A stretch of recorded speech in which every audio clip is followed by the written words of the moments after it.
Hi, welcome back guys. This is your friend, the Saiyan Fanfics, back with amazing fanfiction. This is the series of What If Traitor Became Nomu. Now before starting, please give this video a like and subscribe to the channel if you want more videos like this. Now let's get into the fanfic.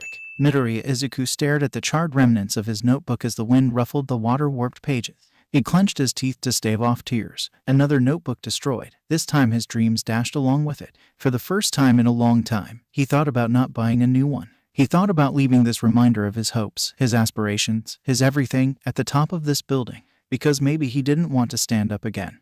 Only for the next person he came across to tell him he shouldn't shoot for the stars. Maybe he didn't want to be told that. Even with his gadgets, even with his intelligence, Midoriya Izuku's dream was nothing more than that. A dream. Izuku drew in a shuddering breath. A drowning feeling of resignation weighed on his shoulder, settling in the pit of his stomach. Hadn't he known this all along? What did you do? Hadn't he been told this a million times over by every single person he knew? Is that thing even my son? Hadn't his own parents told him that Quirk's not its, what was it they called him? Villainous. With a glance at his surroundings, he distantly realized that he had reached the edge of the roof now. His brain brought him half an idea, a taunt. Take a swan dive off the roof of a building. And wouldn't it be so easy, Izuku thought to himself as he watched cars move down the road, unaware of his internal plight.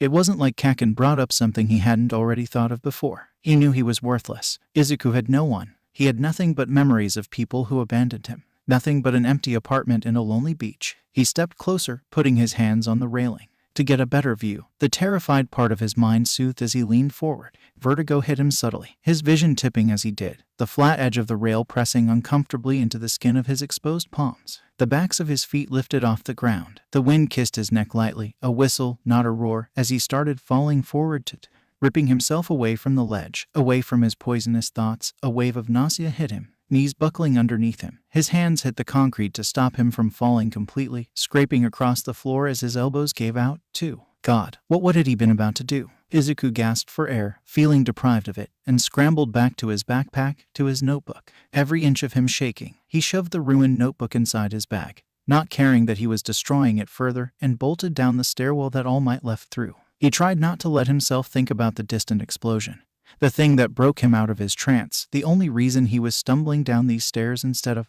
Bile burned in his throat as he finally reached the bottom of the stairs. Breath hitching, legs burning, hands trembling, he ran. He ran until another explosion brought him out of his terror-filled haze. The crowd obscured his view and he realized that his feet had led him to another hero fight. A glimpse of an all-too-familiar swamp green. No, he begged, pushing his way through the crowd. Please don't let it be. The sludge villain. And the heroes. The heroes were just standing there. Izuku turned his gaze back to the villain, to the victim it took, and remembered the feeling of slime forcing itself down his throat, of suffocating. The sludge writhed as another explosion boomed within him, turning to reveal the face of his new victim. Desperate, blood-red eyes met his and Izuku didn't have to think. He didn't need to do anything but move. Shouts followed him as he rushed past every bystander. He could care less that this was dangerous.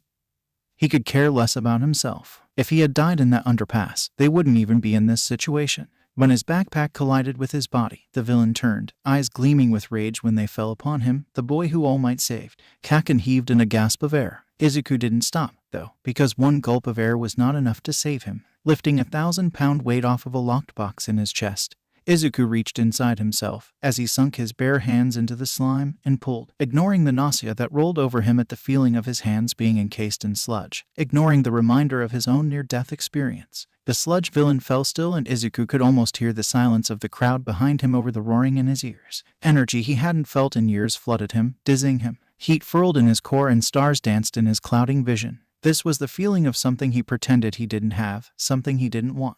This was the feeling of a quirk. A genetic mutation, Izuku would later find out upon his own research. Unique from his mother's telekinesis and his father's, he shuddered, fire breathing, initiated by physical contact. Not limited by five-finger activation, his quirk put people in their own heads and forced them to agonize over their own flaws. Insecurity. He dubbed it quietly, where no one would ever hear the name. It manifested when he was touching his parents. They froze at some point during the movie they were watching, and only when Izuku moved to use the restroom did they snap out of his quirk. A fight broke out. The movie had been an act of goodwill from his mother, a silent, tense ordeal to distract his father. Evidently, the night was not as subdued as they hoped it would be. That hellspawn is not my child. After his father left, she could barely stomach a glance at him. Before, they shared the pain, they were in it together. Apparently, that stopped the night his quirk manifested. They never told anyone about his quirk. She told him that he was quirkless and he didn't deny it. Not when it was the first time she had properly looked him in the eyes since that night. What the hell, Deku? Kaken's snapping voice tugged him back into reality. A reality where blood dripped down his nose and every inch of him ached. The pro-heroes finally moved in all might. That fucking bastard shouted something about having empty soda bottles. Izuku didn't wait around to see what they would do to him for interfering. The moment their eyes turned away from him, Izuku faded into the background. He had always been good at that. His feet predictably led him to Dagaba Beach. Why was it that he never failed to wander back here when things became especially unbearable? Why, when bittersweet memories stab his fragile heart every time he sees the glittering view of the sunset? For the second time that day, Izuku leaned against a railing, this time for support. He didn't even realize he was falling until his back hit the sand. Katsuki hated the way his throat couldn't get rid of the feeling of that sludge fucker's slime squirming down his esophagus. He hated that. No matter how much he spit, the taste of that disgusting slime wouldn't go away. But he hated Deku more than any of that. The nerd had a quirk. A fucking quirk. The weakling had been looking down at him this whole time, laughing behind his back every time he called him quirkless. He brushed off the heroes. Hell, he brushed off All Might's quick check on him before reporters swarmed him, and ran after that damn nerd. Katsuki needed answers, and he wasn't afraid to beat them out of Deku. His malice stalled when he caught sight of the blood trail he followed, but returned when he thought of the likely cause. Fucking freak lied to me, his inner voice snarled. Deku was at the garbage beach, or all fucking places, leaning against the railing and casting a shadow from the sunset in front of him. Oi, Deku. Katsuki's smug grin froze when Deku fell forward and over the railing without so much as a glance back. The trash, his mind thought frantically as he darted forward. What if he fell on something and impaled himself? Seemed like something his dumbass would do. To a suppressed amount of relief, he caught sight of Deku laying in the sand like an idiot, landing on the sand next to him with a thud. He grabbed a handful of the nerd's collar to yell at him, only for the blood to drain from his face when he realized he wasn't breathing.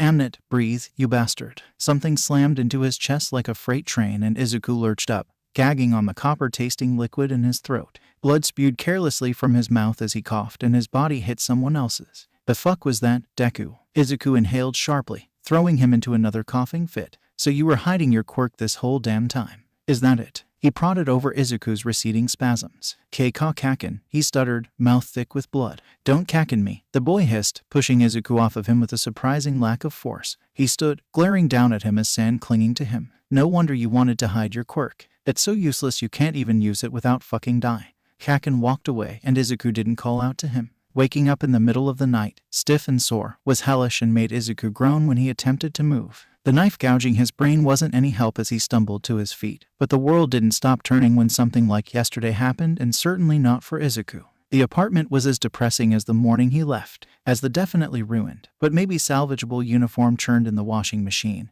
Izuku messed with a small army figure, thinking of his mother. He tried to steer clear of thoughts concerning her for a multitude of reasons.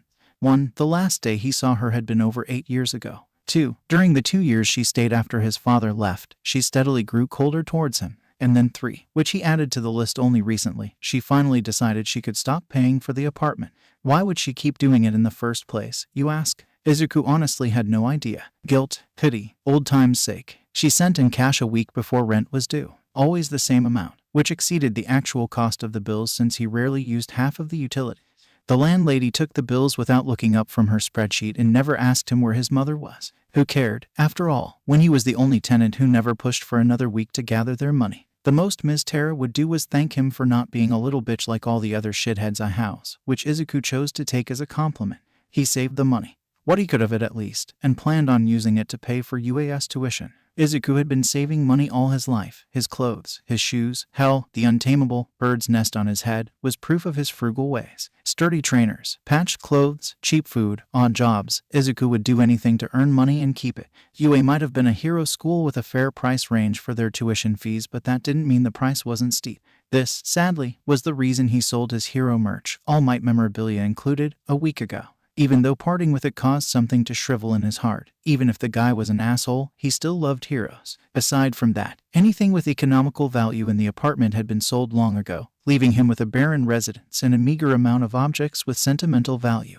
but, by God, it had been worth it. Izuku was in the final stretch. At this rate, he would actually be able to attend UA if he passed the exams. He just had to stay low and hope nothing fucking tried him, because if something sent him to the hospital it would be a shitshow in more ways than one. Rent, he could manage, especially with that new metal and mechanics shop opening up a few miles out. Food, PSH, he had been living off simple food for years. Tuition, in the bag, so long as he didn't break somebody's million-yen car or something.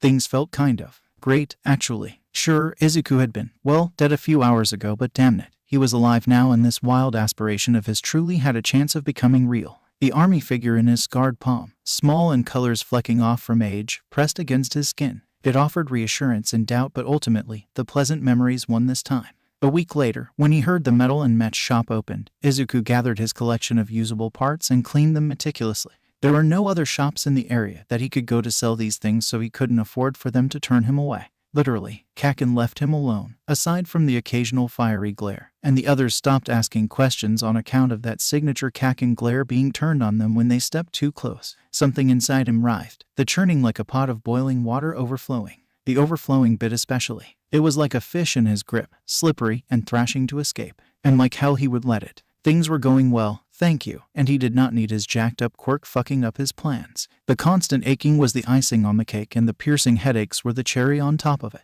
That was a reasonable reaction, though, Izuku supposed. Dying seemed a little extreme, but he had kept his Quirk locked up for 8 years. Was this what withdrawal felt like? The manifestation of his Quirk hurt, but this was another level of danger. The banner on the inside of the windowed wall said, "Now open," in big, curvy red and orange font. A bell chimed pleasantly when he pushed into the building, the box heavy in his lithe arms. The room he walked into housed bland, off-white walls decorated with succulents and objects standing out with bright color. Blue padded chairs lined the wall, the counter at the other side of the room reaching both ends of the wall. A gate and latch remained closed, and everything felt utterly new. Overall, it was your cliché receptionist room. His mouth quirked up when he caught sight of the mini present mic figure by a similarly situated plastic cockatoo on its perch. Izuku built a radio because it seemed easier than fixing another phone that actually emitted sound. His phone was a relic, and it looked the part, too. He found it while scavenging and kept it for no reason other than the ridiculous hope that one day someone would want to communicate with him. With the radio, on the other hand, Izuku worked until the voices and melodies came through the speaker clearly. Present Mike's radio show quickly became one of his most visited stations. He was loud and exuberant, something Izuku could never be. The music he played stayed in Izuku's head for days, humming in his veins and beating with his heart. The man was amusing, too, whipping out subtly snarky remarks and deceiving wit just as much as he said a corny joke. When he attended UA, would Izuku meet him? God, how would he cope with meeting him in Eraserhead? How would he not faint on the spot when all of his teachers were his literal heroes? Eraserhead was an underground hero, so Izuku supposed he maybe shouldn't be aware of him, but he was exactly the hero that Izuku wanted to be. Out of sight, working primarily in ambush and close-ranged attacks. His quirk erased others, but he fought entirely quirkless against mutation quirks.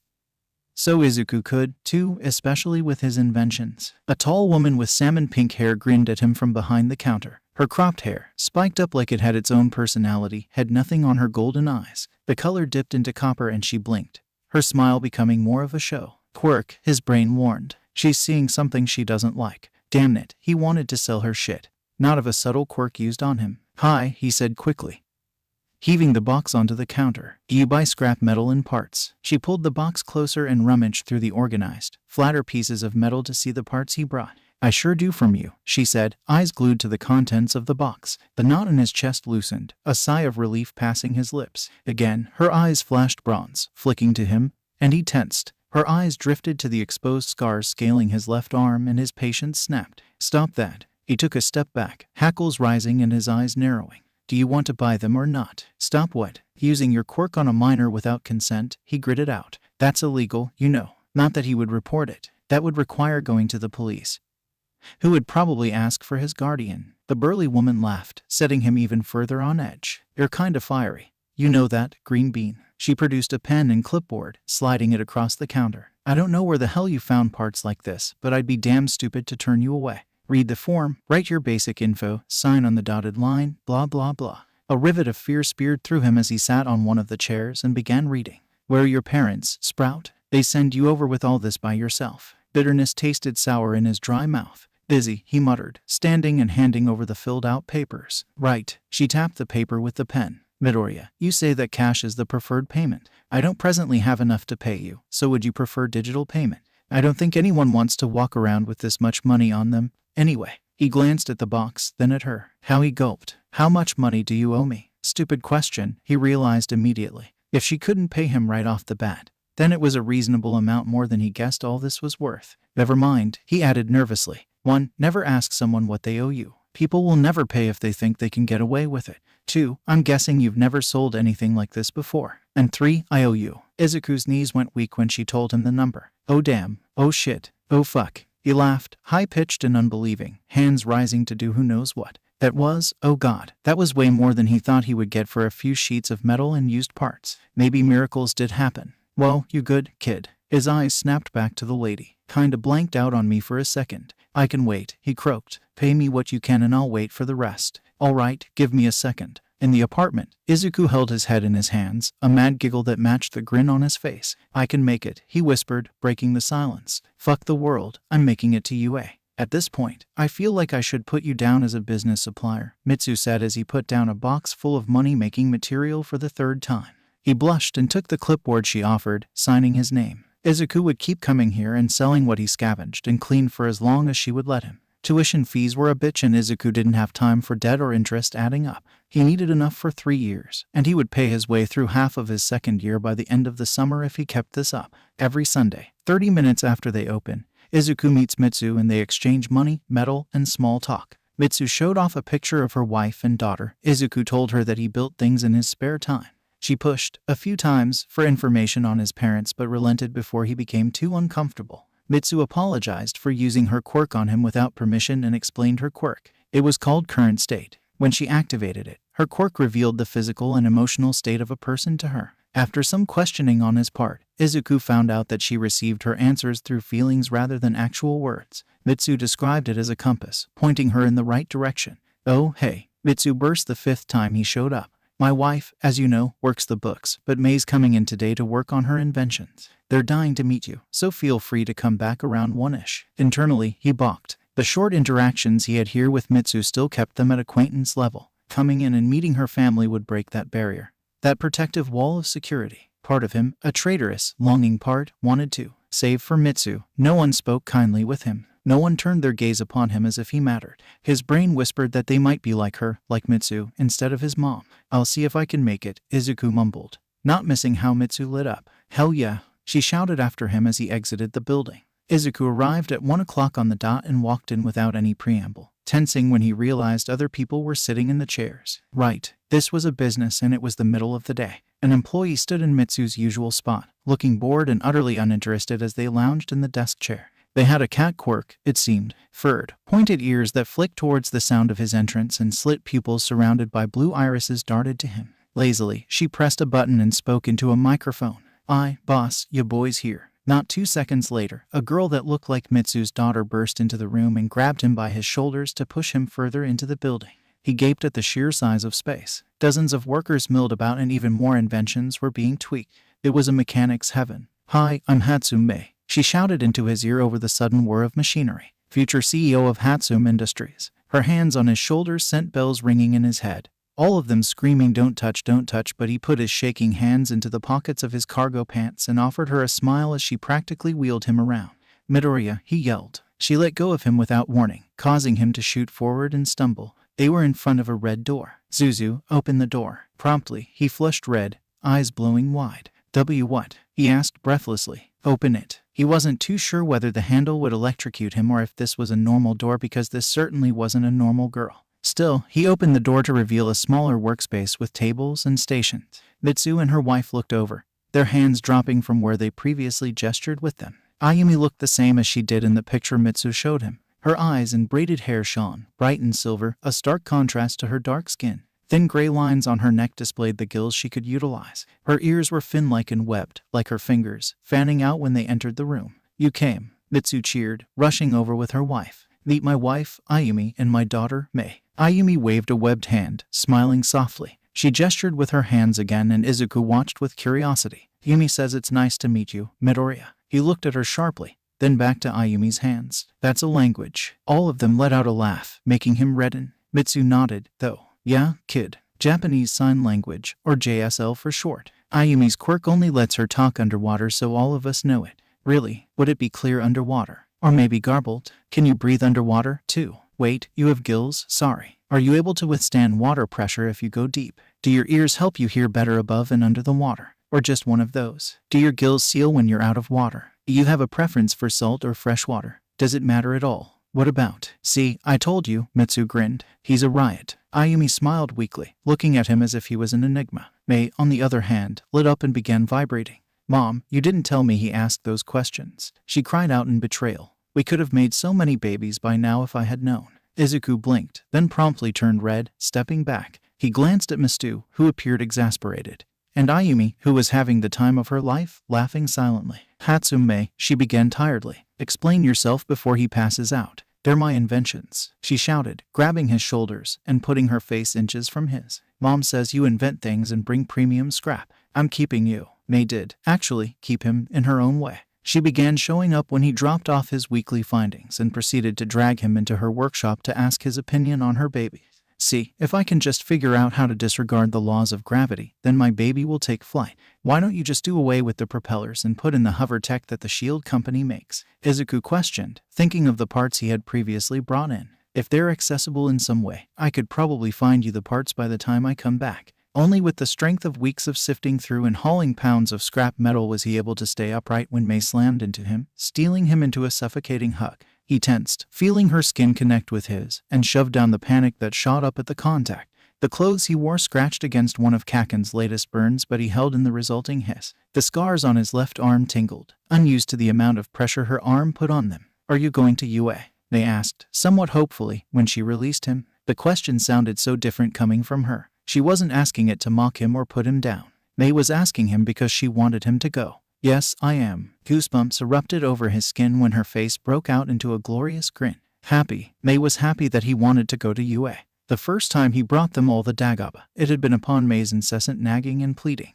Ayumi and Mitsu were curious, too, so they had decided against fighting Mei's will. Their jaws collectively dropped when he threw his arm out with a weak tada. To be fair, at this point, he had cleared out half the beach on his own. Sometimes, when the thought of returning to the apartment became unbearable, Izuku holed up inside a pile. A part of him, desperate and longing, hoped to catch a glimpse of purple mist and glowing yellow eyes, but he often pushed those thoughts aside. Izuku took the Hatsumes to the other side of the beach where they were unlikely to search far enough to find his hideout. It had been a month since they all officially met, and since then Izuku had taken up Ayumi's, admittedly surprising, offer to help him learn how to fight. They had an entire room in their house dedicated for training, and Izuku was never one to pass up such an amazing opportunity handed to him on a silver platter. This Mitsu gestured wildly at the mounds of garbage. Is where you get all your scrap. Ayumi tugged Mei off of the railing before she could fall over it and turned to him with careful curiosity. So you rummage around all this, clean it, and bring it to us to sell. She signed slowly, letting him catch the words as she made them. Izuku, who did little else with his time other than study, analyze, tinker, and haul garbage, had begun learning sign language. Having a conversation with someone through somebody else's translation could be a hassle, and Izuku wanted to be able to speak with her. I wish my moms would let me soft through scrap metal all day, Mei whined. Both of her moms stiffened, glancing at each other as Mei pulled Izuku down to the beach by his arm. Where are his parents? Mitsu said aloud idly in concern. Ayumi frowned, watching Izuku pull Mei out of the way of a tilting trash pile. We should ask if we could meet them later, Mitsu grumbled, leaning against the railing to face the city. Already tried a few times, Yumi. He shuts me down faster each time I bring it up. Ayumi clicked her tongue in annoyance, joining her wife on the railing. He must have a lot of free time to learn enough of JSL to hold a proper conversation with me, bring in his own gadgets, and collect all of his findings to bring to us. Mitsu turned to face the ocean, observing as Izuku pushed a pile of collapsing trash to the side, where it clattered loudly. It's dangerous out here. She chewed the inside of her cheek. What parent in their right mind would let their kid do this? I would certainly not be trusting enough to let Mei run around with a bunch of strangers all day. It would be easy to conclude that he has subpar parents then. No, sure, but I just don't want to assume, you know. She twirled their keys on her fingers by the ring. What if they're busy people or they're trying to be good parents? Ayumi raised a hand to Mitsu's face, turning her head to face her. She smiled gently. Then we should decide what to think when we meet them. Being able to wear gloves again turned out to be a godsend. He used to wear them when he was little and his mom would throw them into his face. Horrified at the mere idea of having to touch him, but Kaken exploded the safeguard once he noticed them. Izuku couldn't give him a response when he asked why stupid Deku wanted to wear gloves in the middle of spring, and bam, bye-bye gloves. The only solution to that became focusing on keeping his quirk locked away and never ever touching anyone for any reason. With the Hatsumes, though, he felt the safety of gloves settle back into place. Izuku's mind wandered to thoughts of his quirk too easily lately. He doubted it was strong. How could it be, after years of disuse? The repercussions of using it alone made his resolve to never use it cement itself further. Questions loomed in the back of his head, though. Queries about his quirk, because how could he resist when he analyzed the quirks of others so deeply? With every notebook he finished, every quirk he scrutinized, Izuku realized that there had to be more to his quirk than he concluded. The tiny shred of information he had, information that he hadn't even garnered, could be the tip of the iceberg. His mind whirred with possibilities and questions that he refused to find the answers to. That was where his knowledge ended, and Izuku knew that there was more. Could he import himself into the person's mind? If so, could he interact with them, or would he be a spectator? Could the person rationalize and accept that, yeah, they're flawed, but damn it, everyone is? Would his quirk still hold them inside their mindscape? How long could he hold a willing volunteer? What about a villain who wanted out? Stop it, he berated himself. This quirk is never going to be used. His questions would go unanswered. He could be a great hero without his quirk. All Might's voice echoed in his head, his words forever branded into his psyche. You can't be a hero. Fucking watch me, he snarled back. UA exams were tomorrow. May planned on applying for a spot in the support course, and Izuku wished her future teacher luck. He knew she would scare the shit out of students and faculty alike. God, he could already picture the face of some poor support student as she grabbed them by the shoulders, shouting, "Do you want to make babies with me?" For Izuku, the hero course was his only route. When he initially did research on the physical and written portions of the exam, Izuku had been shocked by how much the physical exam favored those with flashy quirks. Fighting against robots was meant for people with quirks like All Mights or Kakens. What about people whose quirk relied on people? A torrent of anger flickered through him. Did the faculty seriously think that physical quirks were the only useful ones? It seemed a little hypocritical when two of the teachers would have had to claw their way into the hero course. What had Midnight done when her quirk was of no use against towering machines? What had Eraserhead done when there were no quirks to erase? The guidelines of UA only recently changed to allow quirkless students in, but only a few years prior had they begun allowing people to apply for the use of homemade support items to use in their exams. How many students fell through the cracks because of their implicit bias? In the morning, Izuku picked at the vibrant tones of color on his nails that Ayumi painted on him a few days prior and checked his mental list. Clothes, check. Granola bar, check. Keys, check. Backpack, check. Said backpack was the most interesting part of the items he carried with him out to the car that the Hatsumes were currently sitting in.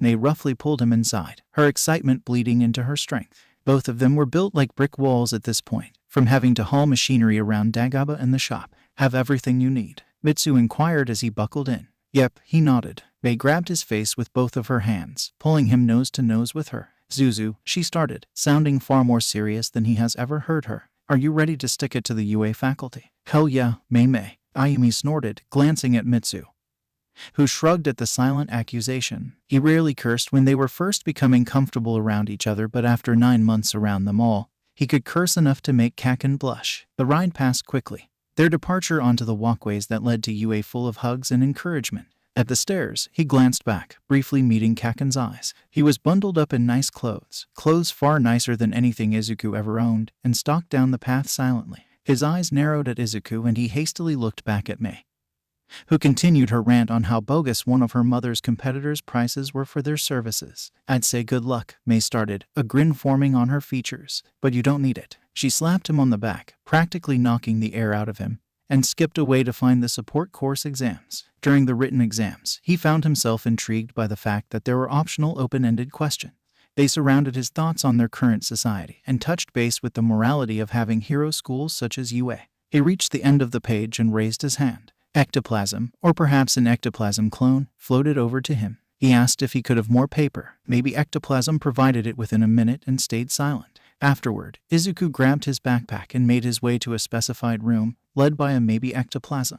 Maybe ectoplasm didn't enter with him into the dark room. A few lights allowed him to see the silhouettes of several people sitting at a long table. The ominous effect given off by their shadowed faces didn't do shit for his confidence, but he set his backpack on the table provided for him and set himself into his fuck it I'll show you mode that Mei managed to find out about. When she did, she didn't want to let him crawl back into his shell and lose that fire she caught a glimpse of. It was more than what she usually saw. There was anger in it, ugly emotions that Izuku rarely expressed. You've come to present us with support gear to use in your practical exam.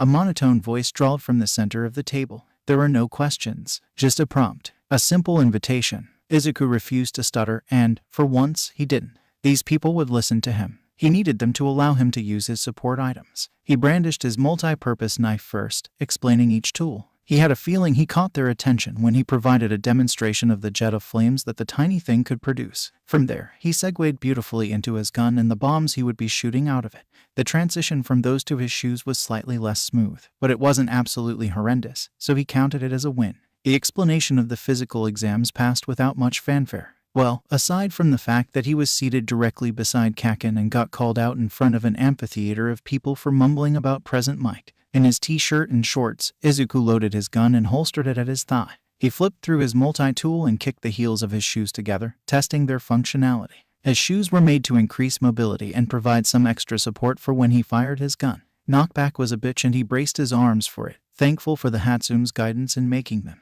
They could hover and shoot him into the air if needed, but there was more experimentation to be had before any confidence could truly set in. Propelling seemed like the best choice to not chance his feet being blown up, and he told the people at the table that something could go wrong. Safety before pride. He knew impressions were important, and that even if he couldn't see the people at the table, they could most certainly see him, but being cocky and injuring himself after hyping himself up would be disappointing for the judges who would decide his fate. The shoes were really the only thing in his arsenal that he warned them about. The gun definitely could be considered a risk, but it was heat and hard impact that triggered an explosion. Heat produced when the gun fired and hard impact given when it smacked into something. The pouch at his hip was lined with a cooling system that didn't catch too much attention when he showed it off, but it was vital to not blasting himself to smithereens.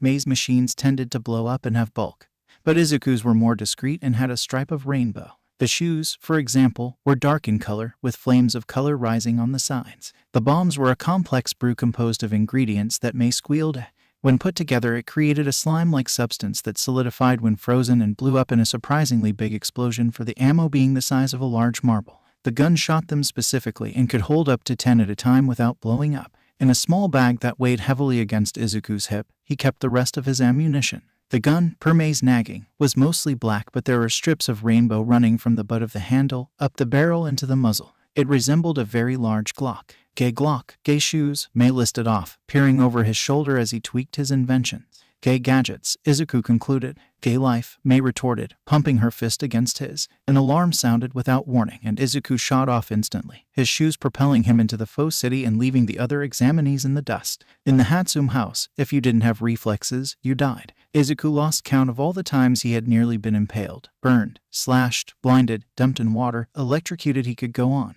Present Mike's voice shook them from their stupor, sending the lot of them running after him. Tackling the head of the nearest robot, he practically tore off the piece of metal protecting its wiring. A quick scan and he jabbed at the robot's insides, his shoes flinging him back in time for it to explode. He grinned and shot deeper into the city. Wouldn't the explosives he showed us be more effective? All Might asked aloud, several of the staff around him nodding as they watched the boy ricochet from robot to robot.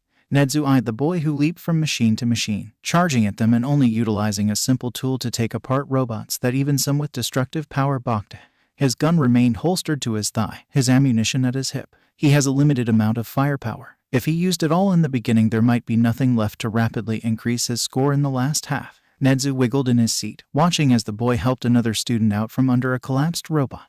When he saw that the child was fine, Midoriya Izuku ran off with a bit of good luck. The teachers around him inched away when they caught sight of the grin on his face. There was a reason some humans thought of him as a bear, after all. Nedzu picked up the sheets of paper Midoriya turned in, one among many who attempted his optional questions, but his views were controversial, bordering on radical. Nedzu designed his questions in a way from them to be taken in many directions. What do you think of society as it is? What is your opinion on hero schools? Two simple questions that garnered varying responses that were ultimately, and boringly, the same. But Nedzu was pleasantly surprised when Ectoplasm handed him the papers of the children who answered his question.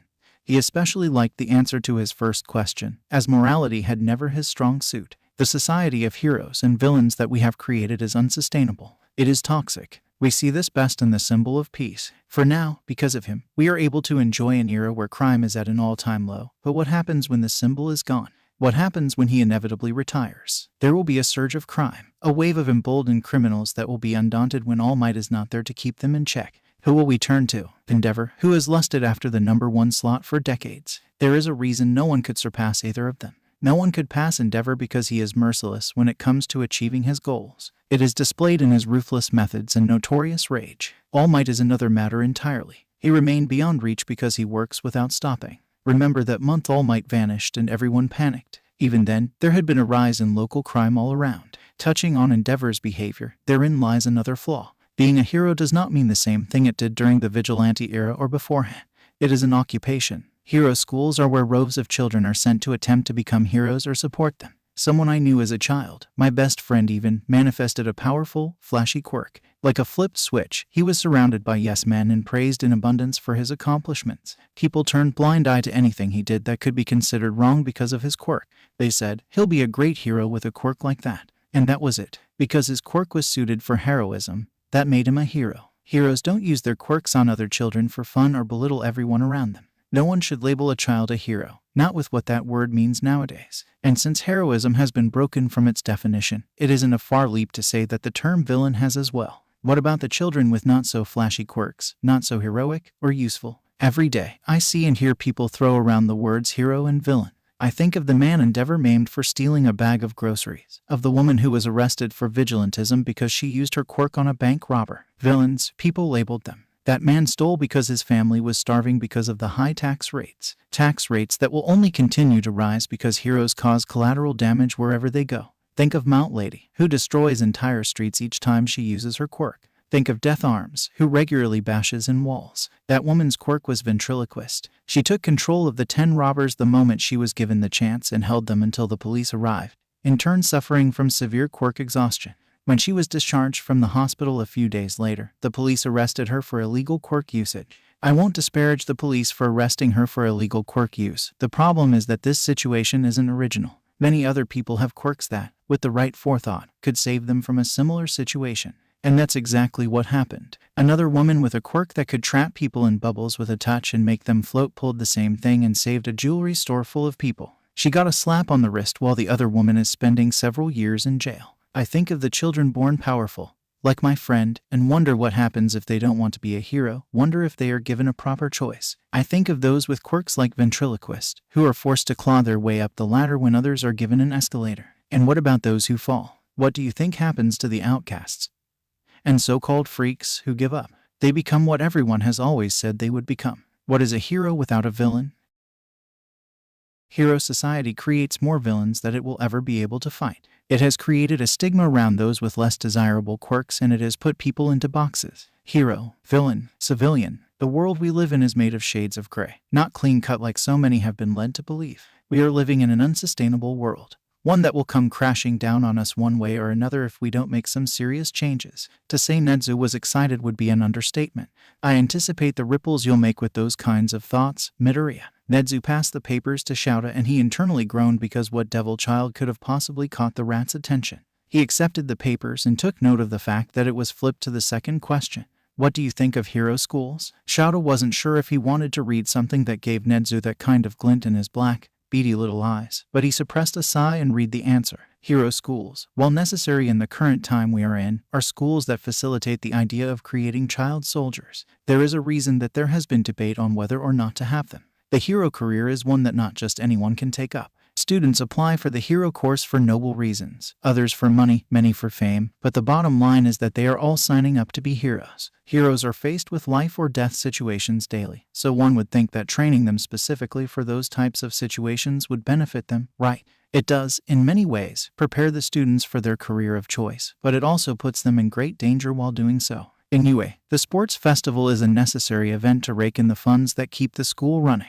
It brings attention to the school, allows students in other courses to gain attention, and provides hero students the chance to show off their quirks and get internships. In theory, this is great for everybody. But what about those with quirks that have specifications or limitations? Their weaknesses are being broadcasted for the world to see just as their strengths are. Villains could easily find recordings of past festivals to analyze the quirks of the latest batch of heroes. Internships happen when a hero offers to take an apprentice on the job. Hero students signed up for this, yes, but the question of should we allow this comes into play. Students, children who are 15 to 16 years old, are taken out on patrols and face villains with their mentor beside them. This is after the sports festival, which means the students are sent out about a month and a half after they begin hero school. How much can the teachers cram into their heads in that amount of time? How much can they express and emphasize the seriousness of the job they are being sent out to do? What happens when a student slips up or can't handle a situation? The government places the lives of civilians in the hands of children.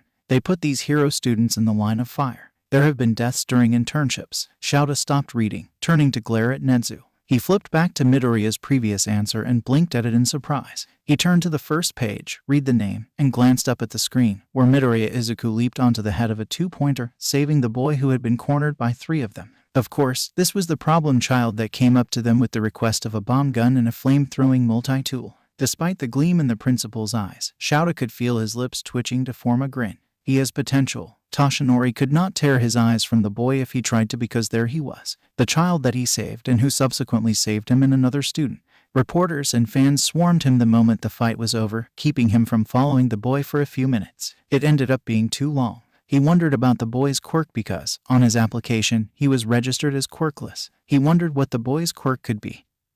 How terrible he considered it if he was willing to lie on a formal document like this to hide it. On the rooftop, the boy had asked him, "Can I be a hero without a quirk?" And Toshinori said no. Though, watching the boy tear through the robots, seeing the light in his eyes brighter than they were during their last meeting, Toshinori cursed himself. To put it bluntly, he bungled his first impression, telling the boy he couldn't be a hero, and not half an hour later he was willing to put everything into teaching him and making him his successor. Midoriya's mood darkened when he told him what he thought was a harsh reality that the boy needed to accept. Toshinori could feel the words crushing him, chafing on his skin and ringing in his ears. "You can't be a hero." His hands curled into fists as Midoriya finally unholstered his gun. The boy hadn't lied when he said the ammunition packed a punch. The first robot to fall victim to an explosion was blasted to pieces, to the obvious joy of Midoriya, who smiled and looked down at his gun with pride as he stood alone in a street. Toshinori chuckled. "He's already proving me wrong." He counted 5 more shots before he would have to resort to tearing the robots apart again.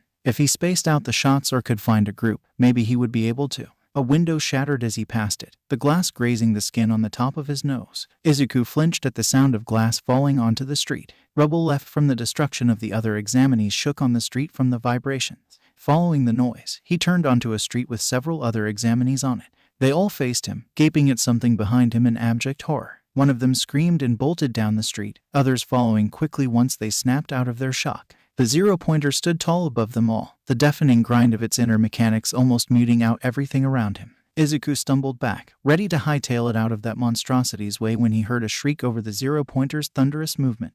He stopped and scanned the street, ignoring the few who screamed at him to leave. His eyes snagged on a brown-haired girl who alternated from pressing her hand to her mouth to putting her hands on the rubble that had fallen over her, pushing at it desperately.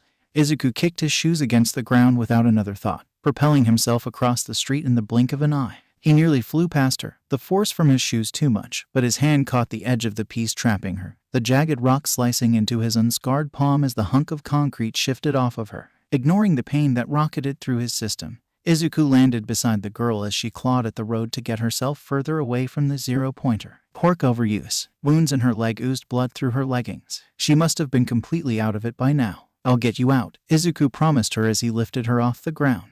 He glanced up, his breath catching in his throat when he took in the zero-pointer's distance from them. The girl was depending entirely on him to get her out of here, but how would he do that? His shoes were only stable enough to carry him long distances without blowing up. His gun. His fucking gun. He let the girl's weight fall completely against his front, looking at the tiny switch at the handle of the gun with the kind of solemnness found at a funeral. "I worked so hard on you, too," he whined, though the words were lost to everyone but him. He flipped on the emergency switch and hurled it as high and as far as he could. Not daring to stand still any longer, Izuku held the girl against his chest, twisted, and hurtled down the street as rapidly as his shoes would allow with the weight of 2 people. His shoes sputtered under their combined weight, but they valiantly kept on functioning, aiding in their escape as they pelted down the road. The explosives went off. He tucked the girl's head into his shoulder and jumped into the air with a grunt. As soon as the resulting air of the blast reached them, it thrust them further away. Izuku kept the girl's head against his body, glad enough for her when shrapnel dug into his back. They still had the fall. The ground was coming too fast and his shoes were busted.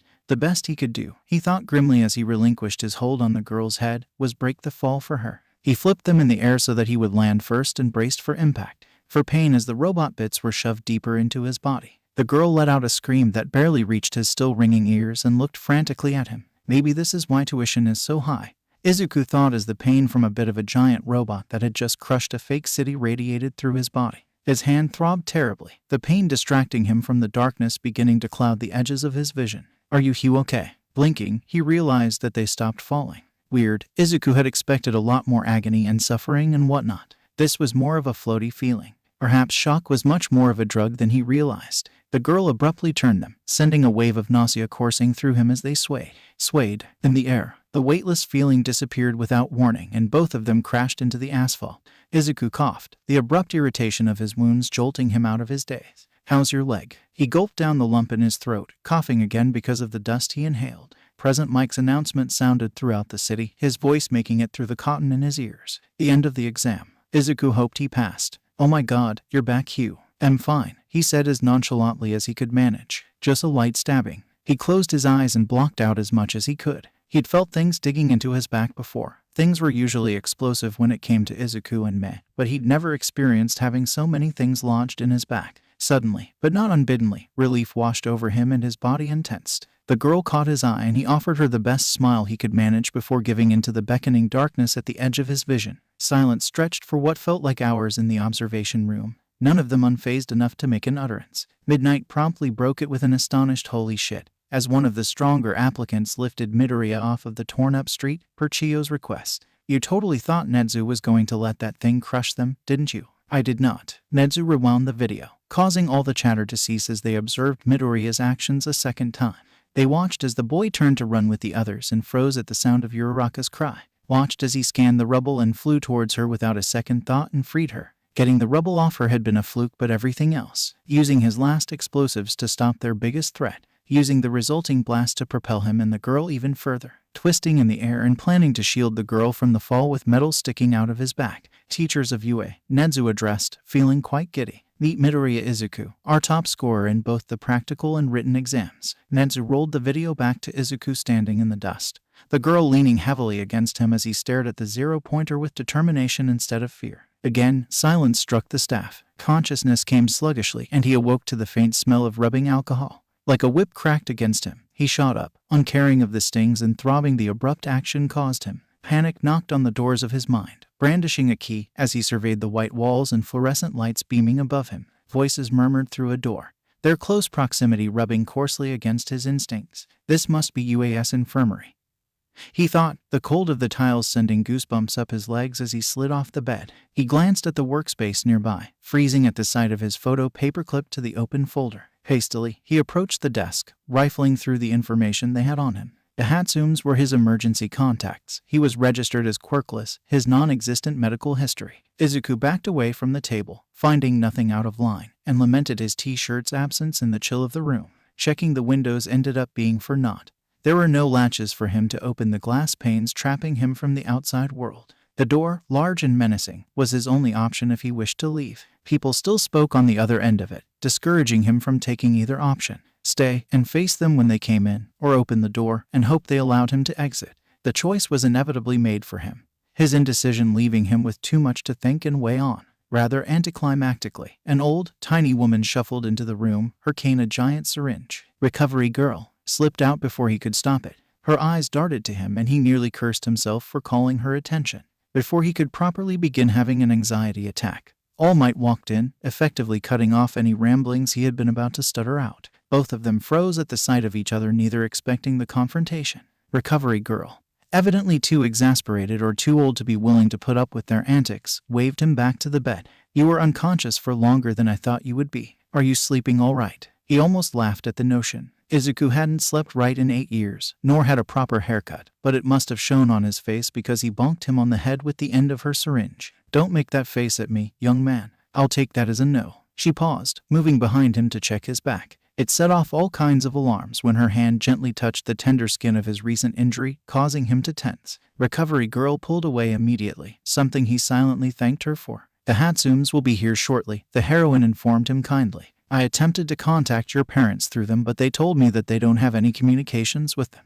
Would you like to call anyone? No, Izuku replied. My mom's always busy with work, so I try not to bother her. The lie rolled smoothly off his tongue, something he has said to anyone who cared enough to ask. The lie is bitter, but so is he. And Izuku had long ago decided that this untruth was necessary. Recovery girl clicked her tongue, her brows furrowing. You're in the infirmary. Boy, your mother deserves to be able to acknowledge that, and Hall asked to see you. He gave her a practiced smile, one he knew to appear genuine enough to ward off comments. She's out on business. She doesn't deserve to know shit. Slowly, the woman nodded. A parent should be around for their child, she told him firmly, then turned to pin All Might with a stare. You have 5 minutes before he's officially allowed to leave. Once she left, Izuku surveyed the hero before him, unsure of what he hoped to accomplish by turning up here. His gaunt form still towered over Izuku, the distance between them permitting Izuku to examine him. He looked worse, he noted, concern addling any spite he could muster. The skin of his face stretched across his angular bones, a sign of him not eating enough. Without a stomach, Izuku imagined that such a task would be odd to fulfill. What do you want? He inquired in a small, yet harsh, voice. The hero shifted, somewhat startled by his words. Just as Izuku had been scrutinizing the hero, All Might returned the action, searching him for something as well. The electric blue of his eyes rose within his dark sclere to meet Izuku's steady forest green. Whatever he found in his gaze as they stared at one another, whatever the hero caught sight of gazing into the windows of his soul, it left him unsettled. Subtly, the man's demeanor changed, his shoulders dropping for a millisecond before going back. I came to apologize for what I told you. The energy around him shifted, the anxiousness of it melting into something encouraging. I'm glad that you chose to pave your own way as a hero instead of listening to my words. Irritation spiked at the smile the man offered him. The kind words felt like a slight. No matter the sincerity Izuku saw, people could be sincere about all the wrong things, and All Might was wrong to think his earnest apology would be fully accepted.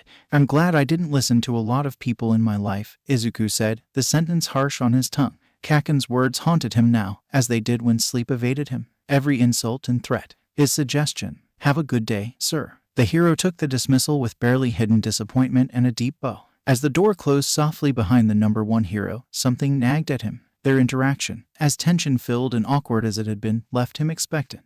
All Might had been psyching himself out.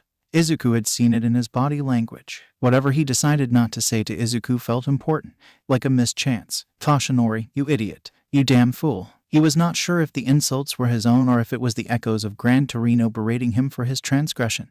Midoriya Izuku had changed since their last meeting. He was stronger, bolder, bitter. The hero worship. The stars in his eyes when he looked upon All Might, they were gone. He could not begrudge the boy. Not when it was his fault that the boy lost faith in him. He worried for him. The scars on his body the result of something gruesome and extensive. His left arm bore gnarled, thick scars scaling from the back of his hand to just under the top of his shoulder. Long-healed, yet flushed pink, a gruesome mark that would never fade. Disturbingly, it reminded Toshinori of the permanent scar in his side. Other, smaller, blemishes were dispersed across his exposed torso, though these were well healed and faded with age. He wondered if the boy had all of them when they met, tucked away under his school uniform where no one would see them. The boy's changes showed in his broadened shoulders, his gained muscles making him stocky. Toshinori thought that he could perhaps take one for all now, once he healed, but quickly pushed the thought aside.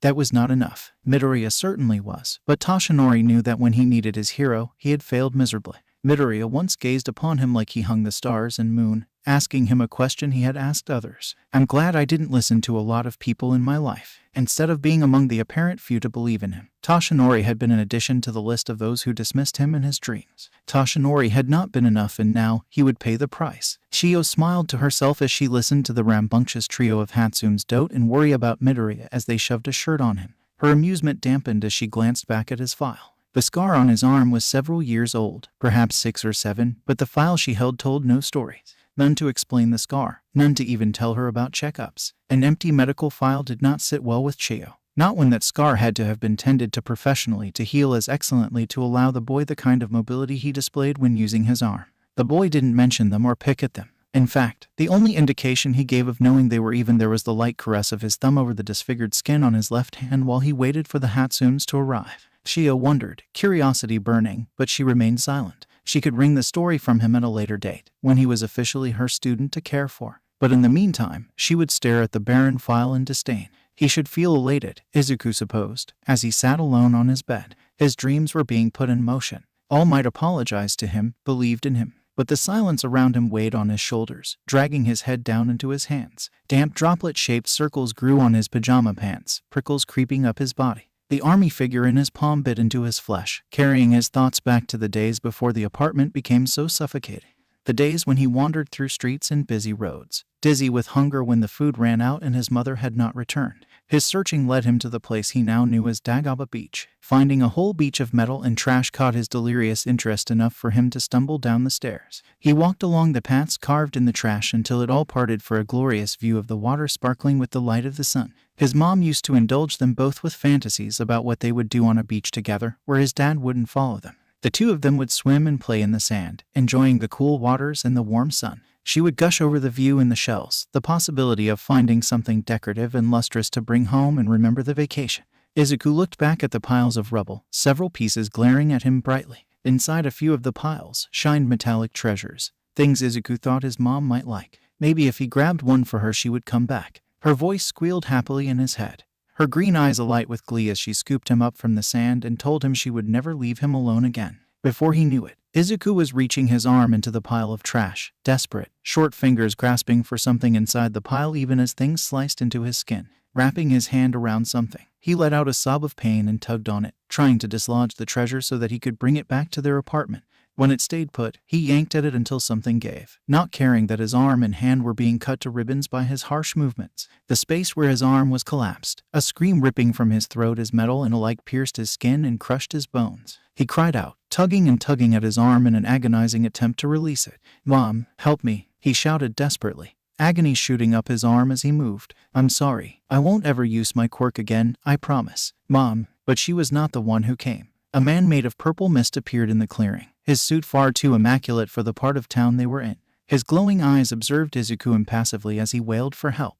"What is your quirk?" he inquired, ignoring the child's pleas and crying. "Why would you not use it?" "Mom says it's bad," Izuku tried to force out, his vision clouded with spots, the blood pooling at his feet staining the sand. "Mom says I'm evil, but if I could just give her the shiny thing, maybe she would love me again." The man stepped forward, nodding to himself. "I do not have a habit of taking children off the street, but he may have use for your quirk. Or you," he added after a slight pause. Izuku could barely register what he spoke, much less begin to process them, but suddenly he was falling, the pressure crushing his arm alleviated as he descended.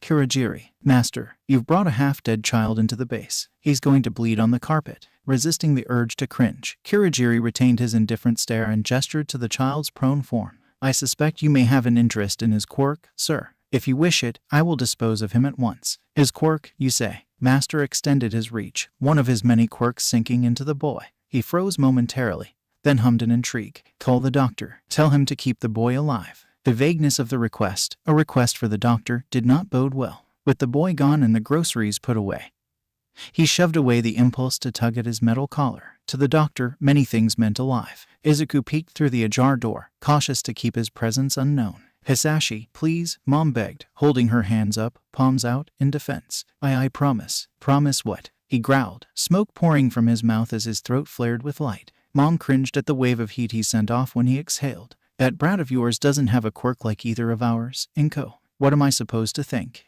Please. I don't know what bastard you thought was better than me." Advancing, he trapped her against the wall. "But I can assure you that I'm not nearly as replaceable as you are. So tell me, who was it?" Mom shook her head rapidly, tears dropping onto their floor. "And no one," she sobbed. He slammed his fist into the wall, drawing a frightened yelp from her. "Who is his father?" he roared, heat singing her skin. "I won't ask you again." "He's yours," she insisted. "Hisashi, I promise he's yours. I had no part in making that demon." His throat glowed with pent-up rage, an inferno waiting to be unleashed. "And I want no part of this family, either." Wait, she called through her coughs. Mom batted at the smoke with her hands, stepping to follow his retreating figure. Don't leave. Izuku latched onto her pant leg, his tiny body curling around it as much as he could manage. "I can't take you with me. You're old enough to take care of yourself, aren't you?" she said through gritted teeth, thrashing her leg around. "Mom's stressed out and she needs to relax. Okay, I need to have fun." "I am fun," he cried. "I can help you relax. Please don't leave me again. You're a child, Izuku." She stuck her hand out and pulled on him, using her quirk to pry him off of her. "The problem? He left because of you. You and your damned, evil quirk. Let go of me before you accidentally use it on me." Instantly, he released her, staring at her with fright in his wide, teary eyes. "I am sorry," he babbled. "Please stay. We can. I'm sick of all might reruns." She snarled. The key jingled in her hands. "There's food in the fridge." And wear your gloves. The door slammed shut before he could chase after her. Hey, wake up. Darkness surrounded him fully, the only thing noticeable in the void of sensation being the incessant poking on his cheek. Get up. I want to know if you're any good at video games. Blinking awake, he groaned. The ceiling spun above him, pins and needles prodding at the nerves in his limbs as a knife slashed at his brain. The finger kept poking him. Get up, get up, get up, get. No, he whined, drawing out the vowel, turning his head away from the voice and its poking. Someone giggled and poked him harder. Up, up, up. The jabbing ceased and the voice let out an exaggerated groan. Come on, I'm bored. Kurogiri hasn't done anything this interesting since I've known him, and Sensei let you stay, so you have to be special. Fully realizing that someone was talking to him, talking about people he didn't know, Izuku's eyes snapped open, a gasp escaping his throat. Where am I? He wheezed in one short breath. Who are you talking about? As if it was tired of being ignored, pain flared in his left arm. Right, the arm that was crushed under a mound of metal. Tears rose to his eyes as they darted down to the bright white cast encasing his entire arm. He couldn't see any part of his arm from the top of his shoulder to the ends of his hands. No mobility was granted by the thick, heavy cast, and he wondered if his arm was even in there or not, or if he would even still be able to use it. Oi, calm down. Whipping his head back to the sound of the now uncomfortable voice, he found himself staring at a young boy. His pale blue hair appeared gray as it drooped around his face. His red eyes shifted around the room as he squirmed in the chair. You're at the base, and Kurogiri is the buzzkill that brought you here. Brought me. Purple mist, yellow eyes, tailored suit. You wear gloves, too. The boy continued, an edge of contained excitement bleeding into his rasping tone. I'm Shigaraki Tamura, and Midoriya Izuku. The small room that encased them was simple. The bed was in the corner with a bedside table and an empty desk sat at the other end of the room. The chair was absent, but Izuku suspected that it was under the boy. Kurogiri says you don't know what your quirk is. He squinted down at him with mild distaste. That's pretty lame. Mine is called decay and it's really cool. He shrunk under the boy's scrutinizing stare but perked up at the mention of his quirk. What does it do? Shigaraki faltered, glancing at the door, but whatever crossed his face vanished to make room for the proud expression that he put onto his face. I can disintegrate things. Again, he looked away, this time at his gloved hands. Want to see? A tug pulled at the edges of his awareness, drawing him to Shigaraki. It reminded him of the sensation he felt when his mom yelled at him. Ignoring the feeling, Izuku nodded, wincing at how the action irritated the birds pecking at his brain. Shigaraki quickly took off one of his gloves and shuffled around the room for a minute, coming back with a small figurine in his hands. It was a hero Izuku couldn't remember the name of. I don't really like this one, so I think it's okay for me to get rid of it, he mumbled to himself. Izuku gasped in amazement, observing with rapt attention as the figurine turned to dust before his eyes under the five-fingered touch of Shigaraki. That's so cool. He practically burst, struggling to sit up and fully witness the other boy's quirk.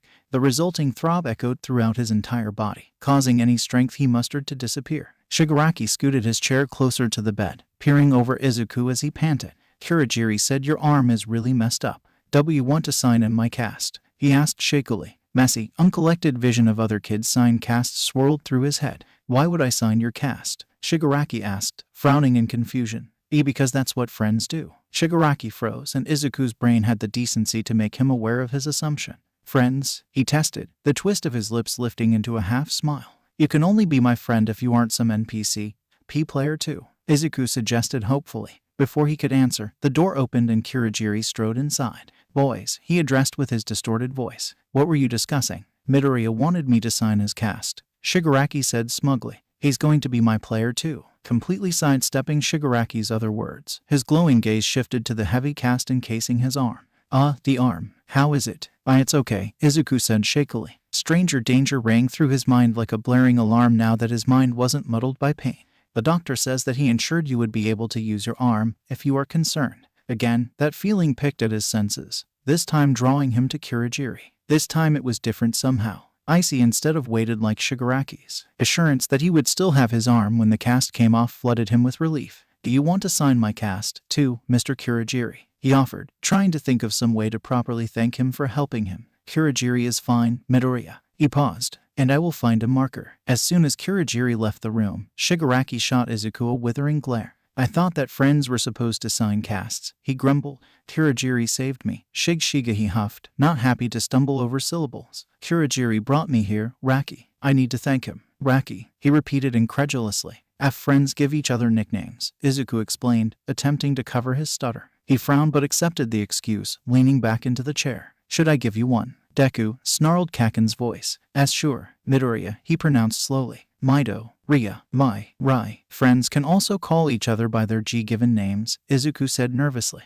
Izuku, he stated calmly, making him flush pink. He hadn't heard his name uttered with anything other than hate in weeks, not since his father left. Izu, Ku, Zu, Zuku, Suzu, Kuzu, he mumbled with indecision. What if I put them together? Midoku, Ridoku, Mizu, Rizu, Zumi. Was it possible to die from excessive blushing? At this point, Izuku felt confident that the answer was yes. Why are you so red? I don't think I've ever seen someone this shade of color before. Should I call for Kurogiri? He made a sound of mortification from the back of his throat, raising his free arm to cover his face. You're weird, Shigaraki decided. The two names that stood starkly against his pale cast, and every time he looked at them a whole rush of endorphins flooded his systems. He wasn't sure how Mist even wrote with a marker, but Kurogiri's handwriting stretched neatly along a small expanse of space on the cast. Shigaraki followed a different train of thought, printing a giant scroll of Raki in large, childish writing.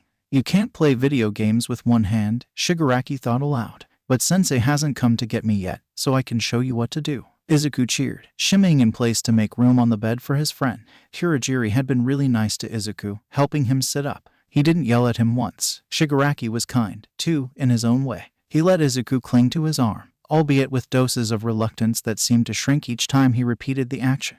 The meals Kurogiri brought them were the best ones he had ever consumed, his starved stomach agreeing with him wholeheartedly. Sensei has finished examining your quirk, Kurogiri said as he entered the room. Izuku flinched at the mention of his quirk, snuggling closer to Shigaraki for comfort. He would like to test it once your arm is healed. His mother's cutting voice made him shake his head fervently before he realized it.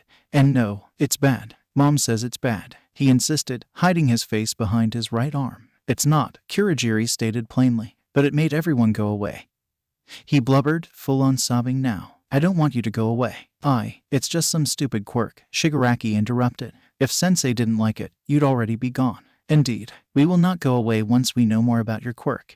Promise. There was no way for Izuku to tell how long he had been in the base. Because of his arm, he hadn't left the bed for much other than to relieve himself. Shigaraki left for a few hours during each day, and Kurogiri tutored Izuku on his subjects while it was just the two of them. Izuku thought it odd that Kurogiri taught him how to properly hold certain knives or pay bills but didn't question his teacher. Teachers never liked him before, but Kurogiri verbally expressed how much easier it was to handle Izuku compared to Shigaraki, much to the other's disdain. When he woke up one day, the cast was gone. Like the first time he woke up, sharp pains prodded beneath his skin and his eyes trailed the ceiling sluggishly. Even the jarring realization that the weight he had been working around simply vanished couldn't pierce through the fog that descended upon his brain. In place of the cast, slash after notch after jab of scar tissue sat obviously on his skin. He tried to move his fingers, nearly sobbing when they responded immediately, even if the movements were trembling. Once his head cleared, he bounced around the room, waiting for his friends to come back so that he could show them his arm. It looked spindly and thin from disuse, but Izuku could see it, and that was more than enough for him. Kurogiri, he squealed when the man opened the door. Kurogiri, look, my arm. He chuckled. Yes, Midoriya, I see. Do you know where my cast went? Unbeknownst to the inquisitive child, the man stiffened, his aura darkening. I didn't see anyone take it off. Do not concern yourself with such things, Kurogiri said. But you and Raki signed it, Izuku pouted, puffing up his cheeks. He peered down at him curiously. What does that matter? He asked. It's a symbol of our friendship.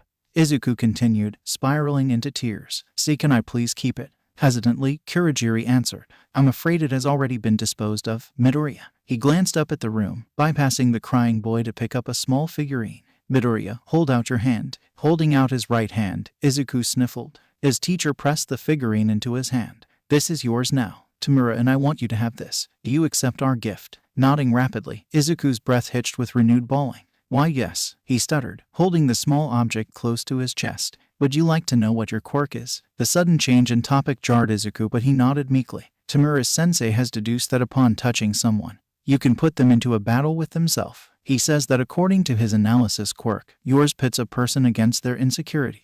Izuku tilted his head in incomprehension. Kurogiri sighed deeply. Your quirk makes people be rude to themselves, he said simply. Before Izuku could start wailing again, he shushed him. This is a very good quirk, Izuku. When you learn to control it, you will be a very powerful asset to Tamura. You want to please him, don't you? Why yeah, and I believe that as you develop we will find new facets within your quirk as you grow. I doubt that any emitter quirk in the current times is as simple as the user thinks they are. He allowed Izuku to ramble about the varied uses of an old hero's brief shock emission quirk, both of them grateful for a more pleasant change in topic. Later in the day during his time with Shigaraki, he rolled around on the bed, relishing his newfound ability to move so easily. "Raki, I thought you said this one was easy," Izuku groaned, sinking into Shigaraki's side. Shigaraki grunted in displeasure but didn't push him off. "It is easy, Izuku," Shigaraki insisted. "You're just terrible at playing video games." Shigaraki's casual use of his given name still made him blush. He doubted that anything his friend called him other than Midoriya would have made him a stuttering mess, but at least he was beginning to become used to his name being spoken with fondness.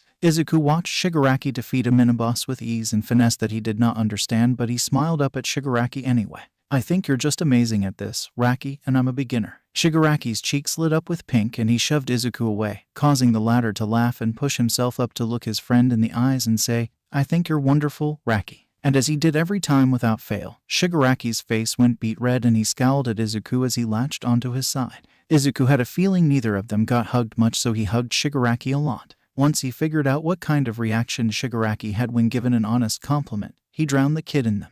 The swift change in Izuku's everyday life left him reeling, but he wouldn't change it for the world. It was nice to have a friend who didn't insult him or use their quirk to hurt him. It was nice to have warm meals and talk with people who didn't hate him. Shigaraki and Kurogiri were weird, but Izuku was too, so he didn't care. Shigaraki was his friend and he treated Izuku with the kindness he figured a friend should. Kurogiri taught him interesting things and hadn't snapped at him once. But nothing so brilliant as this new life could last. The light in the room turned on without warning and Kurogiri's usually gentle touch harshly dragged him out of his bed. "Midoriya, get dressed," he commanded. That thing pulled at his brain, directing him to Kurogiri, so Izuku barely hesitated to listen. Kurogiri walked out the door, gesturing for Izuku to follow, and he balked. What?" he whispered. Even with his healed arm, he stayed in the room, doing small exercises with his arm and continuing their usual schedule. "We're going outside." He left the question unacknowledged, instead saying, "Tamura's waiting." Izuku scrambled after him, latching onto Kurogiri's nearest hand.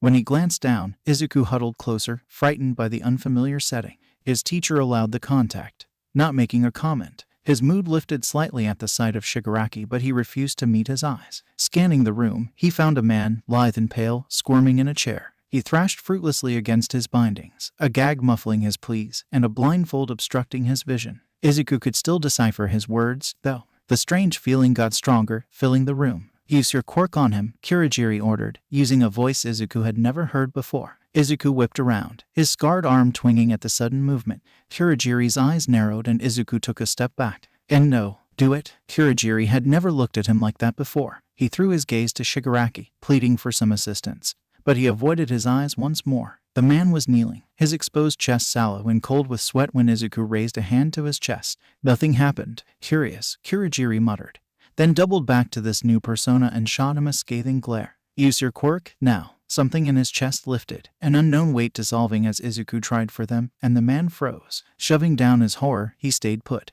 The pain in his head built steadily, impossible to ignore. Kurogiri, something's wrong." He grabbed Izuku's arm and pressed his hand back into the man's chest. "Keep." He froze, falling victim to his quirk, and Izuku let out a sob of apology to both of them. "I am sorry," he breathed on repeat as everything became too much at once. Izuku stumbled back, wrenching himself away from both of them, and fell to the ground. He stayed on the ground, curling into himself and breathing hard against the knives digging into his brain. Voices called to him and hands pulled him off the ground, but Izuku didn't want to hear any of it. Something was coming out of his nose. Something in his mouth tasted funny. He gave into the darkness beckoning to him, gladly accepting the escape. If Tamura were asked, he would refute it and refuse to give any sort of a straight answer, but he felt happy when Izuku was with him. His kind touch sated whatever beast inside him hungered to destroy. His warmth radiated from his body, and Tamura basked in the affection he offered so easily. The boy didn't balk at his rude tone of voice or fear him and his quirk. Izuku was an uncharted degree of good, and Tamura had only begun to navigate it. Tamura noticed that Izuku didn't like having his skin covered, not as he did. Izuku liked short sleeves and bright colors, a contrast to Tamura's preferences. Their skin brushed occasionally, but he never went still like Kurogiri. He never touched Izuku and caused him pain. Kurogiri hadn't touched his hands, and yet he was subjected to Izuku's quirk. Apparently, his quirk behaved differently from his own. not requiring 5 fingers to be activated. Originally, Izuku's outright refusal to use his quirk made him resist the urge to roll his eyes, but as he watched Izuku's expression twist with pain, the harder it became for him to stay put.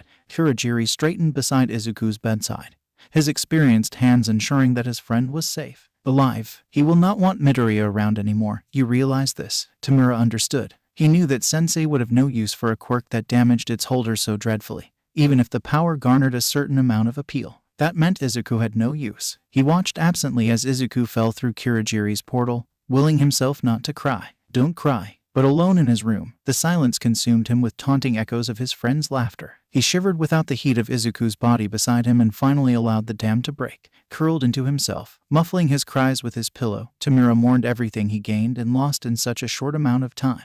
He cried at the loss of those hands messing with his hair and the compliments he would not hear for simply being. He longed for his friend to come back. Please, come back. But Sensei would not allow it. Kurogiri already sent him off at his orders and Sensei's orders were irrefutable. During his next training session, Tamura disintegrated half the room, infuriated at himself, at Kurogiri, at Sensei. The amount of rage he felt was unprecedented.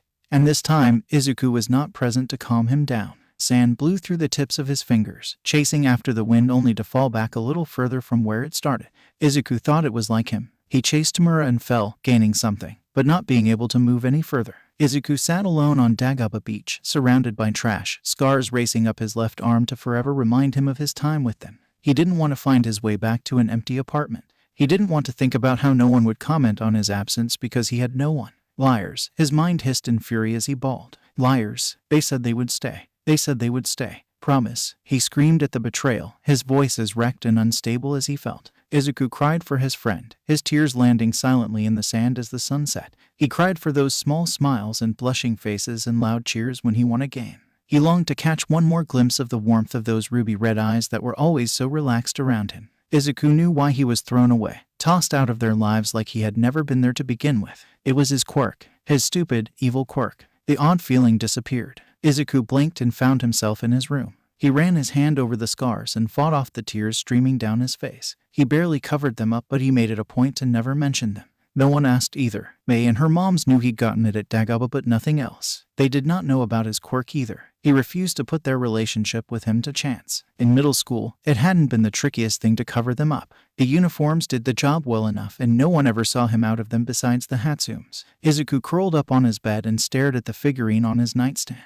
It was one of a soldier, not a hero, and tiny enough to have fit in Izuku's pocket. It was the only thing he had from that weird hideout. The only physical thing aside from his scars to remind Izuku of how exactly he knew about his quirk's ability. Questions about Tamura and Kurogiri rolled around in his head, but he knew they would be left unanswered. The thing inside his chest, the damned quirk, writhed in remembrance of its own use, begging to be let out. Izuku imagined himself adding another weight onto the locked box he crammed it in. When Izuku imagined receiving his letter from UA after taking their exams, he pictured himself in the apartment, alone and anxious for either a confirmation or the damnation of his aspirations. But this was so much different than he could have imagined. Nedzu put her hands together, her golden eyes positively glowing with pride as she stared at the unsealed envelopes. Ayumi vibrated in her seat as she smiled, showing off her sharper than normal teeth. And so a smile broke out across her face, tears making her eyes shine. God, how the hell did we end up with 2 amazing children? What she means, Ayumi signed, pausing to wipe away her own tears, is that we could not be more proud of you too. We're going to brag about this for the rest of our fucking lives. Mitsu sobbed. Our co-workers are going to tell us to shut the hell up, and I'm going to shove pictures of you in their fucking faces. She leaned against Ayumi's shoulder, sniffling and rubbing at her eyes. Not that Izuku could really judge. He had, after all, been crying since the hologram of All Might told him he managed to not only pass, but earn the top spot. They latched onto him after they all met in the living room, the two of them bursting at the seams with exhilaration, and hadn't released him since their initial collision. Did either of you call our grandparents? Izuku realized, a moment later, that he was being included in the hour. Mitsu called him their kid. He supposed that this was hardly the first time, but it stunned him how easily they included him in their family. No, Miss Du gasped, jolting upright and throwing herself off the couch. Shit fuck, she cursed as she narrowly avoided crashing into a wall. Dad, get Ma, Ayumi and I are raising the pride of this family. He blushed at the words, sinking further into Mei's embrace. A voice garbled by distance and technology reached their ears, saying something that made Mitsu laugh as she re-entered the living room with her phone.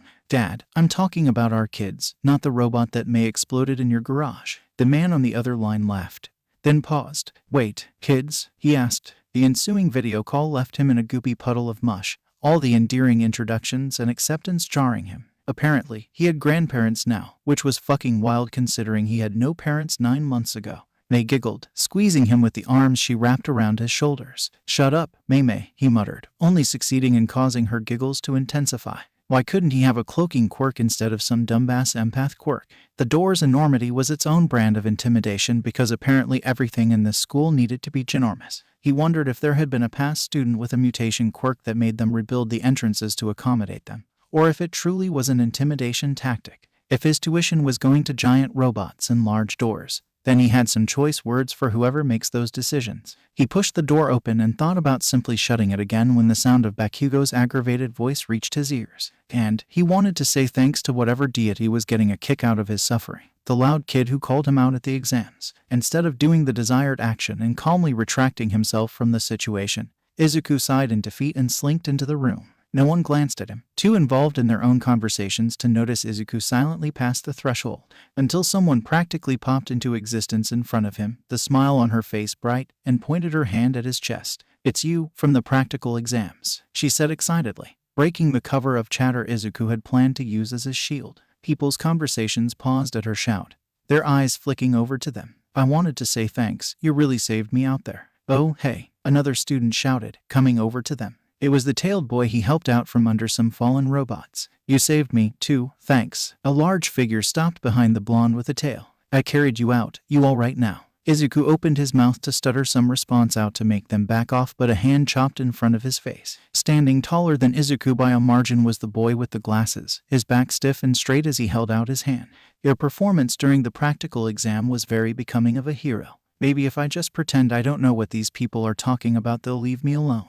You didn't hesitate to help, even when the challenge of taking down a 0-pointer was in front of you." "Oh, god damn it." Izuku held in a sigh of mortification as the room erupted with disbelief. "You took down a 0-pointer. A pink girl with horns cried in alarm. "That's so manly, dude," a red-haired boy exclaimed, stepping closer. "How'd you do it?" Those things were huge. The room's enthusiastic interrogation halted, suspense filling the air as his classmates turned to him for a response. Izuku blinked, the expectant silence of all classmates a far throw from the clamor they created. "Support items," he deadpanned, giving them a thumbs up and feeling so fucking awkward. "They're great. If you're all here to talk, you should leave." Izuku jumped, bumping into the red-haired boy with sharp teeth when he took a step away from the door and saw a raggedy man on his side in a yellow sleeping bag.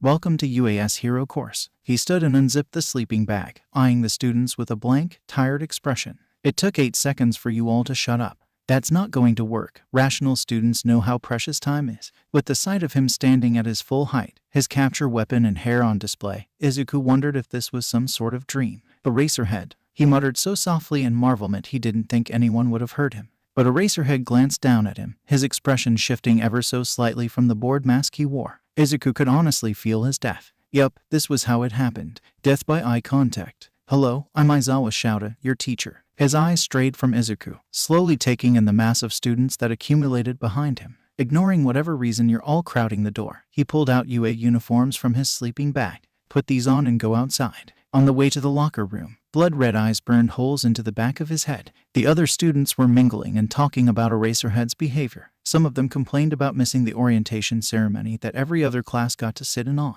He kept the relief he felt to himself when he realized that there would be an orientation ceremony, and that they would likely not attend it. Large crowds were never his forte. Bakugo pushed past him, his shoulder roughly slamming into his as they entered the locker room. Resentment pooled in his core as he remembered their last conversation. If that interaction could be called a conversation. "What the hell, shitty Deku?" He ceased, gripping the collar of Izuku's uniform. "I told your useless ass not to apply." Izuku only glared up at him, meeting that once friendly ruby gaze, without flinching. "I don't care what you tell me to do," he said steadily, holding his burning stare even when Kaken's other hand popped in warning. "I'm going to UA, Kaken, and if any student or teacher is worth their salt, I'm not certain they'll tolerate you beating up another student." His ears rang at the too close blast. Half his vision on one side blacked out from the flash of light. The skin of the side of his face hurt. Kaken growled. You worthless. Izuku grabbed the arm, pinning him to the wall. I am not worthless, he snarled. Kaken's grip loosened, shock widening his narrowed eyes. Stop fucking saying that. I worked hard and fought for my spot at UA, so don't you dare say I can't go. He opened his mouth, lip curled and poised to beat him into the ground like he had done for years. But this time, Izuku slid his hand onto the bare flesh of Kaken's hand, watching as he froze until his touch. His skin crawled with unease. The sensation of utter weightlessness he felt almost enough to distract him from the buzzing pain mounting in his skull. Slipping from his lax hold, Izuku made to bolt, but Kaken recovered faster than the rest of them ever had.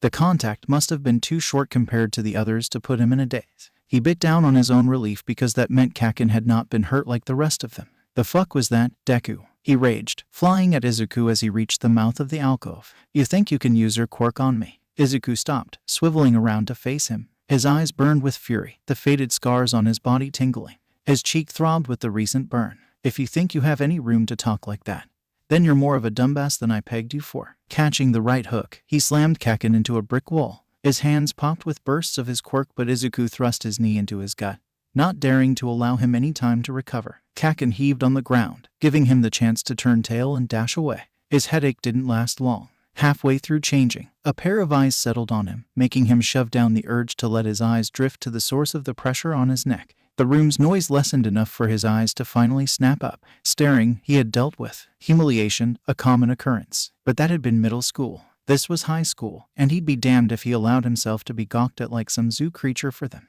With that deliberation, he met the sharp-toothed boy's red eyes, one so unique from the already contrasting gazes, Izuku almost startled visibly. Concern furrowed his classmate's brows, his mouth pulling into a slight frown. His eyes lifted from Izuku's scarred arm when he finished dressing, finally meeting his own. Dude, those are some gnarly scars you have on your arm. He refused to flinch at the comment. He refused to be reduced to his scars in front of his classmates. He wondered if Bakugo was one of the several gazes glued to his left arm and longed for Mei's hand clasped strongly around his own. For Mitsu's arm weighing reassuringly on his shoulders. For Ayumi's shadow cast over him as she stood taller than all of them and warded off the stares. When Izuku first told them that he acquired his scars from an unstable pile in Dagaba Beach, they all reacted in their own ways. Mei immediately drop-kicked the piece of scrap metal she had been inspecting, dusting her hands off, and sat down next to Izuku without saying a word. Ayumi's ear fins flared in surprise and she broke the metal water bottle she had been holding, the metal molding to accommodate to the shape of her curled palm.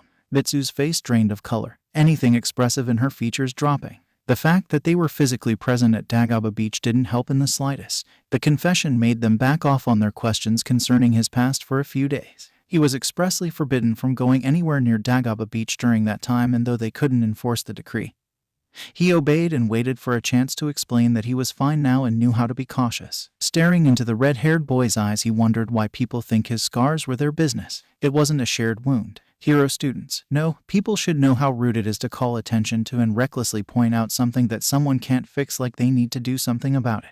Izuku knew that his scars were gnarled and ugly, but that didn't mean other people could say that. Yup, Izuku said snappishly, breezing past them all. He was not ashamed of his scars. Scars told stories, tales that strangers had no right to ask him about. No one could force him to hide his memories away, and, for better or worse, Izuku wanted to remember his time with Tamura and Kirigiri. That was fast. The gruff voice forced him from his thoughts. Izuku blinked and felt the sun warming his side. He was outside now, with his teacher. The teacher, who happened to be the pro-hero Eraserhead. Most students take their time, make a friend or two. His eyes were drawn to his arm, but they flicked back to his face in an instant, paying the marks covering his skin no mind.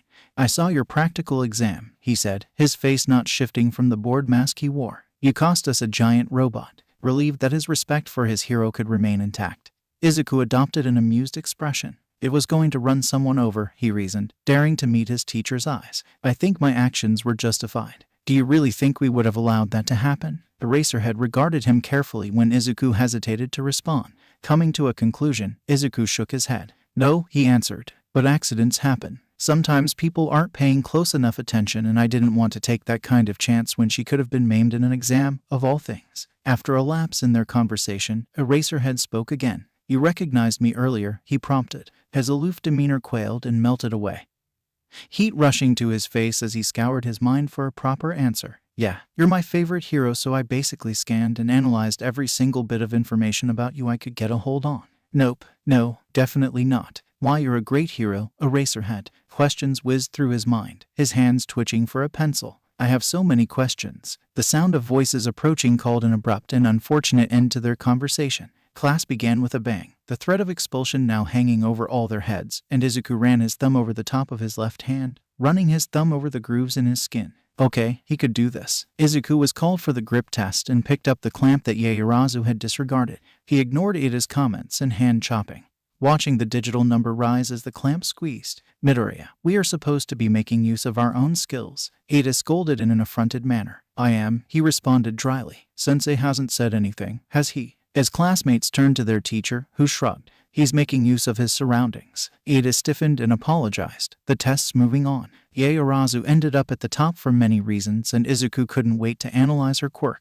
If she could make a motorized scooter in a minute, one that functioned as it should no less, he wondered what limitations and requirements she was bound by. His scores seemed utterly average compared to some of his classmates, but he stood in the middle of the pack, something he acknowledged with pride. Not having a physical quirk sucked, but it wasn't as if he was doing terribly. The invisible girl and the short, purple-haired boy were not nearly as physically fit as him, and neither of their quirks were suited to help them aside from Minta, who stuck himself onto someone when the chance arose. Seeing the multitude of new quirks in his class exhilarated him. If they felt comfortable talking with him about them, he would have to ask them about their quirks when the opportunity came.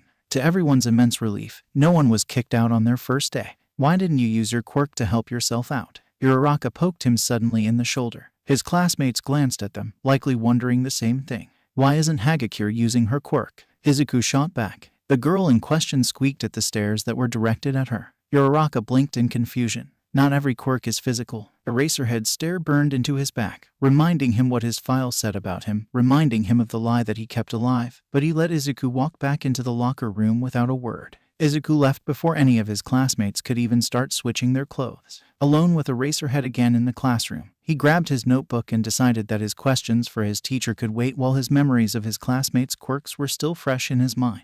His leg bobbed at an increasing speed, the sound of his rapid mumbling tumbling out of his mouth lost to him as he neatly and efficiently dove into his thoughts. When his hand started to cramp, he paused and switched the dull pencil into his right hand to continue writing.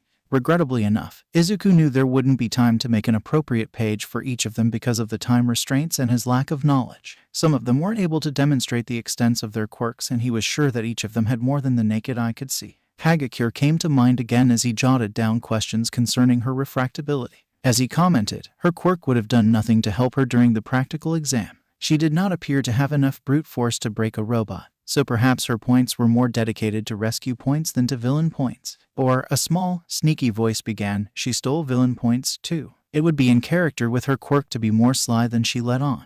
With her ability to go overlooked, it would make sense for her to learn to be more clever to make herself stand out. Movement caught his attention, and every instinct in him screamed danger. The world crashed around him, and all he could think about were the stares burning into his back and the charred notebooks, his skin stinging with the phantom pain of his worst days. No, not again. He could not remember where he was, but he sat in a classroom, and that was enough of a warning sign for him. He tried to remember the Hatsumes, but they were consumed by jeering classmates and mountains of familiar terror. What should he do? What should he do? He stopped writing, the haphazard half-thoughts halting in his panic, when another hand pressed itself over his bare skin. The cage inside him burst, the lock loosened by his lapse of concentration. He scrambled to reverse his mistake, but pain descended on him like a flock of hungry vultures picking at his body, and clarity struck him, leaving nothing but the expressionless face of his teacher, who stood stock-still beside him. Shouta wasn't exactly sure what he expected Midoriya to act like, but he was simultaneously aligning with his assumptions and completely disregarding them at the same time.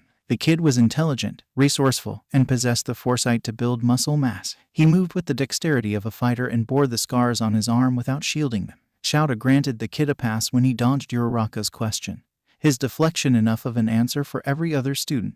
The boy intrigued him, to say the least. When Midoriya entered the classroom again, his quick-paced gait accompanied by jittering hands, he expected him to bombard him with the questions that he had unabashedly yearned to ask when they were outside. Midoriya ignored him completely, though, not even sparing his teacher a glance.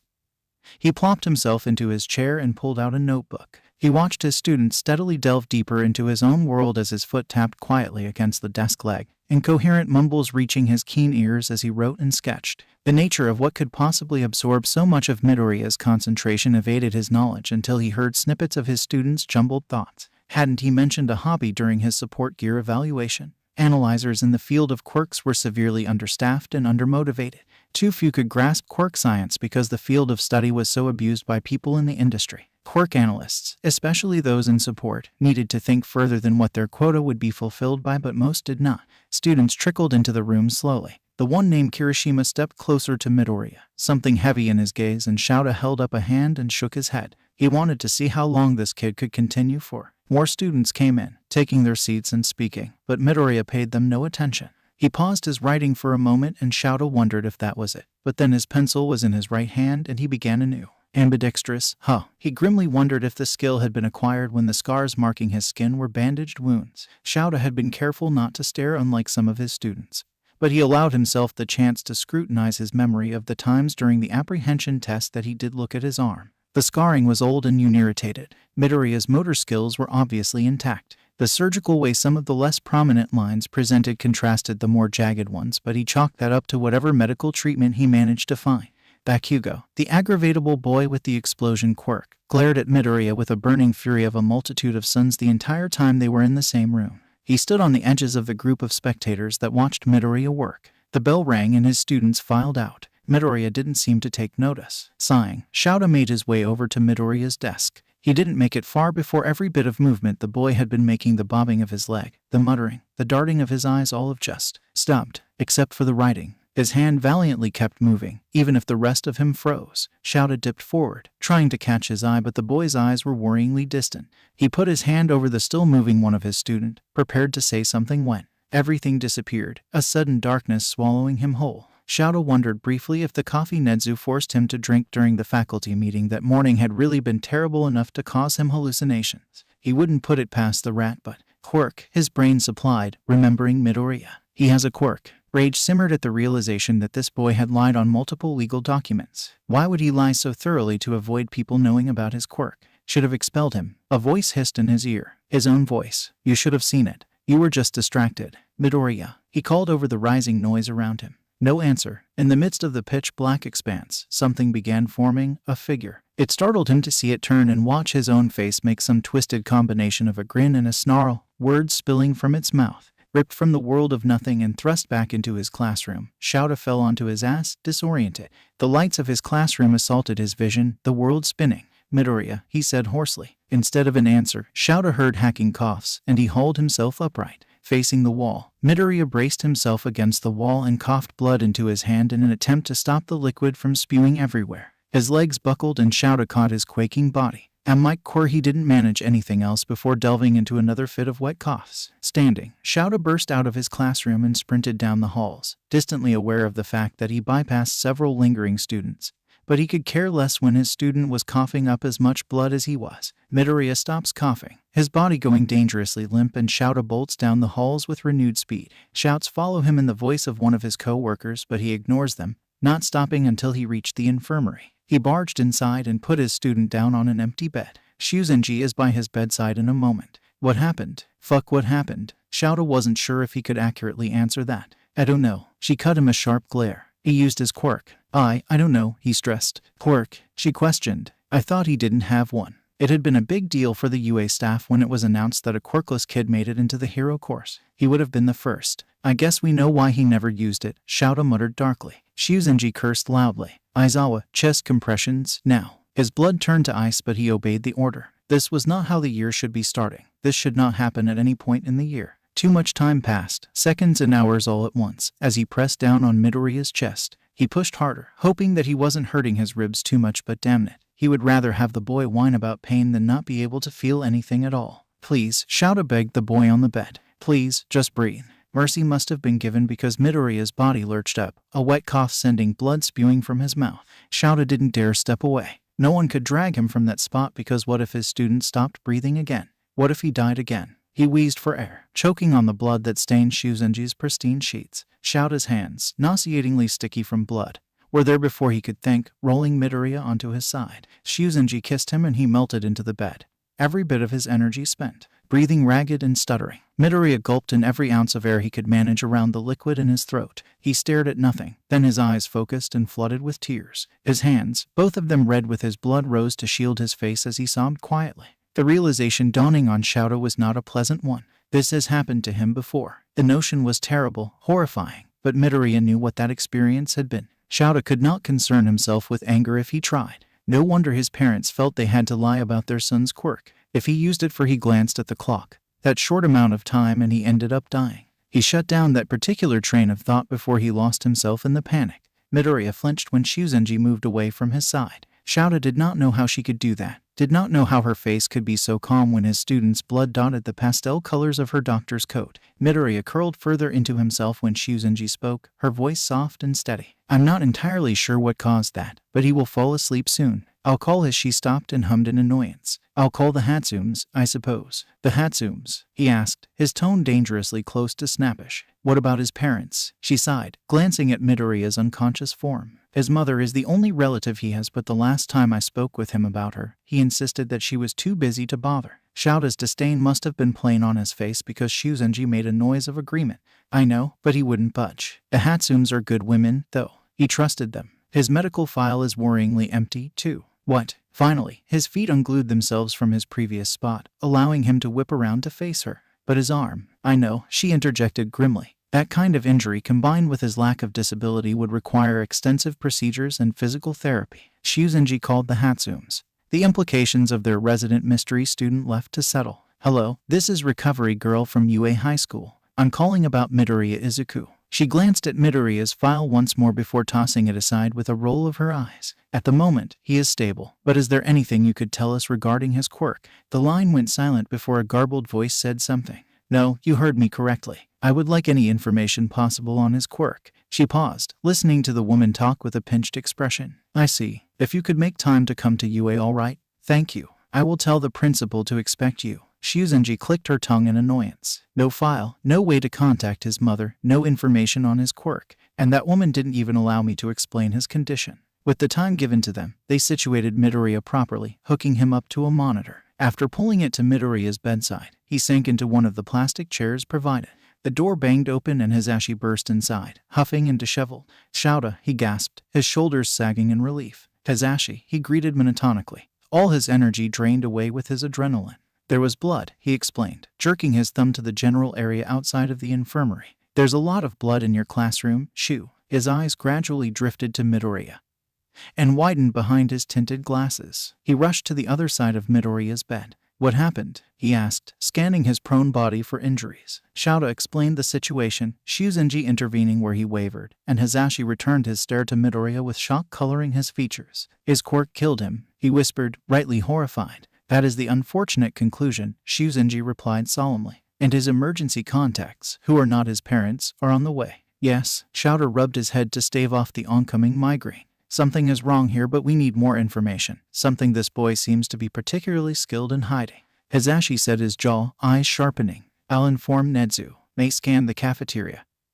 Her golden eyes snagging on the bunch of hero students spilling into the lunchroom, she zipped over excitedly, wondering if Izuku was inadvertently hiding behind one of his classmates' broad-shouldered backs. They appeared perturbed by her sudden emergence at their sides, but she focused on examining the crowd. A frown pulled at the corners of her lips when she realized he was missing from his class. Ew. She grabbed the shoulder of a blonde boy with a black streak in his hair. Where's Midoriya Izuku? We aren't sure, answered a tall girl with a large ponytail. We haven't seen Midoriya since our homeroom. Scenarios flitted uselessly through her mind and she shoved them all aside.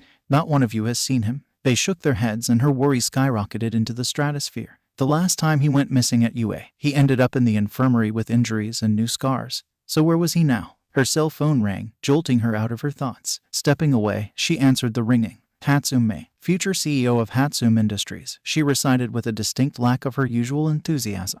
Hello, this is Recovery Girl from UA High School. You are the daughter of Hatsume Ayumi and Mitsu? Yes. May was no longer in the cafeteria. Instead, she was sprinting blindly down the hallways, attempting to recall the maps and directions they had received at orientation. I am calling about Midoriya Izuku. He has you on his emergency contact list. The infirmary is in the Hero Course building, right? She half shouted into the phone. Because I can't remember the map and I'm just running around the school. You're a student, she mumbled, the noise barely carrying through the phone. Yes, now. Oh shit, there's a blood trail. May halts at the doorway of classroom 1 for a brief moment, eyeing the vermilion colors scattered in droplets, leaving a path of sorts for her to follow. I'll be there in a minute. Hanging up the phone, May bolted down the hallway and narrowly avoided slamming herself into a wall. She passed an equally harried present mic on the way, their eyes meeting for half of a second before they continued in opposite directions. Heaving in the air, May knocked on the door to the infirmary. An exhausted-looking man answered the door, staring at her blankly. His eyes traveled behind her, his eyes narrowing with annoyance. Glancing back, she realized that the entirety of Class 1 was arriving behind her. "I'm Hatsume," she introduced herself quickly. "Where is he?" Instead of answering, he widened the gap in the door enough for her to enter. She darted inside, hands trembling as she laid eyes on her best friend. Nothing looked wrong, per se, except for the paleness of his skin. Paleness could mean all sorts of medical mumbo-jumbo though. "Don't wake him." She whirled around to see an exasperated recovery girl staring at her. "He needs proper rest. I'm sorry about hanging up on you," she said, her voice wavering.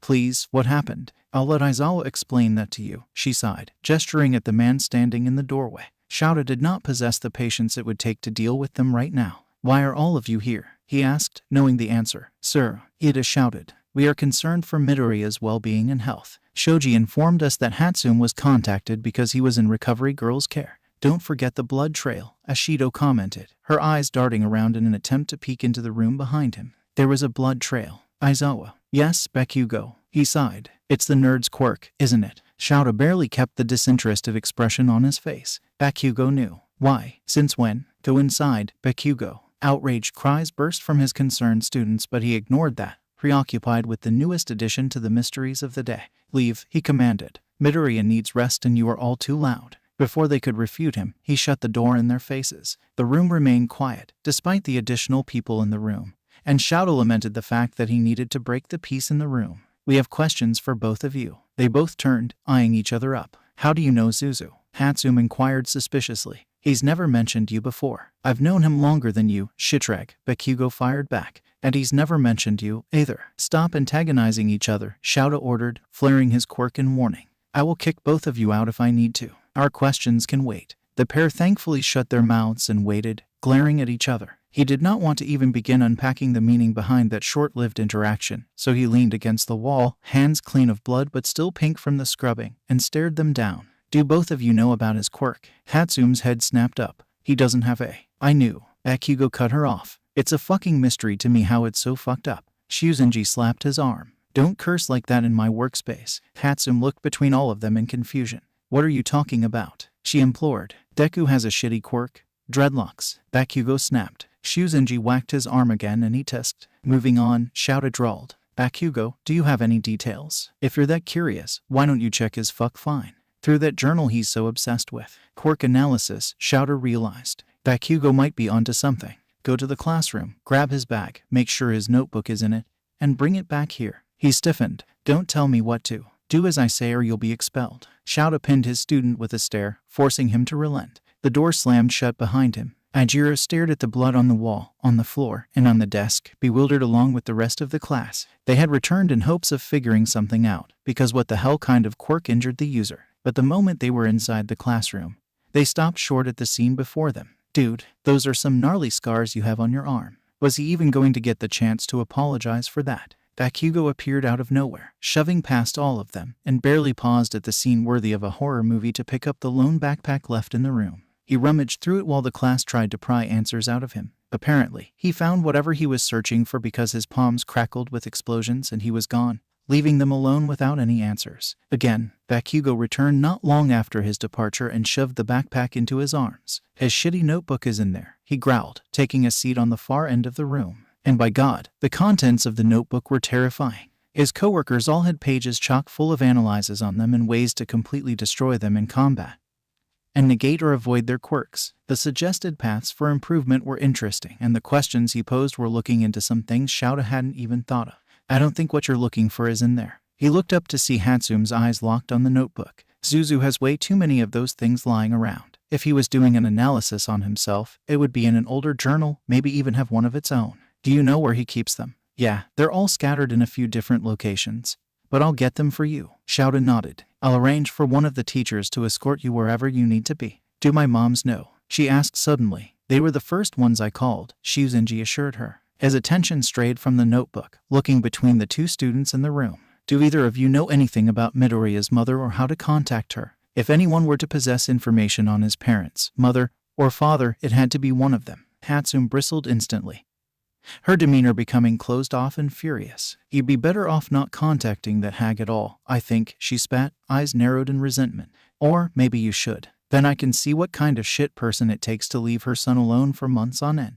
Watch what you say about her, dreadlocks, Bakugo growled. Hatsume ignored him in favor of focusing on Aizawa. I've known Zuzu for nearly a year and I've never seen her. Not a glimpse or a photo. She never drops him off or picks him up. In the few times I've been in his apartment, it looked like only he lived there. She scowled at the floor, curling her hands into fists. Honestly, he sort of lives at Dagaba Beach and that place is homier to him than the apartment. Inko, whoever she is, isn't part of Zuzu's life and I don't think she should be at this point. Bakugo seemed to be having his own revelation, his hands falling to his sides as he lost himself in his head. But Shouta's number of questions to answer just raised itself. You think he lives alone in an apartment? Hatsume winced. He stays at Dagaba and my house mostly, but yeah, that's what I gather. Bakugo, in your experience, what is Midoriya's mother like? Startled from his thoughts, his head snapped up. All I remember is her being really freaking nice. He said lowly, more to himself than to Shouta. My mom hasn't mentioned her in a while and I can't remember the last time I saw her. A name finally registered in his mind. You said he stays mainly at your home in Dagaba Beach. Isn't that where most illegal trash dumps are? Hatsume nodded and wiped at her red eyes. It's also a great source of scrap and parts. That's how we met actually, she chuckled softly, glancing at Midoriya. My parents run a met shop and he started selling them parts he salvaged. All by himself, Shouta almost asked. Bakugo, see if your mother has any means of contact with Midoriya's mother. Whoever this woman was, wherever she disappeared to, it undoubtedly rested in Shouta's mind that she left her son alone for far too long. Exactly how long, he could only guess. As to why, he looked at Midoriya's pale face. His freckles splattered across his cheeks and thought of how society would see him. It only fueled the fire of fury within him to think of why Midoriya and Co. would leave her son on his own. Hatsume's mother's arrival was akin to that of a strike of lightning. Everyone already present in the room jolted at their sudden entrance. On their tail, ectoplasm glided into the room, silent and serene. The shorter of the two looked like Hatsume's relative. Her hair, like her daughter's, was a salmon pink, but it stood spiked on her head, close cut to her head. Her golden eyes landed on Midoriya and her daughter at his side. The lankier one stood silently at her side, like an executioner standing by her queen as she examined the room. Her dark skin and silver eyes swept over the room, her webbed appendages fluttering when she saw Midoriya. The gills in her neck vibrated slightly, a rumble sounding in the room. Their daughter nodded at them, silently passing information, and Hatsume stalked over to Shuzenji, her figure looming over her with an expectant look plainly written across her face. When they explained, their intimidating demeanors dropped and she sat heavily in a provided chair by her daughter. I knew something was wrong, but not. She lifted her head out of her hands and peered over to Midoriya. Not this. Ayumi, as they'd thankfully been introduced, put a reassuring hand on her wife's shoulder. Mom, I need to go find Zuzu's journals, Mei said, standing from her seat. Determination blazed as she locked eyes with Shouta. Ectoplasm, could you escort Hatsume wherever she needs to go? Of course. He inclined his head to the occupants of the room and they swiftly disappeared through the door. Do you have any information on Midoriya's mother? He asked on a whim, figuring why not, at this point. Ayumi's ear fins flared, shuddering in disdain, and she met his eyes with a glare. Mitsu's response was a smothered snarl into her hands. That bitch. Never had the chance to meet her. Good for her though. Her eyes glinted with rage. Because as soon as I see her, I'm going to sock her in her child-negligent face. Bakugo shifted in the corner of the room. Anytime she comes up in a conversation, Izuku swerves hard to avoid answering. He doesn't mention her, and from what Mei's told me, he barely ever stays in that apartment. She stopped and fixed her gaze onto Shouta, making sure he heard her. The apartment, by the way. I've been inside a couple of times and it's so barren. You wouldn't think a person lived there at all if you walked in. His room had a few items, notebooks and shit, but the other bedroom is completely devoid of knickknacks and clutter. Are you aware that he stays at Dagaba Beach as well? Her head snapped up. He'll take that as a no. That dump. She swore and curled her hands into tight fists. Nah, to hell that. I'll fucking adopt him. I've been planning to anyway, and he can live with my ass. My wife's fully on board, has been since she met him, and she cursed again and put her elbows on the bed. How to convince his overly selfless ass, though? He'll say he's fucking fine and that we shouldn't worry. Mom's just busy my ass. Can you understand JSL? Ayumi asked. Shouta signed the affirmative. I would like you to know that we're his family now, and I don't particularly care if that woman comes back. We love him, and the only reason I would ever want her near him was so that she may apologize for being such a subpar mother. Shouta gave her an appraising look and decided he liked her. It sounds like there's a general consensus surrounding Midoriya's mother. He glanced at the boy, watching the rise and fall of his chest. Getting this done won't be easy. Shouta had a feeling he didn't need to reference what wouldn't be easy. I know. God, I know, but we can't just. We have connections in the police force that will look into his situation, but the best we can offer him would be to put him under the temporary guardianship of a teacher here using the school's guidelines to ensure that he is being taken care of. And if he told us everything, then he'd be in a proper home in a third of the time. But most kids in his situation don't spill their guts because they're promised something better than what they have. How long will it take to put him under your care? Ayumi asked, pinning him with her metallic stare. My care? Yeah, we assumed you were going to take him, Mitsu said, her eyes narrowing. I'd need to talk it over with my husband first. He knew, though, that Hisashi would never turn Midoriya away. But, you're right, that is my intention. Then let's get detailed. The rhythmic beeping near him was the first thing he noticed. Opening his eyes to see the colorless ceiling, the pain in his head grew quiet, hushed by the darkness surrounding him. The panic that arose inside him as his memories returned reached the monitor before he fully processed it. Would they let him stay after this? He used his quirk on a hero. He attacked a teacher. Izuku prayed that Eraserhead was okay. Did he hate him now? He didn't want Eraserhead to hate him. Fuck, he hadn't even made it past his homeroom class. What time was it? Maybe he could. An unsympathetic 142 stared him down from above the door. His eyes burned with unshed tears. Don't cry. He pushed himself up into a sitting position. Don't fucking breathe. His voice hissed bitterly. Then maybe you can forget how badly you screwed up. No one else lay asleep, or otherwise, in the room. It was just him and his thoughts as they fought and shoved to consume him in their frenzy of emotions. Izuku grieved for his lost chances, for the doors that opened only to surely be slammed in his face. He raged at himself, sick of how he always threw away what he craved. Fingers curling around his arms with a bruising grip, he hugged himself, desperately searching for any sort of reprieve from this nightmare, from himself. A sob ripped out of his throat, broken and rough. One of his hands pulled at his hair in frustration and he closed his eyes in a futile attempt to halt the hot streams of water pouring out. Minutes passed. Izuku carefully swung his legs off the bed. His entire body felt stiff, a familiar sensation, disturbingly enough. Dying more than once was usually not something a person, let alone a child, could attest to. Resuscitation involved multiple compressions to his chest. Hard compressions, as in, he felt it now. And it would probably stay with him longer than the stiffness in his body. The tile floor sent chills up from his feet the moment he made contact with the cold surface. The IV in his arm held him close to the bed but allowed him a few steps of freedom. The last thing he needed right now was to take out his IV and have people barging in thinking he died or something. Hunger announced itself loudly with a rumble from his stomach. He should just leave. No one would want him around anymore, so why not leave? They're going to be so disappointed. Izuku cringed at the thought of the Hatsume's reaction. I already ruined my chances. The door opened soundlessly. Izuku watched, frozen, as Eraserhead stepped in the room with a coffee and a bun holding his hair up. They locked eyes and stared at each other for a few moments, the clock ticking audibly in the thick silence. Am I being expelled? If the question took him by surprise, he didn't show it. He asked in a tone softer than any teacher had ever used with him. Izuku's face scrunched up in confusion. What do you mean for? I've read all those long-winded rules for grounds of expulsion and suspension. He glared at his teacher's blank expression. I used my quirk on you, a teacher. Severity and situation of the matter at hand and in context. I attacked you unprovoked and trapped you with my quirk. That puts me in the red zone. I missed all my classes but homeroom. You look okay, but he scanned Eraserhead critically, despair written helplessly across his face. Did I hurt you? No, Midoriya. And you're not being expelled. The relief had him leaning on the bed again. Thank God, May would have killed me. We do, however, have some questions. Izuku looked up and nodded. Of course they would, given everything that occurred. Would you be willing to answer some now, or would you prefer to wait until morning? I'm fine doing it now, sir. He was not fine. The very idea of being questioned about any of the events that took place yesterday sent alarm bells ringing through his head and made it harder to breathe. What made you dissociate? Right into it?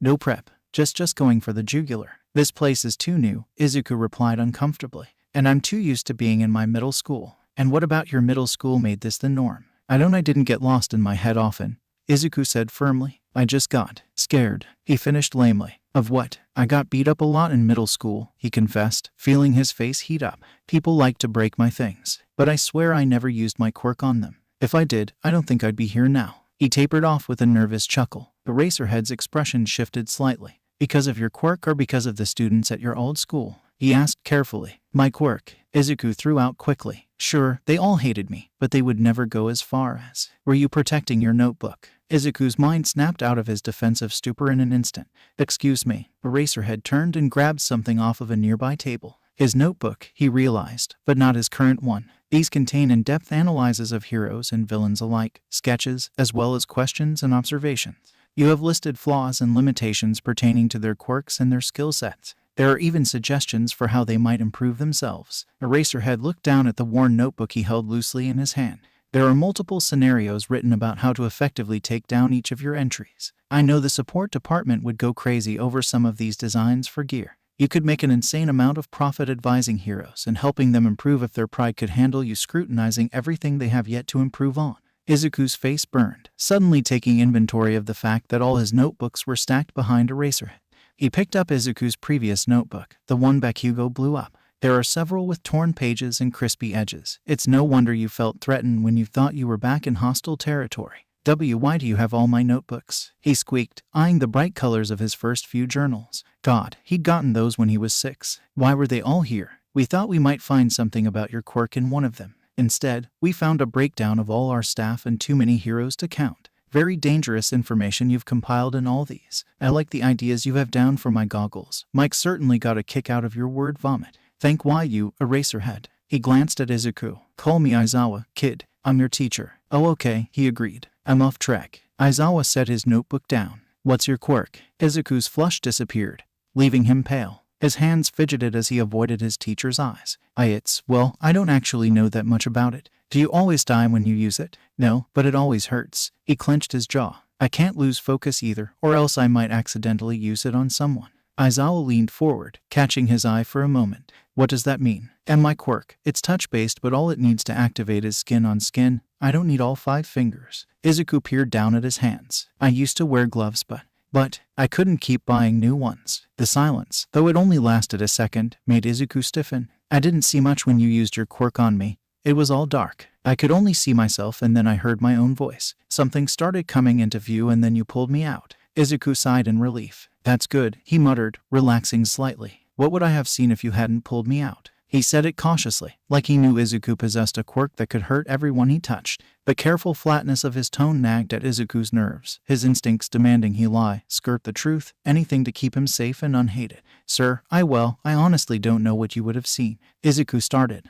I've only purposefully used my quirk a few times and one of those was forced. That's the only reason I know anything about my quirk in the first place. It's not exactly like any of them told me what I did to them. What do you know? Izuku took a deep breath, psyching himself to tell his teacher something he had never once said aloud to anyone. He hesitated, terror shooting through him at the thought, but he fuck it all because here he finally was. He was at UA and even though they might chuck him out for having a quirk like his, he had a chance to stay and learn how to be a proper hero, to learn how to save people and be good. Izuku wanted to be a hero. My quirk, when activated, puts a person at war with everything they think is wrong with themselves. He looked away from Aizawa in shame, praying that he wouldn't be disgusted with him. I have really tried to keep my quirk off since I couldn't wear gloves. You've been actively suppressing your quirk. Aizawa interjected urgently. When did you start? Izuku's mind brought forth the memory of gloves smacking him in his face, his mother a few feet away from him, a mix of bewilderment and anger staring him down as she ordered him to put them on and made him promise to never take them off.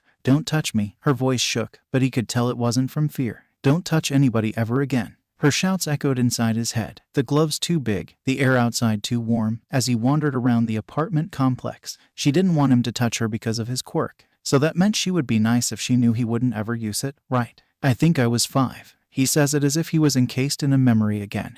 Judging by the distant look in his eyes, he definitely had something on his mind that he didn't bring up. His brain screamed distress and demanded retribution for whoever put it in this kid's head at 5 years old that his quirk was so utterly horrible that he needed to concentrate to keep it completely off. 5, he said instead of the curse that nearly came out in a hoarse whisper. 5, Midoriya, no wonder you nearly died using it. The kid, that goddamn problem child, flinched and looked up at him with those wide emerald eyes, confusion gleaming in their depths. What do you mean? Says the quirk analyst. Shouta hisses. Quirks are extensions of us, Midoriya. They are an evolved supergene that manifested and wove into our DNA.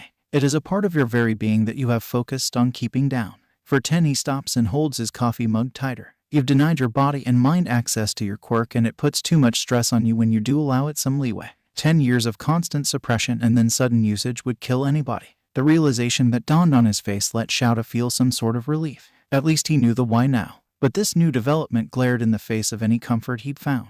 He met many who disliked, who hated, and loathed their quirks, but only a rare few of them ever admitted to shoving their quirks away instead of simply ignoring them. Skin-on-skin contact initiates the possibility of his quirk activating if he doesn't concentrate. Uniforms took care of most exposed skin, but his hands, his body from the neck up, he couldn't cover them. Except he had gloves, part of him seeds, gloves that he couldn't keep buying. That meant someone destroyed them. Someone stole a safeguard and a reason to let himself relax his focus. Let me be clear, Midoriya, Shouta said calmly. Do not suppress your quirk anymore. We will provide you with gloves if you need us to, and I am going to offer you quirk counseling so that we may train you to safely use your quirk without such deadly consequences. But, what if? What if you need to use your quirk and you can't? Shouta cut in, his eyes glaring down at him. What if you do use it and you die? What then? Is there someone to resuscitate you, or do you just die because you're too scared of your own quirk? He paused, pinching the bridge of his nose. You have potential, Midoriya. Be rational and accept UAS help. Accept my help. Midoriya stared at his bed,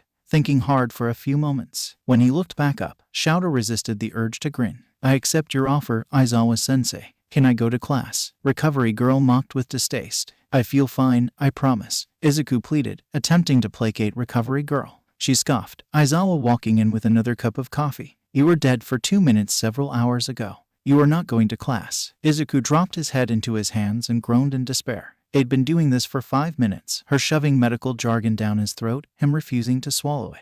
Aizawa didn't seem to be inclined to argue on either of their behalf, which Izuku wasn't sure whether he should be irritated about or not.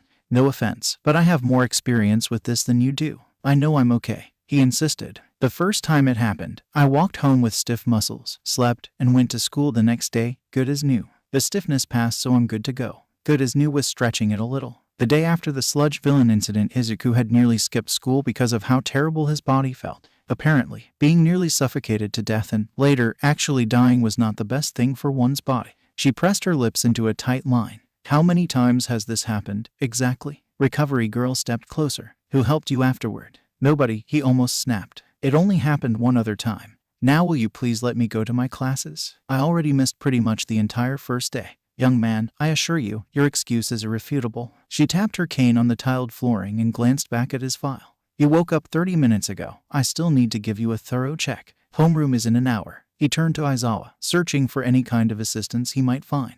Come on, I haven't even been able to see the Hatsumes yet. Ah, there arises a topic your teacher avoided during your early morning discussion. Recovery girl turned around, shuffling to her desk. What? Izuku glanced between the two adults, unease welling up within him. Aizawa sighed, eyeing his defensively drawn-up shoulders. We know you live alone, Midoriya. Izuku froze, then peered back at the notebooks stacked neatly on the counter. He cursed the lack of information on his file. Knowing that there were no people aside from the Hatsumes listed as his emergency contacts, he should have put together that May gathered all his notebooks for them, possibly with a teacher. That meant they knew about Dagaba. And Aizawa clearly stated that they knew he lived alone. How did he explain this? What reply would make them leave him be and let him return to the beach, where the waves still reached his little space carved out in a heap of metal? What could he say to them for him to be allowed back to the Hatsume's house without fanfare? How did he get back to the comforting warmth, to the never-silent home the Hatsumes had given him? My mom's job requires her to be far away. She doesn't like the idea of me being alone, so I spend a lot of time with the Hatsumes. His voice is surprisingly steady, but he could hear the brittleness to his voice. If they tried to bend him, he would shatter. And your place at Dagaba Beach. May and I spend a lot of time there, so I thought it'd be nice to have a resting place where we could just sit around together. She told them about it. May searched it for his notebooks, presumably with a teacher present. May told them about it. Izuku leaned back onto the bed, putting his hands onto the sheets to hide their trembling. The Hatsumes say they haven't seen your mother once in all the time they've known you. Bakugo says he hasn't seen her in years, and his mother stopped talking with her a long time ago. Izuku was pulled from his thoughts, harshly thrown back into reality. Bakugo.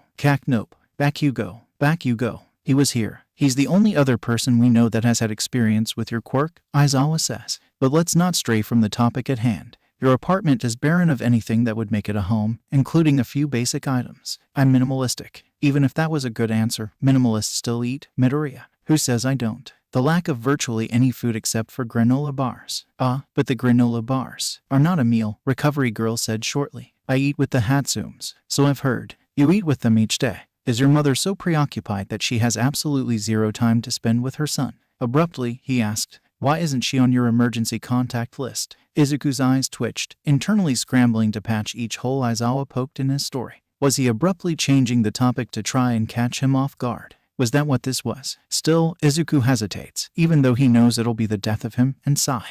Look, she's too far away to come around if anything happens to me. She's on planes half the time, too, so it's not like she's available at any time. Knowing full well that she wouldn't give a flying fuck about anything that happened yesterday, Izuku wondered if his mother was in planes often.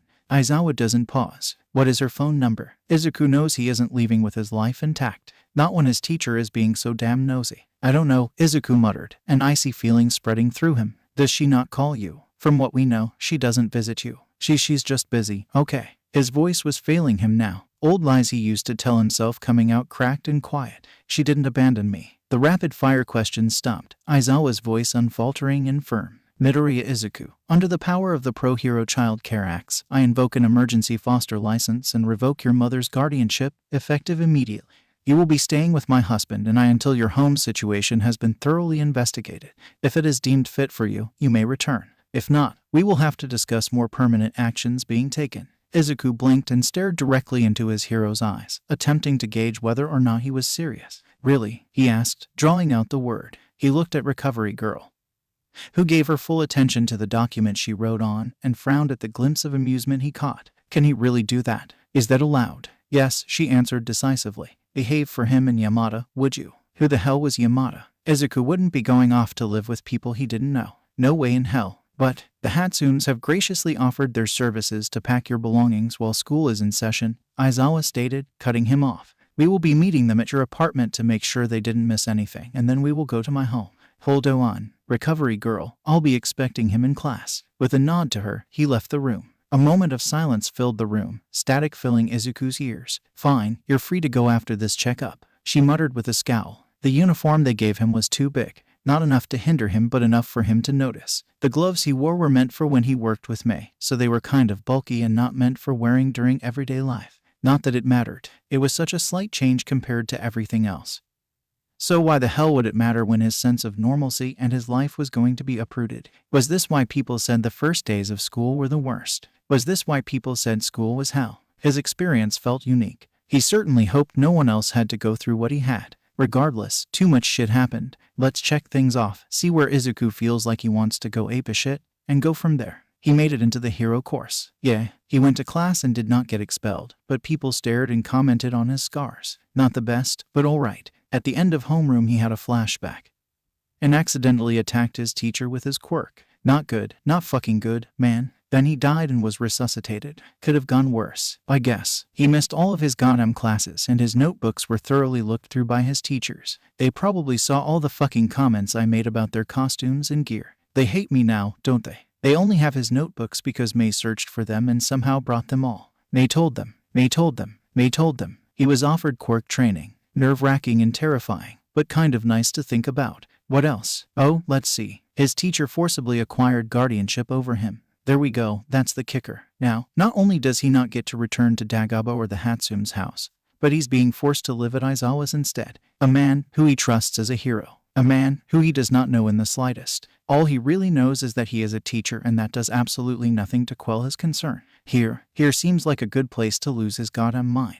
Izuku stopped his stroll in the middle of the sidewalk and looked over at the entrance gate of the school. Maybe if he ran now he would be able to escape to somewhere. The Hatsumes were in on this scheme, a fact he bitterly wished to ignore, so going to them to hide would only lead him back here. He ran his gloved hand over the too large sleeve of his uniform and tugged the end of the sleeve. Sighing, he resolved to await whatever the day would bring him and roll with the punches like he always did. Sooner than he thought, he stumbled across his first weird thing of the day. Takoyami, who was kneeling by a bird feeder. Izuku crept up on him, peering over him to watch as he handed his odd shadow companion bird seeds. "He can eat?" Izuku questioned. Both beings jolted, his presence taking them by surprise. "Oh, I'm sorry. Hi, I'm Midoriya," he introduced, stepping back. "I'm in your class." "Indeed," Takoyami said, rising to his feet. "You were the enigma who vanished. You caused quite the stir." Stir. The shadow figure laughed. "This kid disappeared and from what we saw and Shoji heard, he should still be with Recovery Girl." "What you saw?" Izuku echoed nervously. Takoyami glanced at him. In the classroom, we found blood pooled on the ground and splattered across a desk. Naturally, we have been concerned.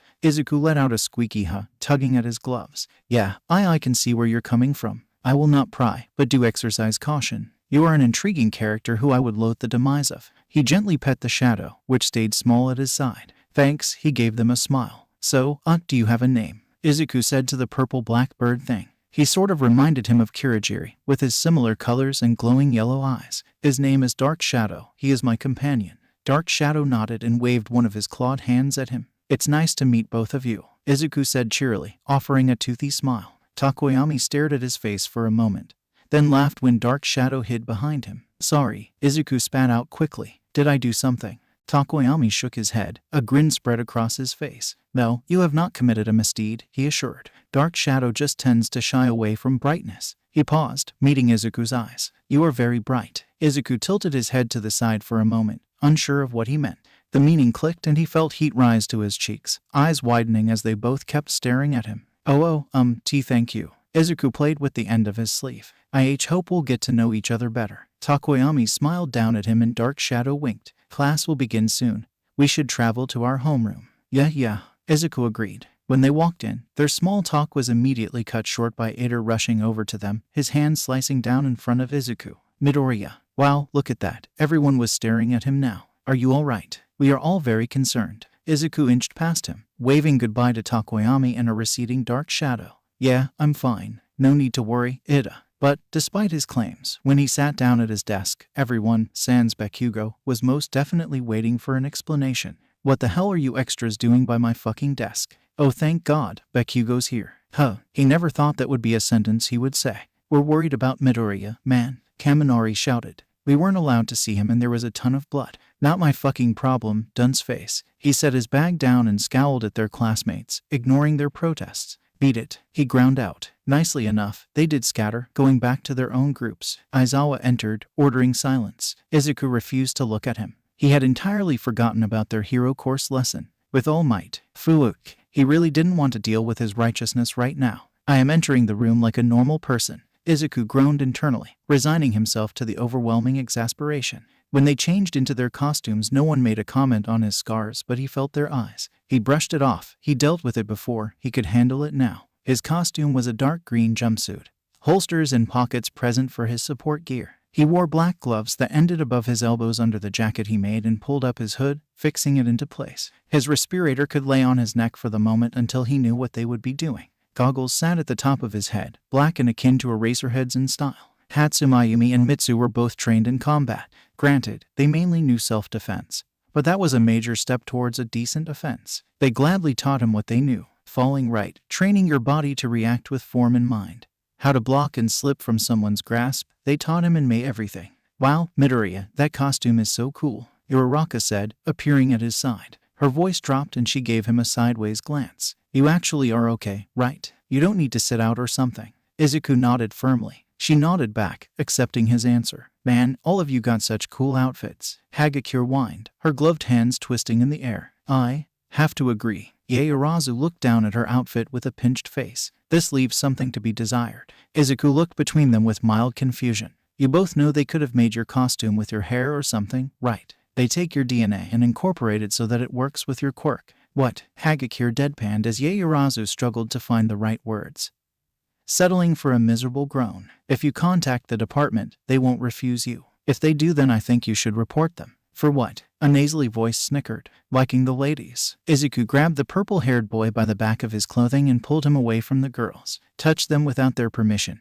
and I'll punch you into a wall, he warned. Are you ready to begin? He let go and the boy scrambled to make an escape. The girls gave him thankful smiles of respect. Izuku ended up being teamed with Kirishima against Shoji and Todoroki. They'd be going first, pleasantly enough. Izuku wanted to be able to observe without worrying about his own match. For now, though, he had 10 minutes to come up with a plan to protect their bomb.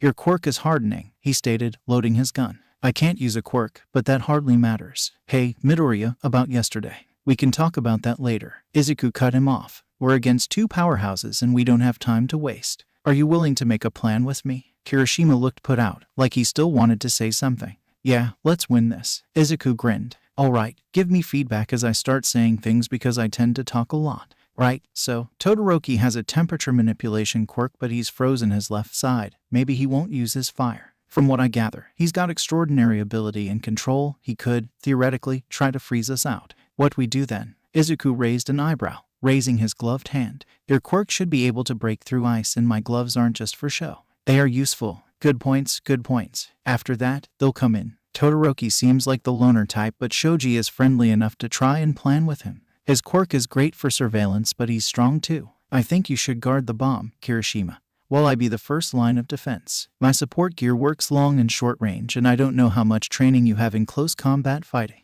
Your quirk requires it, but do you know proper fighting techniques? I started going to a class during middle school. He shrugged. I'm still not great at fighting with technique, but I can brute force my way through a lot. Then yeah, I should go out. Do you know how to shoot? His puzzled look was enough of an answer. He unloaded a few smaller pieces of ammunition and placed them in a bag, offering them. These won't explode, right? He said as Izuku handed them off. You're not gonna blow me up like the zero-pointer. Izuku laughed. These are sticky bombs. When they hit something, they'll explode and trap someone under them. Izuku handed him another few in a separate pouch. These are for if you hit someone in the face or you need to get them out quickly. Just crush them in your hand over the substance and it will release the person. Use them accordingly and definitely keep your quirk in mind if you end up fighting. I just gotta throw him. Yup. Be careful though, don't accidentally activate them. They're frozen now, and if we're lucky, Todoroki will provide us with some premium ice to keep them nice and chilly until you might have to put them to use. Not too cold though, or else they'll bounce right off their target. He drew a breath. If I come across both of them, the fight might end pretty quickly depending on their coordination, Izuku confessed, fiddling with his firearm. And if they split up, you sure know how to cheer a guy up, Izuku answered, matching his teammate's grin. If they split up, I would have to worry about Shoji alerting Todoroki to my every move, or Todoroki, well, then I'd just have to deal with Todoroki. You have enough to defend yourself with. Do you have a plan of attack cooked up? Of course I do, Izuku said. Shoji relies on his senses to tell him where someone is, and I can use that against him. His strength and many limbs could definitely be troublesome if he gets close, but I don't intend to let that happen. Todoroki, on the other hand, could go either way, because he might not use his fire. That would definitely work better for close range than his ice. You are so right, but I kind of meant that when people have flashy quirks, they tend to rely on them almost entirely. He might not know how to handle a fistfight. Izuku peered up at Kirishima. Or he could be. He's a little hard to read with all the silence. Are you telling me he's essentially a pass-fail? Yeah, but if he gets past me, I'm confident in your abilities. Kirishima flashed him a sharp-toothed smile. Thanks, Midoriya. Also, Izuku added, meeting Kirishima's gaze, radio silence will likely be the best course of action. Right, yeah, Shoji could totally mess us up if he overheard us. They nodded at each other, trusting that their partner would do their part. Time's up. Heroes, you may enter. Izuku nodded in unison with his partner, turning to the door only to watch it be encased in ice. Ice that was quickly coming at him. Jump, he called out, leaping out to the already frozen floor. Frost crawled up his legs, puffs of air becoming visible in the cold. Kirishima broke his leg out of a patch of ice, shivering. Izuku looked at the door, then at his teammate, before pushing himself back across the ice to him. What are you? Izuku ignored him, handing off his jacket. It's got heaters in the lining, Izuku said as he moved back to the door. His gloves radiated heat, water running down the door. He waved to Kirishima without looking back and left the room, closing the door softly behind him. Pulling his goggles down, he switched to thermal vision, striding down the hallways until he caught sight of Todoroki. He was alone, half cold, half lukewarm, likely from his ice side. Izuku focused as Todoroki turned a corner, heading into the hallway where he'd hopefully meet his demise. He switched back to normal sight and looked down at the gun in his hand. He'd given Kirishima 3 rounds, leaving him with 2 sticky bombs. For Shoji, if he showed his face, he had his own unharmful flashbangs and some awful-smelling gas in a capsule. He would have to use them sparingly. Todoroki turned the final corner into Izuku's path. He lunged at the unsuspecting student, knocking into him and leading with a hard crack at his face. Todoroki stumbled but managed to push him back, throwing a layer of ice Izuku's way. He surged over the wave and out of the corner pocket, to the hallway. Todoroki glared, sending another wave of ice. Izuku jumped the hurdle and fired at an angle. The momentum smacked them both into a wall on their ends of the hallway, but Todoroki, for all his struggling, couldn't break free from the goop that held his right side against the wall. Ice still came, but Izuku dodged and rolled and leaped until the capture tape was secured around his right arm. Todoroki has been captured. Izuku shuddered and pressed his gloves to the ice that encased the lower half of his body. God, he was cold. He stepped away with wet clothes, activating his thermal vision again to see Shoji entering the building at a swift pace. Shivering in the frozen building, Izuku turned to Todoroki. Freeze that shit and it'll take longer to get it off. Heat it up and it'll just expand. I'll get you out after this is over. Taking off down the hall, he readied his mini arsenal and reloaded his gun. The pathway he'd come from was effectively blocked by Todoroki's ice, leaving him to find another way to get back to Kirishima. He had a sinking feeling that his plan wouldn't work as well as he wanted it to.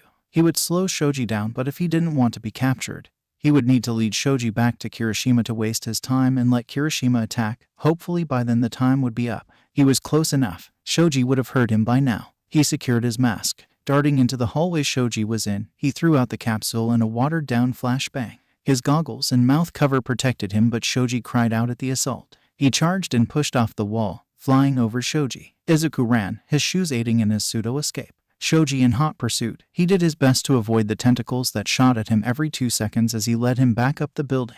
In all honesty, it wasn't his best plan to lead the enemy to the prize, but Shoji might notice a wild goose chase, and if he finished Izuku off, Kirishima would have no backup in a fight with him. Something latched onto his ankle. He crashed into the ground, the hard thud audible as he saw stars. Rolling over, Izuku threw out his last flashbang. Scrambling out of his hold, Izuku realized they were coming up on the room with Kirishima and the bomb. He didn't know how much time Shoji had, but if his tentacles lashing out at half the speed they were before was any indication, Izuku would bet it was nearly up. Kirishima, incoming. Izuku yelled into the comms, sprinting into the last hallway to the room. He slapped a tentacle away and burst into the room, shooting to the side instead of running straight. Something behind him made contact with a splat and Izuku rushed to Kirishima's side, panting and shaking. The bomb had been pushed to the corner of the room, too far for Shoji to reach as Kirishima pelted him with all 3 bombs. Only his head stayed visible over the expanded slime compound. Shoji has been immobilized. Villains win. All Might declared.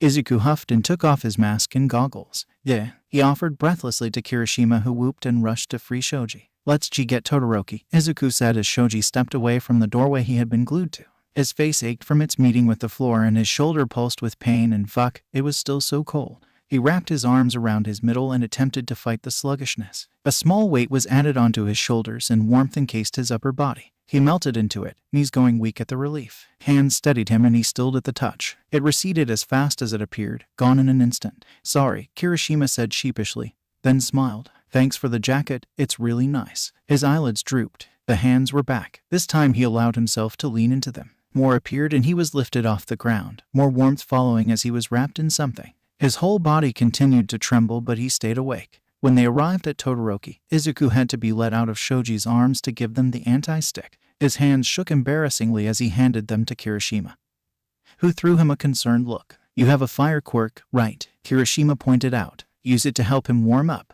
His toes were numb when they exited the building, but at least he could feel his fingers. Todoroki's left hand stayed on his back, a constant presence of heat adding to his jackets. The building was indeed unfrozen, and when they arrived back to the group, Izuku, accompanied by the human space heater, Todoroki was immediately sent to see Recovery Girl. Damn, that put quite the hole in his plan to observe his classmates' styles and quirks. He hadn't thought about what might happen if he got injured. There was a fleeting thought that Recovery Girl might be able to get him back to class quickly enough for him to catch the rest of the class's matches. Recovery Girl was not happy to see him. She muttered profusely about hypothermia and the unnecessary stress on his body. She ordered him to change out of his wet costume and told Todoroki to stay where he was. The rest of class came and went, Recovery Girl allowing them both to leave for lunch. At least I'll get to see the rest of them after lunch. Sorry, he blurted as they walked through the hallways. For making you use your quirk on me, Izuku clarified. My ice was the reason you were put in this position in the first place, he said flatly. Izuku hummed.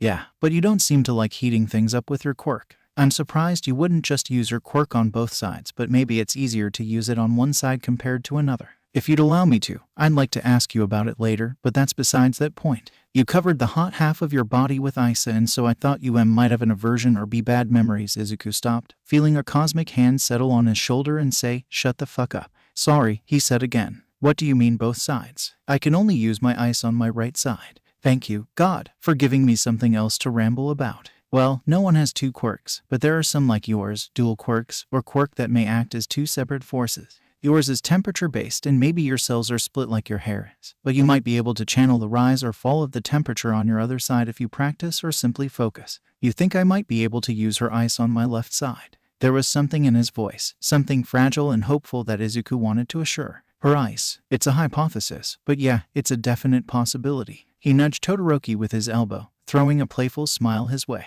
But you have to work on close-range combat. It's so obvious you don't know how to fight without your quirk. My father says with a quirk as powerful as mine, I wouldn't need that. Bitterness lay in his tone, the air becoming thicker to Izuku. That's such bullshit. He laughed, apparently taking Todoroki by surprise. In a fight against someone like Eraserhead, you'd be toast. People with non-physical quirk tend to have resentment to those that do, and they have to work twice as hard to get to the same place. He coughed, suddenly aware of what he said. And not that you don't work hard. I'm sure you earned your place here just like everyone else. Todoroki's blank expression was betrayed by the upturning of his lips. Actually, it's common knowledge that I got in on a recommendation. But there are so many recommended students that get turned away. You and Yaoyorozu must be incredibly talented to have made it in. A hand landed on his shoulder, light and warm, but Izuku still flinched back. Todoroki retracted his hand, his face carefully neutral once more. Thank you for your confidence, Midoriya, but I assure you that I was not offended by your statements. Oh, okay. You aren't wrong to say I rely too much on my quirk. I could use a teacher. Perking up, Izuku nodded rapidly. I know a couple of women who are absolutely amazing. No, Todoroki interrupted. I want to learn from you. You beat me with efficiency, evaded Shoji, a multi-limbed, strong opponent, and won. Kirishima did not face us head-on. From what Shoji and Kirishima relayed to me, you were incredible in their eyes as well. You guys each had time to talk. Izuku inquired, desperate to distract himself from how warm he felt. He knew he must look like a tomato from the neck up. Yes, you were very out of it while we were leaving Ground Theta. When would you be free? You know, to meet with me. I have time this afternoon. We could meet in one of the gyms. This afternoon. He was supposed to meet with Aizawa and the Hatsumes, maybe even his husband, and pick up his stuff. But Todoroki had the time, and Izuku certainly didn't agree with any of Aizawa's plans. Gym Gamma, Izuku said. Right after school would be best. I'll get permission. Midoriya was a curious person. That is to say, Shoto didn't know how to feel about him. He utilized the obvious amount of intelligence he had and was physically trained as well. In Shoto's eyes, he should be a competitor, someone to surpass. That's it. But he also didn't live up to Shoto's original estimation of his character. He was kind and easily flustered, not used to compliments or someone touching him. He was adept in battle but didn't say so himself. He hinted at having a non-physical quirk, something essentially everyone in Class 1 possessed. In the aftermath of the battle training, Shoto noted the change in his demeanor as well. During the trial, when he'd been captured, Midoriya held himself with a cool sort of confidence, something that quickly disappeared once they finished. Or rather, once Midoriya found his coherency. Midoriya told Shoto he might be able to use his mother's ice with his cursed left side. That in itself made him rethink his perception of Midoriya. He had been quick to pick up on his reluctance to use his father's fire, using it against him in the battle, and trapped his offensive side, leaving his attacks limited. Shoji commented that he was amazingly agile, to dodge and evade all 6 of his limbs. He also used Shoji's enhancements against him with his own type of flashbangs and odd smells. When they returned to class after lunch, where he was jumped by the Hatsume girl, Midoriya stayed mostly to himself. After apologizing to Shoji for all the stuff he put his senses through, which Shoji waved off with a compliment on utilizing the counters for his quirk, he sat in the front, surrounded by classmates that he was friendly with, watching and writing about the matches as they proceeded. Garbled speech reached his ears, and curiosity made Shoto lean towards him and peer down at his notebook. Analysis. It shouldn't have come as a surprise, given how skilled and attentive he was. All Might called on him and Yaoyorozu often to explain where and when someone faltered or could have done better. All Might seemed familiar with Midoriya in some way. They were tense around each other, All Might becoming more of a nervous wreck with every interaction.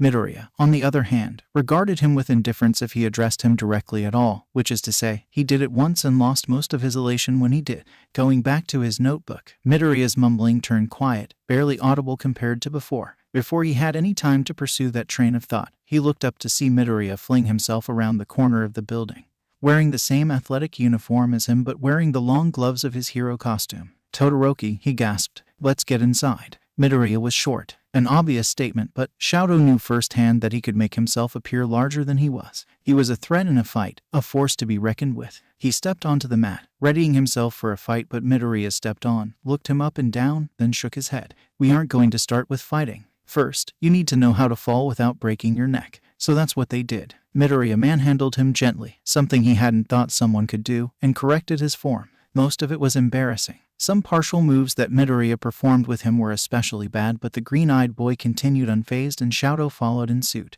Then they heard doors opening. Midoriya's muscles tensed at the noise of footsteps, but didn't look as Aizawa and Yamada, their English teacher, entered the gym. "I think we're done, Todoroki," Midoriya said softly, giving him a forced smile. He knew the uneasy tension that filled the air, the uncomfortable expression on his face, but Shadow also knew that whatever this was, it didn't concern him. He bowed to Midoriya. "Thank you for the lesson. Goodbye," though the temptation to stay gripped him strongly.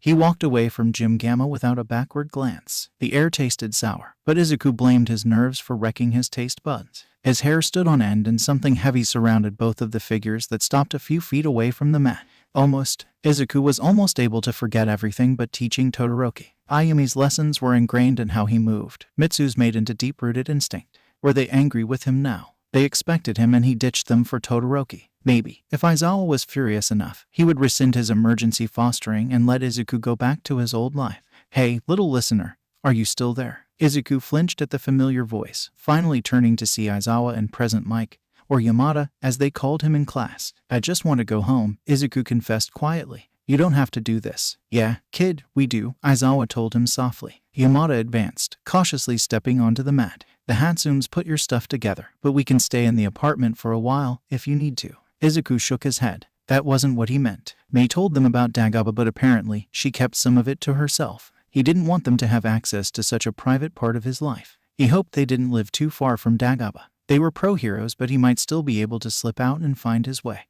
In the car, Aizawa broke the strained silence. "You haven't been suppressing your quirk at all." Izuku shook his head. "Those are some nice gloves you have on," Yamada commented from the front seat. "We can go look at more later if you want." Izuku signed a quick thank you, finding himself unable to speak. Yamada beamed, glancing excitedly over to his husband. "Shoo, he knows JSL," he shouted. Aizawa grunted in acknowledgement, approval lurking in his eyes. Ayumi was mute and Izuku had been quick to pick up JSL during the many nights he stayed too late and the Hatsumes wouldn't let him leave without a parent escort. He, of course, mentioned that they could just drive him to the apartment themselves, but they said they didn't like the idea of him being alone.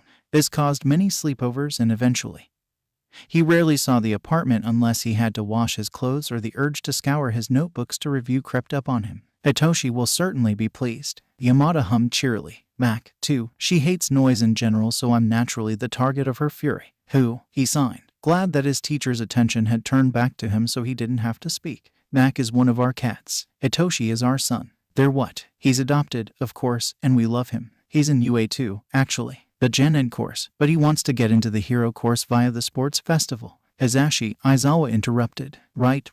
He'll have the chance to tell you himself when we get there." The rest of the ride was Yamada chattering away, filling what would have been tense silence. Izuku was undeniably apprehensive about the whole ordeal that would take place, but he relaxed into his loud, joyful personality. It reminded him of Mitsu, without the cursing. He kept it up until they reached the apartment's door, gesturing for Izuku to open the door. He was very suddenly reminded of everything that had fallen away in Yamada's talk of which cats would love him. Grabbing the doorknob, he twisted it and walked in. The air as empty and cold as the last time he was inside, but now it held something else, something more. Ayumi peeked around a corner, her face lighting up at the sight of him, and he tilted his head in wonder. She was glowing, and not that she wasn't totally beaming at the sight of him, bustling over with a box in her hands, but she was literally glowing. It was subtle, but in the dim lighting of light bulbs Izuku never bothered to replace, he could most definitely see the halo of brightness around her. "Izuku, what's wrong?" Mitsu, he guessed she'd come in when he was busy staring at her wife, walked over and cupped his face in her hands. Her golden eyes turned bronze as she activated her quirk. "You're glowing." Izuku stared at Mitsu, then glanced back at his teachers. "Why are you all glowing?" "Glowing?" Ayumi questioned after setting down her box. "We're what?" Mitsu looked down at herself, then at everyone else. "Izu, you're seeing something we can't. They have different colors." His hands stilled, before he turned to Aizawa, signing, "Quirk." "Quirk?" He raised an eyebrow. "You think this is part of your quirk? What else could it be?" Mitsu stared at Izuku in wonder, grinning. "Kid, what's my color?" He focused on her outline. "Dark orange." She thought about it, then shrugged with a dramatic sigh. "Of course it's dark orange. My childhood decisions are coming back to bite my ass." Ayumi slapped her arm, rolling her eyes fondly. "What's mine, Izuku?" "Bright green." She pumped her fists in the air, shooting him a blinding smile as her wife scoffed. "Of course you got something vibrant. Yumi, you're an attention hog." She snorted in response. "Must I remind you of last year's family cookout?" Izuku laughed outright, but Mitsu sputtered in indignation. Yume, you fiend. Yamada caught his attention with a wave of his hand. What's mine? He asked. Izuku smiled. Yellow, like daffodils. Aizawa chuckled and Yamada nodded, putting his hand to his chin and thought. I like it, he decided a moment later. Yours is red. Izuku signed to Aizawa. Like your Quirk but softer. Before he got a response, Mei burst into the apartment, nearly knocking over Yamada when he jumped to the side to avoid being hit by the door. Zuko, her delighted eyes zoomed onto him with her quirk. Mom just told me you arrived. Where were you? Her gleeful attitude staggered at his signing but amped up even higher after the falter. In the courtyard with my babies. Well, a few of yours too, but mostly mine. Did you blow anything up yet? Mei gasped loudly, affronted by his betrayal. Zuko, you wound me, she said, putting her hand over her heart. Of course I have. Are Ms. Ito's plants okay? Ayumi hid her grin behind a webbed hand, but Mitsu groaned, undoubtedly remembering Ms. Ito's horrified face when she saw the charred remnants of her plants. Don't bring that up, she whined. Her pouting face brought a teasing smile to his. The Hatsumes always made things better. Shouta gave his thanks to the Hatsumes as they finished loading the car with Midoriya's meager amount of belongings. Ayumi had signed to him that half the clothing they'd found would have been too small for Midoriya to wear. She told him they were fit for a 6-year-old at best and that her family would take care of donating them. He wondered what Hitoshi was up to. They told him about Midoriya and that he was coming to live with them, but it hadn't garnered much of a reaction. They took him in the same way they did with Midoriya. Drastically different circumstances, but with the same authority to thank for the quick transfer. Shouta kept most of what he knew about Midoriya's situation to himself, leaving the chance for Midoriya to open up and keep what Shouta knew of his experiences, and more, private until he wanted to tell them. The development of his quirk was odd. The way Midoriya described it to Hisashi, who translated as Shouta drove, was that, in the dark, they had glowed. He couldn't see it as well in the light. In fact, he said it was barely visible, likely why he hadn't seen it during school. They would have to test it out later. Midoriya has relaxed his stiff posture after Hisashi started rambling about their cats, and, thinking back to how boisterous the Hatsumes were, he'd bet Hisashi reminded him of at least one of them. The tension came back. It crawled into the vehicle slowly as they drove closer, showing in how the boy leaned against the car door and curved his shoulders in. Hisashi kept up his chatter, managing to distract him again, but when they parked, Midoriya's mood dropped instantly. He helped them with the boxes, but his eyes darted around with apprehension in them. He wanted badly to dispel it, to tell Midoriya that he had nothing to be frightened of, but his words would hold no ground. He had been alone for too long to believe the word of a man he met 2 days ago. Once they entered, Hitoshi walked out in a hoodie and jeans, observing Midoriya as much as he observed him. Good to meet you, Freckles, Hitoshi said. I'm Hitoshi. Grab your stuff, I'll show you your room. Hitoshi ordered lightly. Midoriya listened, and Hitoshi took the rest of the boxes from Hisashi, raising an eyebrow when Shouta signed that it was all Midoriya had. When they disappeared down the hall, Shouta leaned faced his husband and leaned into his warmth, so thankful to have him. Hisashi wrapped his arms around him and buried his face in Shouta's hair. Midoriya would need support with what was coming, and they would raise hell to make sure he got it. Izuku entered the room. No, actually he stopped on the threshold to stare at the room in wonder. It was decorated almost exactly like the one he slept in at the Hatsume's house. Their guest room had practically become his bedroom. The furniture was arranged as similar as it could be in the room, considering its shape was different than the one at the Hatsume's. Pops thought this would make you feel more at home, Hitoshi explained. Yamada. Izuku set his boxes down, sitting on the bed and folding his legs underneath him. Am I going to get a name, or should I just keep calling you Freckles? He asked awkwardly. Izuku rushed to sign. Sorry, I forgot. Ignoring the way Hitoshi faltered, Izuku continued. I'm Izuku. He finger-spelled his name, offering a small smile. Izuku, Hitoshi asked. Izuku nodded. All right, do you prefer me speaking out loud or would you be more comfortable with sign? My dads didn't tell me much about you. Both are good, Izuku assured before adding. I can talk, I just don't want to right now. So you like cats? Izuku eyed the lean cat slinking into the room from behind Hitoshi. Yamada said they only had one orange one and she was named Tora. If I didn't, I don't think I'd be able to live here. Hana already hates my guts. Mutual disgust would be the end of my life, I'm sure. He smiled, if only slightly, as he sat down on the bed. Another cat darted into the room, one of the gray ones, and hit the other cat on its way to Izuku. It jumped into the bed and sat next to him, ignoring the annoyed hiss that sounded from her companion.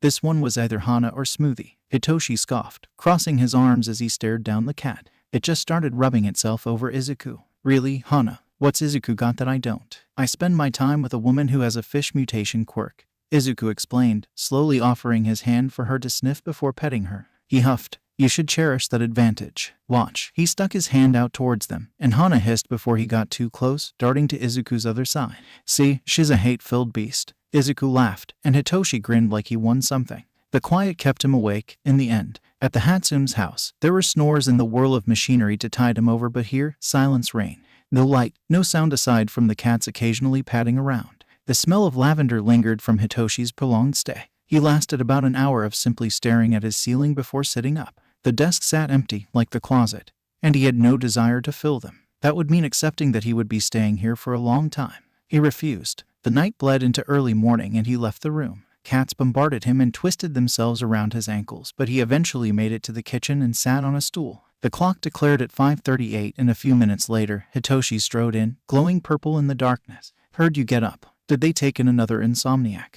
He said as he reached for the upper cabinets. It's quiet here, Izuku said, taking Hitoshi by surprise. I'm used to ambient noises, waves and stuff. Oh, like from your phone? Hitoshi guessed. Izuku shook his head. No, I used to sleep on a beach a lot. He pulled out his phone from his pocket and slid it across the counter for him to see. That salvage thing can't project sound. Anyway, so it's not like I could even if I wanted to. Carefully, as if picking up a baby, Hitoshi lifted his phone from the counter and examined it. They told me you made support gear. I do, Izuku retorted defensively. Then why is this your phone? Can't you, I dunno, make a better one? I guess, he admitted with a shrug. I've just never had to try. May, my friend, says she hates it and that she's making me one for my birthday, so I think I'll just wait and see what she cooks up. Hitoshi stopped making his coffee for a moment to stare at Izuku. Hatsume. That May. Izuku nodded slowly. Oh, wow, I'm not sure you want that phone when she gives it to you. Last I heard, she blew up half the support department.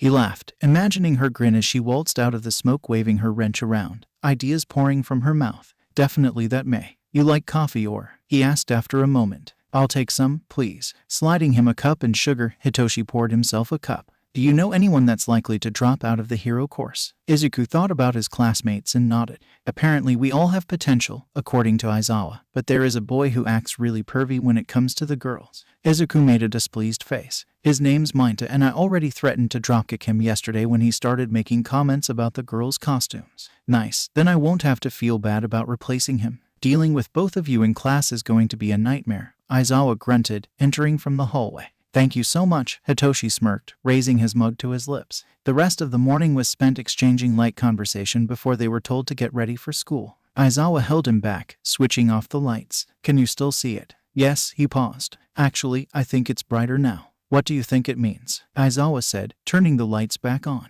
I'm not sure. Aizawa cut him a look, raising his eyebrow. Fine, I have an empathetic quirk, right? Well, empaths deal with auras all the time, colorful or not. The colors obviously represent the person it surrounds, and maybe the color will change with their mood. Or, since my quirk focuses on insecurities, maybe when they start to feel bad something will happen. I mean, I noticed that the air gets really heavy and tastes awful when people aren't in a good mood. Midoriya, the air. Explain. Oh, he said nervously. When we were in the gym it was like something was rotting, and I'm pretty sure it was me, but since I can't see my own aura, it might have been you or Yamada since nothing was up with Todoroki. Thank you. Go get ready. The abrupt dismissal jarred him, but he listened. They all rode in the car, Aizawa and Yamada in their hero costumes. Yamada has his hair down, groaning about the time it took to gel. No one spared them a second glance, and Hitoshi snickered, telling him that even though he was a popular hero, no one recognized Yamada as present Mike with his hair down. Hitoshi and Izuku parted from the heroes, walking on their own in an odd, but not necessarily uncomfortable silence. Thank you for being so hospitable. Izuku rubbed his thumb nervously across the ratty fabric of his backpack. I know you must not like me barging into your home. You aren't. Huh? Your arrival was sudden, but you aren't imposing. Hitoshi caught Izuku's eye, a steady reassuring gleam reflecting in the sun. The moment shattered as the rumble of chatter rose ahead of them. The press. What were they? Oh, a reporter elbowed their way out of the crowd and approached them, shoving a microphone in Izuku's face. Your students here, at UA. What do you think of All Might as a teacher? They were quickly swarmed. Izuku stumbled into Hitoshi's side, panic rapidly setting in at the sight of so many people crowding them. Someone put their hand on his shoulder. He jerked away, suppressing the urge to grab their wrist and throw them. A voice spoke, their breath ghosting along the skin of his exposed neck. Too close, too close. Don't touch me, don't touch me. Please leave. Get away. Don't. Someone grabbed his wrist and pulled. He tried to wrench himself out of their grip, hysteria and fear leaving him a mess of ragged breaths and blurry vision. The person held on, though. The noise stopped and the person sat him down somewhere. Izuku, a familiar voice called. You're safe, no one is going to hurt you. But what if I hurt them? I'm dangerous. I can't touch them. Don't touch me. Don't touch me. I won't touch you, I promise. Just breathe with me, it'll be okay. An exaggerated inhale from beside him registered, but barely. Another, this time, he tries to imitate it. Again, in, out, steady, Toshi. His slurred voice cracked under the pressure of his breaking dignity. He feels distant, yet there. Can I put my hand on your shoulder? After a moment of thought, Izuku nods. The warmth that placed itself onto him is grounding and a much welcome tug back into a more conscious reality. In, out, are you back with me? Yeah, and God, does he hate the tremor he hears? Toshi shouldn't have to be here, comforting him. Sorry, I had a panic attack. He sighed, pressing his fingers into the back of Izuku's hand, different to the previous touch, present, but not firm. It's not your fault reporters are such inconsiderate assholes. He starts, wanting to say something.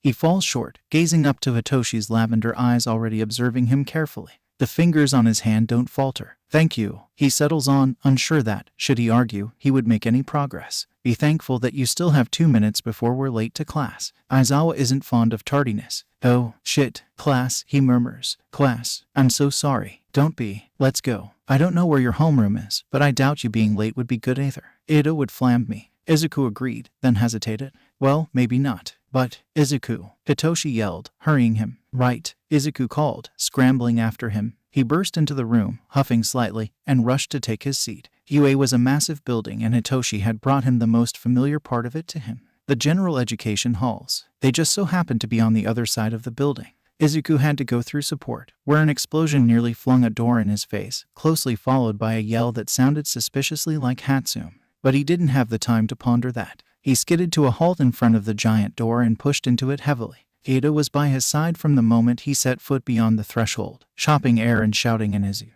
But Izuku only waved him off once he dropped into his desk. He felt tired, drained. Midoriya, this is very unbecoming of you. Izuku winced at the close proximity of his booming voice. A proper attendance is mandatory for a striving hero such as Ada. The press is crowding the entrance. Kiro. Asui intervened. Most of us got hung up for a while when we had to get past them. Quiet. Aizawa's monotone voice quelled the remaining noise in the classroom, all the students returning to their desks and sitting at attention. His eyes flicked to where Izuku rested his head in his palm. Today, you'll pick class representatives.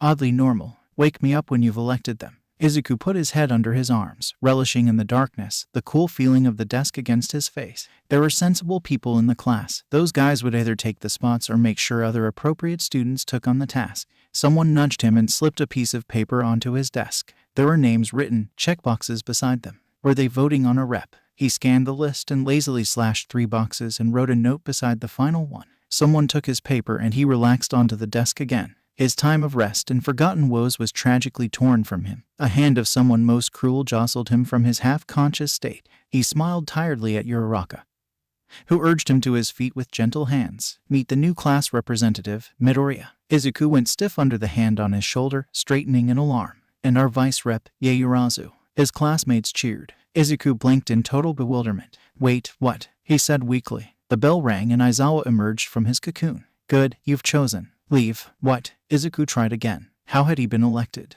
He slept through class for heaven's sake. His eyes went to Yaoyorozu with some form of relief. Thank God she was with him, at least. He caught her in the hall, walking by her with his anxiety through the roof. Yaoyorozu. He cleared his throat. What happened? Why am I the class rep? She gave him an amused look. It shouldn't be a surprise that you were chosen, Midoriya. She huffed with a smile. While we missed you the first day, you more than proved yourself during All Might's hero lesson. Then even more when you observed the remaining matches with such vigor. He sputtered, pink dusting his cheeks. But I'm not fit for this position. He insisted. My fighting skills don't play into how well I lead. It should be you or someone like Ida or Asui. Asui, Yaoyorozu says, sounding rather interested. Yeah, I mean, I've talked to her once in passing, but Takoyami hangs around her and she's pretty cool-headed, based on her hero course matchup. I don't know much about her, which is why I chose her after you and Ida, but she's definitely sensible and a good fighter. Plus, she stopped Ida from yelling at me with sound reasoning, so I think she could handle the class.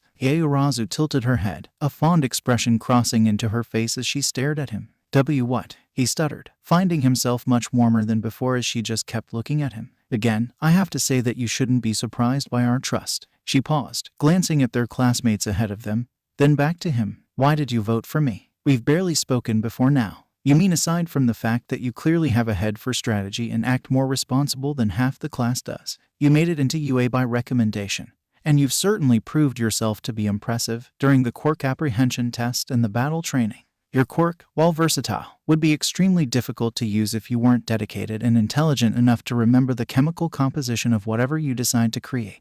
You possess a level head and have more approachability than Ida when it comes down to it. You are kind, and while I do not know the depths of your character, I know enough to realize that you are a formidable ally, an adverse opponent, a compassionate friend, and a strong leader. Our classmates would be idiots to disregard you in any way. I certainly know that you are far better suited for the role I've been voted into. At her silence, he quickly looked up to her. She had stopped walking, a stunned expression stuck on her face. Speaking of her face, it was beginning to become very pink, and her eyes were watering. Shit, what the hell did he do? Alarms blared in his head, scolding him for whatever the hell he did to make her cry. Yaoyorozu, I'm so sorry. But then she was hugging him. He stiffened at the contact, instinctively blocking his quirk when she wrapped her arms around him. It turned out to be a fortunate thing too. She grabbed his face when she pulled away from the hug. You may not believe you belong in your position, Midoriya, but I assure you, you are more than worthy of it. His mood rose and fell like a roller coaster. His heart swelled at the soothing words, but his brain began blurring his thoughts from the hands that touched his bare skin.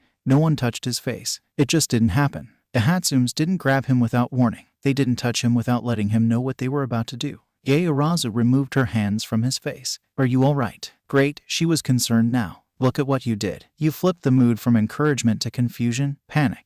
Bravo. Why yeah, he answered, stepping away. I just don't like to be touched. Damn, stuttering, making him sound like an idiot. She gasped, taking a step away from him. I am so sorry. Yaoyorozu apologized frantically. I shouldn't have grabbed you like that without your permission. And after you said such nice things about me, too. She bowed low, much to his embarrassment. It's fine, he squeaked, gesturing for her to stop. Just don't touch my skin and I won't freak out. I hope. He didn't have experience with touch outside of the Hatsumes, and they were a grabby bunch that constantly bombarded him with small gestures of physical affection. He liked them. There was no point in denying that, but he never allowed too much direct contact when he was around them. For example, Izuku dodged Mei's cheek kisses like the plague. He let himself relax his control when he was around them, wearing concealing clothing and gloves. It was a stark contrast to what he used to enjoy wearing.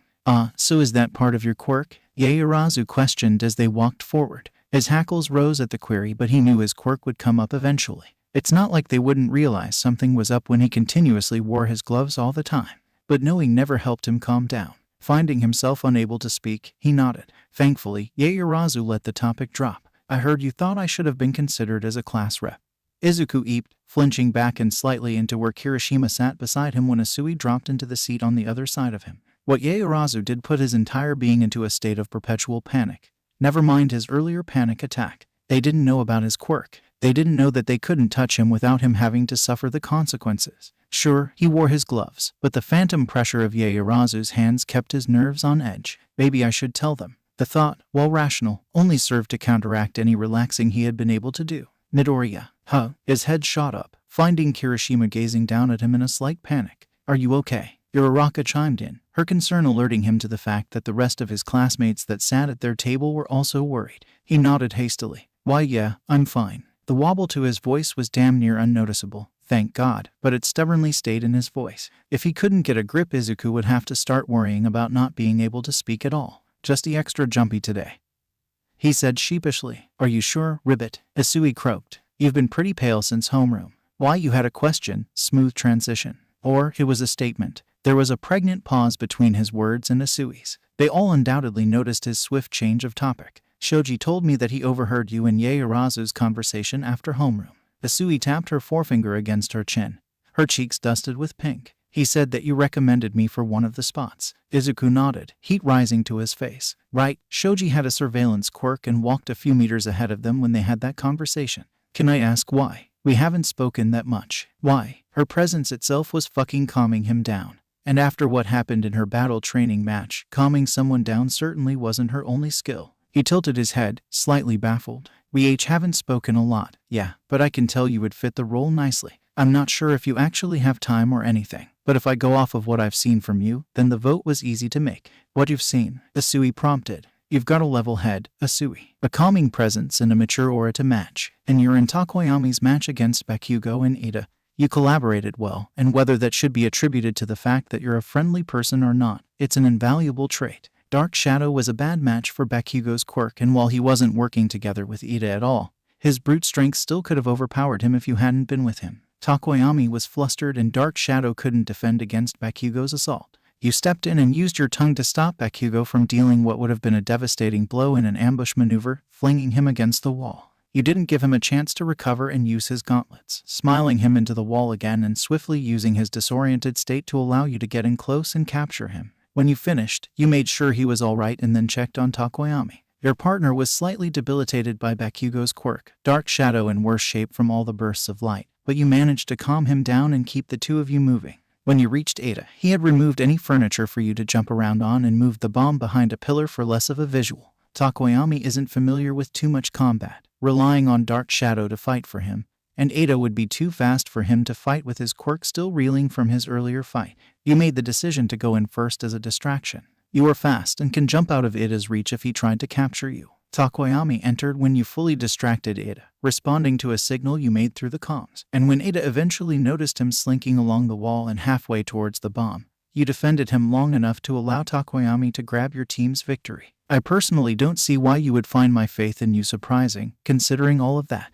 To put it simply, you're reliable and calm, you work well with others, and you have the determination and kindness of a leader. A sound mind and quick thinking never hurt either, especially in a fight. Izuku rubbed the back of his neck, staring at his lap. Also, you stopped Ada from yelling at me this morning, so that was nice. Silence. Shit, did he say too much? Immediately, he turned red. Fuck, what was he thinking? Why would they want to hear what he thought of them? Bakugo never liked hearing anything he had to say. Whether it was praise or anything else, they wouldn't be different. I am sorry, he said, curling into himself. He wanted to disappear. They were being so nice to him and he went and rambled about their match. In front of Ada, too. Creep. Stalker, Bakugo's voice jeered. Worthless Deku, just shut up already. You must think I'm weird. I'll shut up, I promise. You won't have to listen to me talk. Well, where'd that come from? Kirishima said. Dude, you just gave her really sincere compliments. Why are you apologizing? We don't mind listening to you talk, either. Uraraka said firmly. Based on all the notes you take, I think we could all improve our techniques if you gave us pointers. Plus, you're cute when you ramble. He looked up sharply at that. Cute? No one ever called him cute. Ayumi and Mitsu did, but they were family. Uraraka abruptly became the color of Kirishima's hair, breaking off into incoherent mutters. I don't know why you would apologize, Ribbit. He looked back to Asui, who was smiling fondly at him. Thank you for what you said, Midoriya. Oh, and call me Tsu. He opened his mouth to respond, but an alarm interrupted him. He flinched at the loud blaring and, for a singular moment, no one moved. Chaos ensued. Everyone stood and ran for the hallway, his friends included. They dragged him with them once they realized he wasn't moving. He broke out of Kirishima's grip and backed away from the exit, backed away from where he knew there would be a large crowd of panicking students. Kirishima looked back, attempting to grab him again, but Izuku stumbled back, shaking his head vehemently. He tried to speak, to communicate his fear, and why they should absolutely not go into the hallway, but Ida grabbed him and meshed him into the crowd of students. His Quirk immediately cowed when the bodies of his peers pressed into his. His entire body shrieked at the contact, his mind screeching in alarm. He couldn't breathe. He had to get out, but he couldn't. They wouldn't let him. Pain flared in his scars, reminding him, kindly, that he was trapped like before. He couldn't fight the pressure that slammed him into the wall. Not unlike how impossible it was to remove his arm from the crushing weight of the trash, metal digging into his arm. Distantly, some part of him realized the bodies around him quieted, that someone shouted something and the crowd mentality became relief instead of fear. Distantly, currently, he was trying to become one with the wall and just. Hitoshi's voice, soothing in there, reminded him to breathe. Izuku tried to. He attempted to quell the overwhelming inability to process anything but the static buzzing in his ears. The fabric of his gloves felt coarse. Every brush of his uniform against his skin sent violent jolts of adrenaline rushing through him. The air smelled entirely too bitter. Something within him writhed at his dismay, begging to be let go, pleading to be let out and protect him from the people trapping him. Trapped. He couldn't move. Pain pulsed in his left arm. Purple flashed in his hazy vision. Kurogiri. A dark green blur moved beside him. Mom, they would get him out, right? But Kurogiri said he was useless. Mom hates him. They'll leave me here to die. Izuku, I need some kind of response, okay? He whimpered at the voice. It was too close, too loud, but it was familiar. Peace unlike anything he had ever experienced washed over him. Breathe. Izuku did as he was told, inhaling and exhaling shakily. Good, that's good. The voice said. Then, with something menacing and protective lacing his tone, "Who the hell put him in the fucking mob of students?" Someone else answered, but Izuku didn't want to hear their conversation. Every sound thundered inside his head, ricocheting against his skull and pounding at his brain. His vision cleared, if only somewhat, enough so that he could make out Sue sitting patiently in front of him, Hitoshi at her side, and a few others nearby. Not Mum. He shoved disappointment down. Midoriya Izuku was not his mother. He shouldn't want her anywhere near him. And yet, he still clung to the barely there memories of her laughing and holding him close to her. He wanted so badly to hate her, but Izuku had lived off of her memory for too long. Sustained himself with the almost forgotten smile that graced her face whenever he ran into her arms. Inko didn't want him, but he desperately needed his mother. Finding Izuku in the middle of a panic attack had not been what Hitoshi expected. But he was more surprised by the fact that Izuku went into the crowd at all when he knew he had such a terrible reaction to big groups of people. Then some hero student with red hair ran up to them and Hitoshi glared at him, ordering him and the other students to keep their distance. Guilt crossed their faces and it clicked. Rage that he didn't have time for erupted within him. They forced Izuku into the crowd. As soon as Izuku was under the control of his quirk, he rounded on the hero course students. One of them was the kid who stopped all the panic. There was a brown-haired girl, a green-haired girl, and the one with sharp teeth. Who the hell put him in the fucking mob of students? They cringed at his angered tone. Good. If we'd known that he would react this badly, we never would have. Hitoshi scowled. I really doubt he didn't put up a fight. Glasses and sharp teeth winced. You forced him into a highly stressful environment for him, ignoring his protests, and triggered a panic attack. The alarm. You're lucky he wasn't trampled. He bit out. You're lucky the situation ended as fast as you made it, because otherwise he would have just had to sit there, alone, and deal with this by himself until he passed out from not fucking breathing. At the tug on his sleeve, he turned to look down at the green-haired girl. I think Midoriya is calm enough for you to stop using your quirk. Midoriya was his surname. Fitting. He turned to Izuku, glad to see that she was right, then slid his gaze back to Izuku's classmates. Stay back. Do not crowd him. Greenie backed off. At least she and the other girl were sensible. He released his hold on Izuku slowly. His quirk left the mind foggy, and if he was having some kind of sensory overload, it wouldn't do him any good to be thrust back into the extent of all his senses.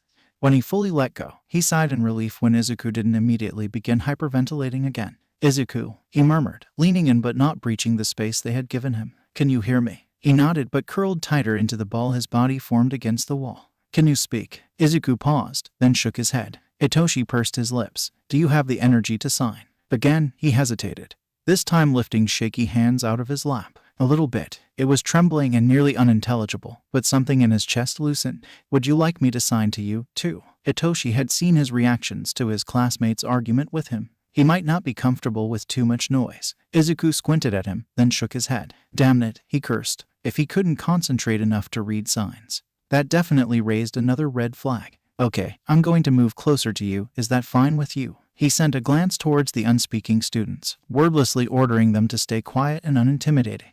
Lord help them if they don't. When Izuku let him know it was indeed fine, Hitoshi scooted over to the wall and leaned against it beside him, making sure he was close enough for Izuku to know he had someone beside him. Do you think you can stand? Hitoshi shifted, showing his movements to Izuku so that he didn't startle. I can find headphones so that you have white noise, beach waves or anything. Beach, Izuku said simply. Hitoshi moved and held his hand out for him to take if he wanted to.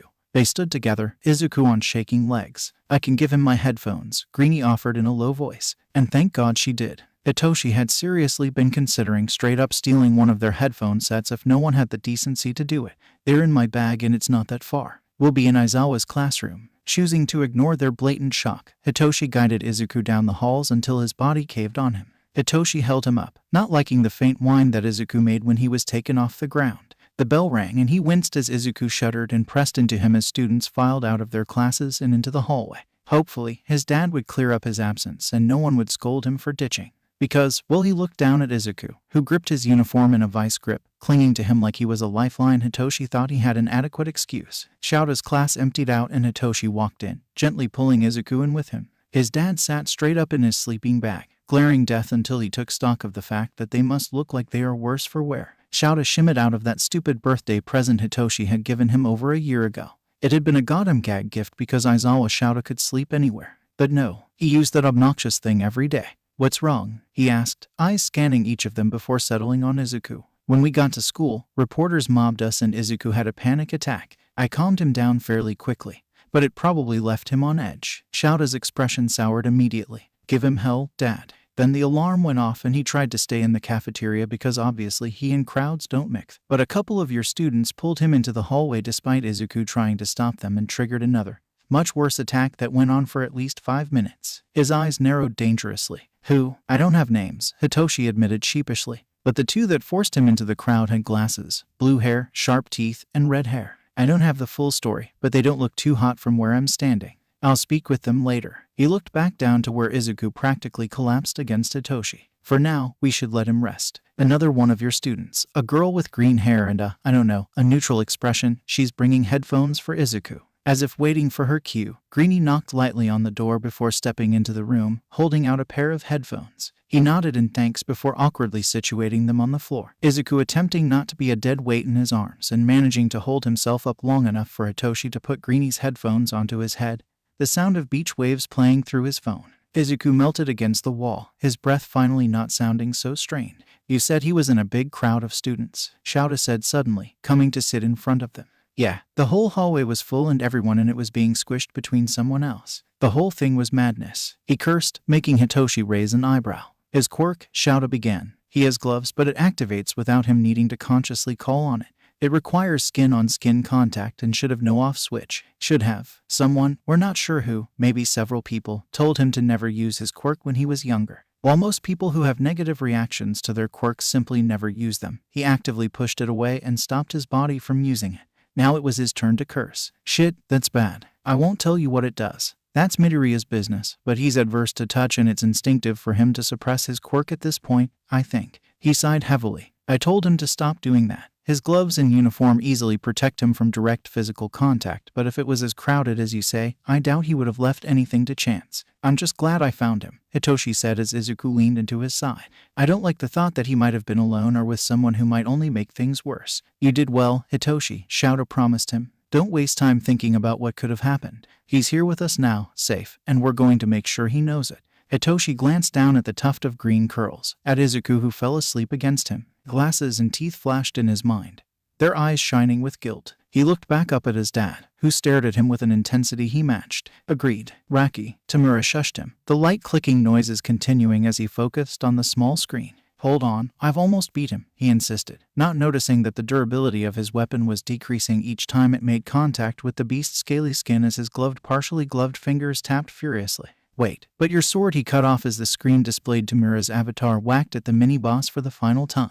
The weapon exploded into shards dramatically and the beast mauled his avatar. The graphics, though terrible, were made up for by the rather amusing theme music that played in response to his death. Now, I'll have to find all those materials again. Tamura shrieked and raged. And the enchantments. Those damn enchantments. Izuku frowned. Hey, it's okay, he reached out without thought and repressed a flinch when Tamura threw his arm out to push him away. Raki, please. Hesitantly, he sat beside Tamura as he fumed. Picking up the discarded gaming device, he rifled through his inventory. You have some of the materials already, he commented, laying back on the bed and pulling his friend down with him. The main thingamajigs aren't even that hard to get with your other weapon, right? Leaning into Tamura's side, he showed the screen to his friend. And you wanted to find a pet, didn't you? Tamura took the device out of his hands and tossed it to the end of the bed. Izuku blinked at the action with mounting confusion. Reaching out to grab it, he yelped when an arm snaked around his waist and yanked him back into Tamura. Wiggling, he giggled as Tamura grumbled into his fluffy hair. Want a hug? He asked, as though they weren't already pressed together. Tamura grunted in agreement, loosening his arms to let Izuku flip onto his other side. His hand brushed along his stomach and Izuku let out a loud giggle. What was that? Tamura asked, repeating the motion and garnering the same response. Stop. Izuku laughed, squirming. That tickles. He ignored his squeals, a smile replacing the rage from before. Will you do this every time I tickle you? Izuku nodded, burying his blushing face in his shoulder as Tamura held him in place and tickled him. He panted and clutched his friend's shirt, left reeling once the torment ceased. Raki, he whined tiredly. His eyelids drooped as the high of emotions drained away. You have a nice laugh, Tamura murmured softly into his hair, pulling Izuku closer as he fell asleep. Izuku blinked awake and stared at the wall blankly, eyes empty as the phantom sensation of Tamura's hands faded back into his memories. Desk sat neatly in front of him, the comforting sound of waves filtering in as he fully regained consciousness. Desks? Why were there desks? Remembering everything, Izuku jolted violently and threw himself off of the ground and onto his unsteady legs. Something on his head ripped away, jerking him backward, and the waves were gone. He stumbled back and hissed when something dug into his back, vision swimming from the pain jutting through every corner of his brain. He ducked his head and put his hands over his temples in an attempt to quell the incessant throbbing.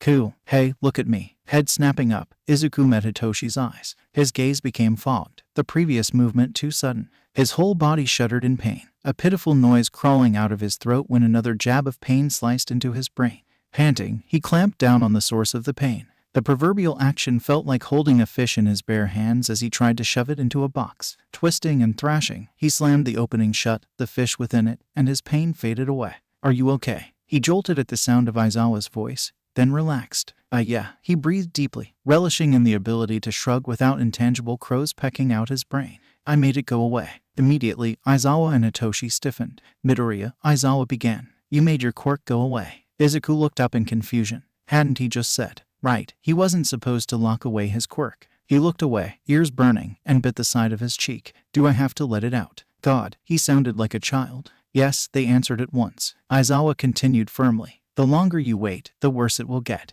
You saw how I was, right? I could barely move, he chuckled weakly.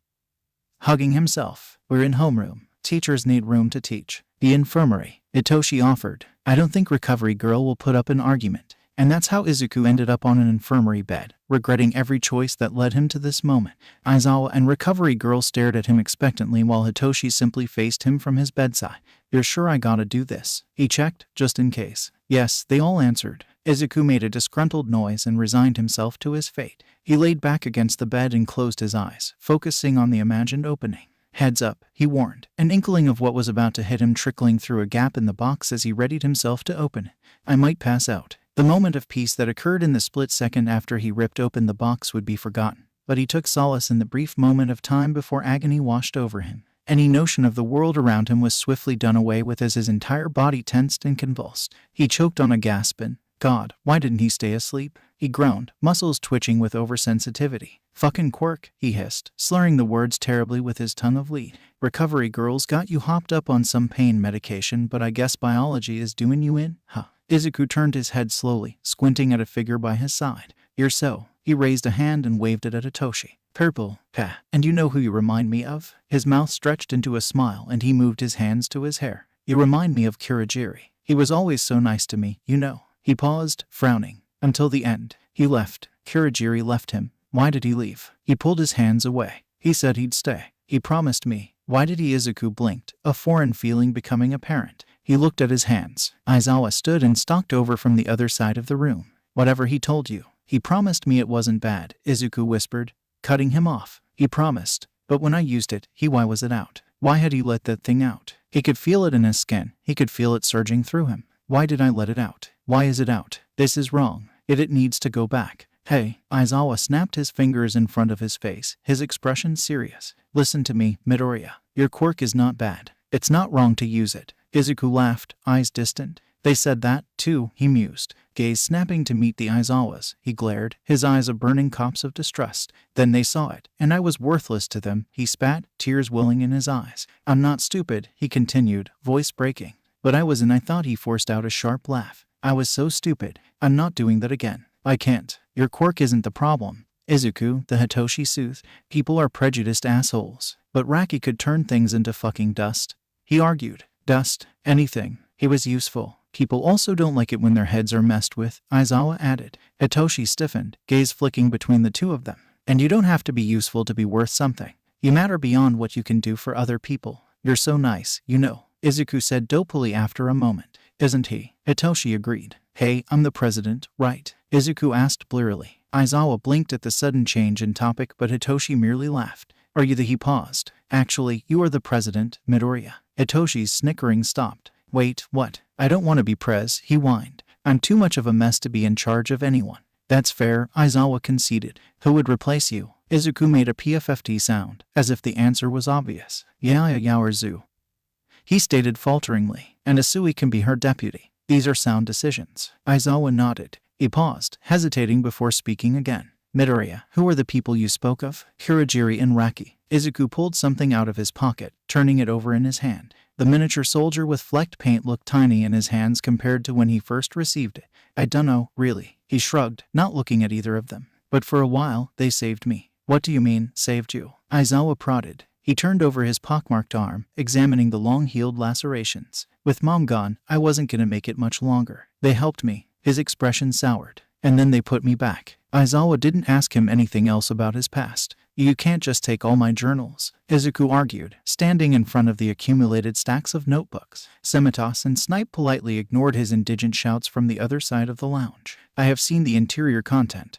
We can't have those things just lying around, Aizawa said, nodding at the stacks. If you'd like to code them, we can see if Nedzu would be willing to let you learn one of his convoluted ciphers. It's that or they burn. He bristled, glowering at his teacher. I made one of these when I was 6. Izuku snatched a neon-striped notebook off the top of a pile and waved it in front of him. How is this, or any of them that I did before the age of 13, worth burning? Midnight stood from her seat on one of the couches, eyes bright. Actually, she piped, your notebooks helped give a lot of us pros at UA perspective. Of course, we are kinda worried about what this info could do to us if it got into the wrong hands. We were very pleased with the amount of information on villains you also presented in your notes, too. Flad King added, raising his mug in a toasting motion. But Aizawa is right. Code would be the safest option for everyone. They read them. All of them read his journals. They read their own entries, and then they thought his analysis was good. Every part of his body ought to have shut down for the kind of mush his brain gave him instead of thoughts. But they wanted to burn his notebooks. Those battered, torn books were so much of his life. They proceeded to Mura and Kirigiri.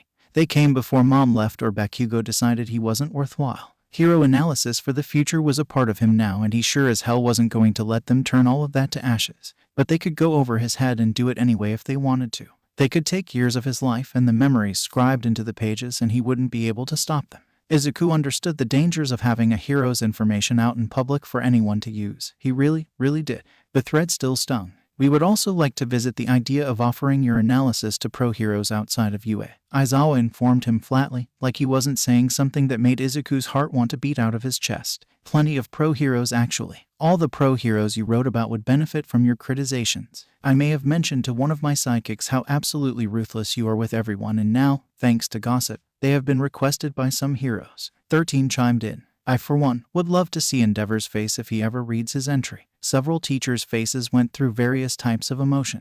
Amen, 13. Midnight said, fist bumping them. Wait, really? Izuku said suddenly. 13 nodded and Izuku stifled a shout of glee. Heroes wanted to read his notebooks. Real pro heroes. He glanced back at the 14 notebooks and blinked. Some of his entries were so disorganized and messy. The thought of showing that to anyone made him want to hide in a hole forever. I'll code them, he said easily, snatching them off of the counter and whisking past all of his teachers. If he truly intended to rewrite all of his entries, he would need more paper, Izuku realized as he sped down the hallways. Should he just get more notebooks? Izuku already wrote in a code May made to conceal details of her inventions, so he should ask Aizawa if he can just write in that. Cool, an excuse to visit May. I am never letting you near her again unsupervised, Aizawa grumbled, patting a scorched portion of his forearm. Ignoring that regrettable statement, Hitoshi turned to Izuku. What do you make, anyway? All I've seen is your trash phone. Izuku stifled an offended noise and fiddled with his gloves. Was his phone that terrible? It wasn't like he needed anything better. Not that he could afford anything more than what he built. Sure, it was technically an actual trash phone, but Hitoshi didn't have to say it like that. Sorry, Hitoshi muttered. And Izuku realized he had started to press himself against the car door. Your phone is fine, Izuku. It's definitely better than anything I could build. I made a gun, Izuku said monotonically, still averting his eyes. And some hover shoes. Haley's. They're shoes with tech. He never really made names for his inventions because they were so basic in nature. They're nothing special, but they'll help me out when I need them. He didn't look up to see Hitoshi's bemused and bewildered gaze turn to him, nor Aizawa and Yamada's shared look when he downplayed his work. So, is this gun just a gun, or did you bedazzle it? Izuku snorted, his shoulders shaking as he finally raised his gaze to meet Hitoshi's. Yeah, it's real shiny, he said with a half grin. Gonna blind my enemies, then wham, I'll kick them with my light-up Skechers. To think, I doubted your ingenuity, Hitoshi said flatly, his lips quirked in a smile. But, for real, what do they do? Izuku explained his inventions, accidentally going on a tangent about how he barely understood the chemistry he figured out that allowed him to use stick and explosion without blowing up both himself and Dagaba. When it happened, he didn't exactly have a science lab, and the whole thing was an accident that tragically stuck together many parts that would have earned him a pretty penny. Not one to let such a travesty happen. Izuku figured out what went wrong and created a way to reverse the chemical reaction. Hitoshi stared at him for a few seconds when he stopped talking. To recap, You accidentally made an adhesive substance that has yet to be broken out of by anyone and engineered a way to make it obsolete.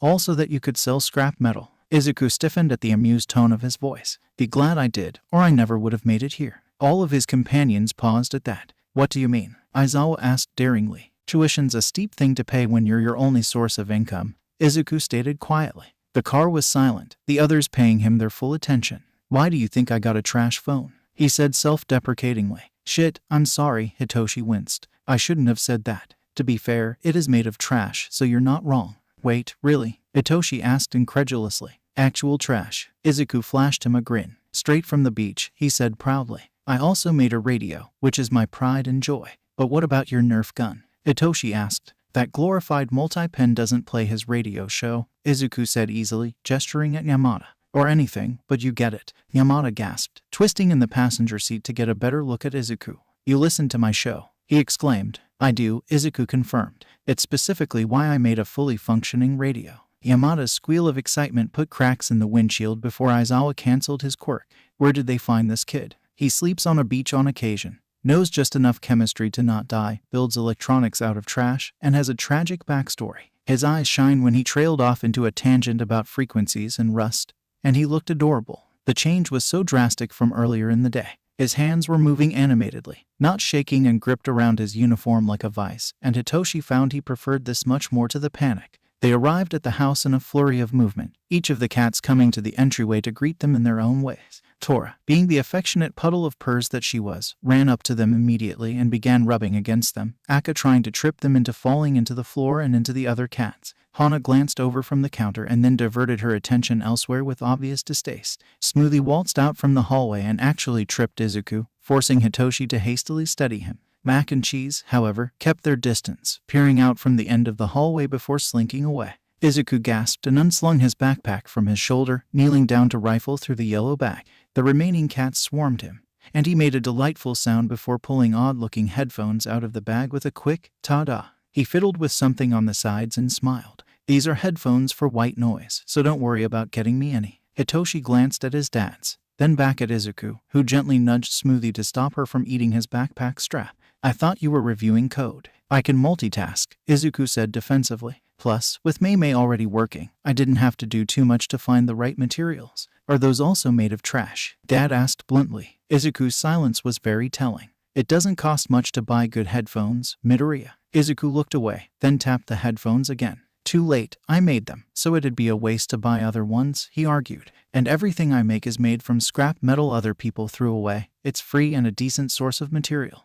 Does it connect to your phone somehow? Pops asked, bringing the conversation back on course. Nope, my phone doesn't make noise. Pops looked personally offended at the idea, but Izuku didn't look up. This has a slot for a recording of what I want to hear. All I need to do is put the recording in and I can listen to anything. You're unbelievable, Hitoshi commented, earning a wry smile from him. A try. Ada's forlorn expression when he realized the bus seat arrangement was completely different from his expectations forced Izuku to fight down a smile. Yaoyorozu had taken her place as class rep, and Tsuyu had gracefully accepted her offer to be the vice rep.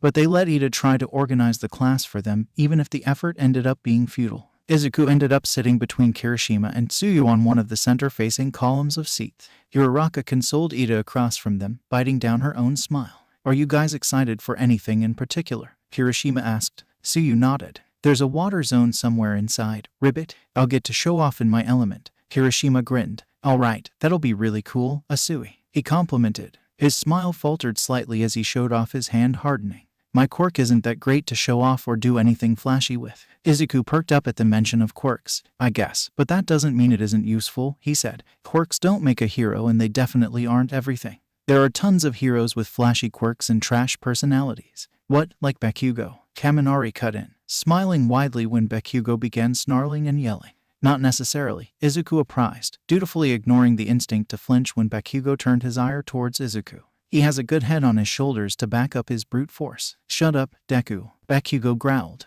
I don't need your fucking help. Chill, man, Shiro said placatingly. He was giving you a compliment. Uraraka brightened suddenly. Is Deku a play on your name's kanji? She burst, smiling when he nodded. I get it, it's like Dekaru. You can do it. No, Izuku thought as something warm bloomed in his chest. No, but thank you, Uraraka. Would you mind if I called you that? Her voice brought him back into focus. The thought of someone calling him Deku made his mood dampen.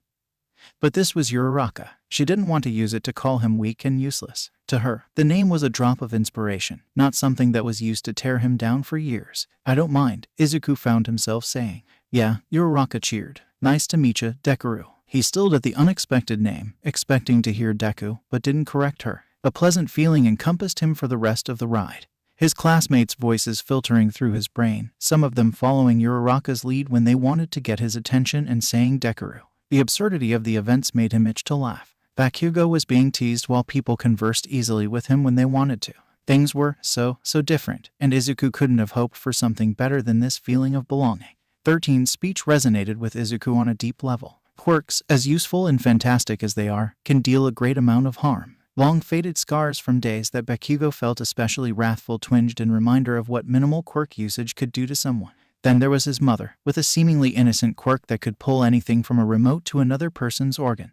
Izuku glanced at the center of the USJ, squinting as a mesh of color spawned in the air, growing mass steadily until he had to look away. The stench reached him and he took a step back without thinking. Something big was coming. People were going to enter the USJ, and he didn't think they were the friendly sort. Catching Aizawa's gaze, he began signing, hoping that 13 could understand too. People are coming in, is this planned? His eyes widened and Izuku wished his instincts had been wrong. All right, 13 clapped their hands together, their voice sounding strained. Izuku noticed Kota and a couple of the other kids moving with more urgency than the others. Kids, I have something to show you outside. Come with me please. Groans came from his classmates, but 13 straightened. Move it, now. The light in the plaza erupted into a sun, making Izuku's vision white out as he pulled up his respirator to avoid the concentrated stench of their new guests. He blinked rapidly, his classmates' voices sounding increasingly concerned, and pulled down his goggles to shield his eyes before turning back to Kurogiri. Izuku stared at the purple mass that the villains entered through, his brain slowly processing what he saw as someone pulled him back by his arm. He snapped back into reality when Aizawa jumped into the crowd, fighting to give them time to escape.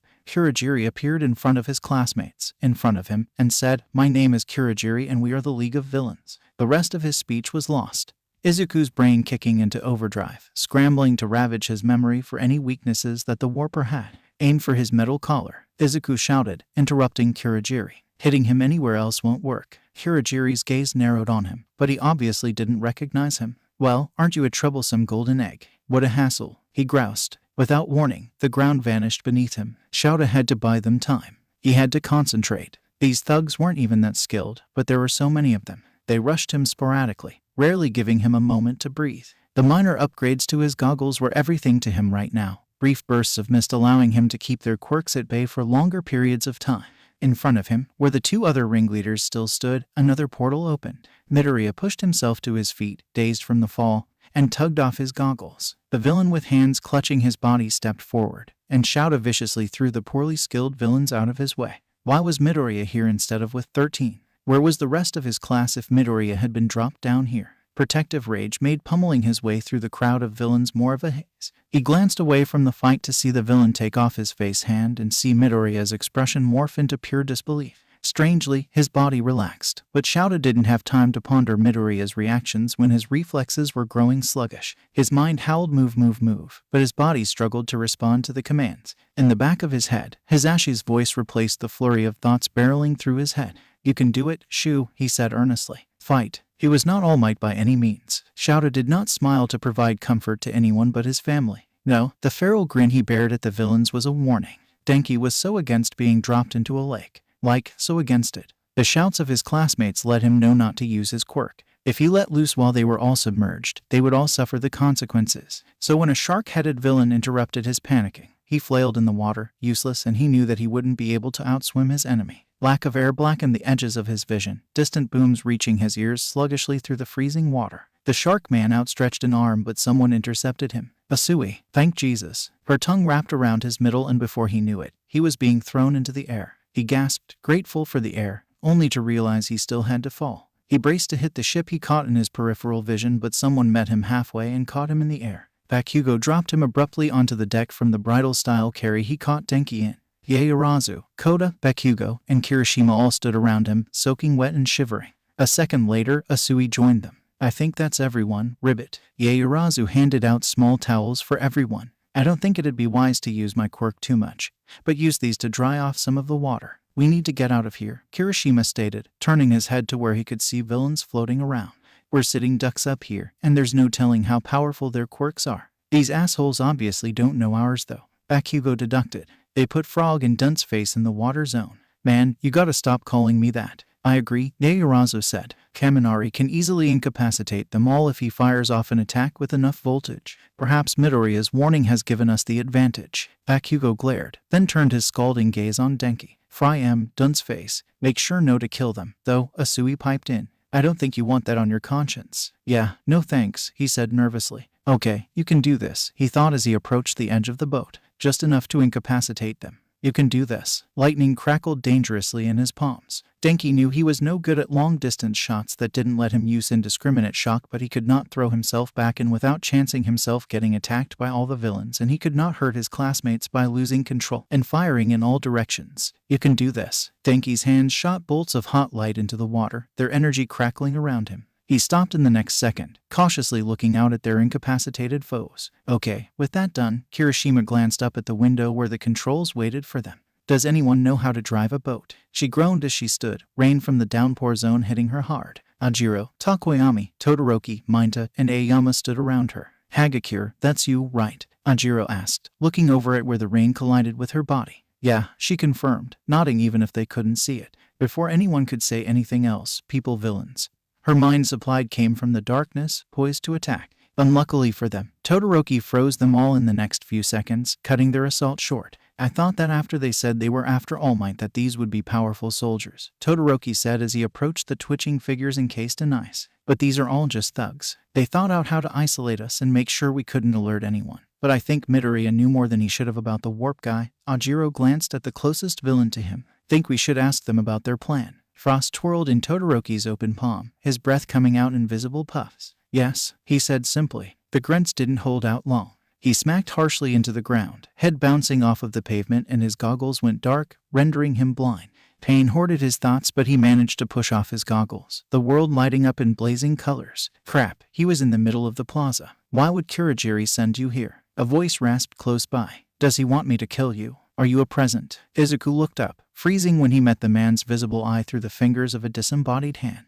The villain froze, too, his gaze sharpening with suspicion. Take your mask off, he ordered. Blood trickled down the side of his face from where his goggles cut in. Every nerve in his body buzzed with adrenaline as he reached for his respirator and pulled it down.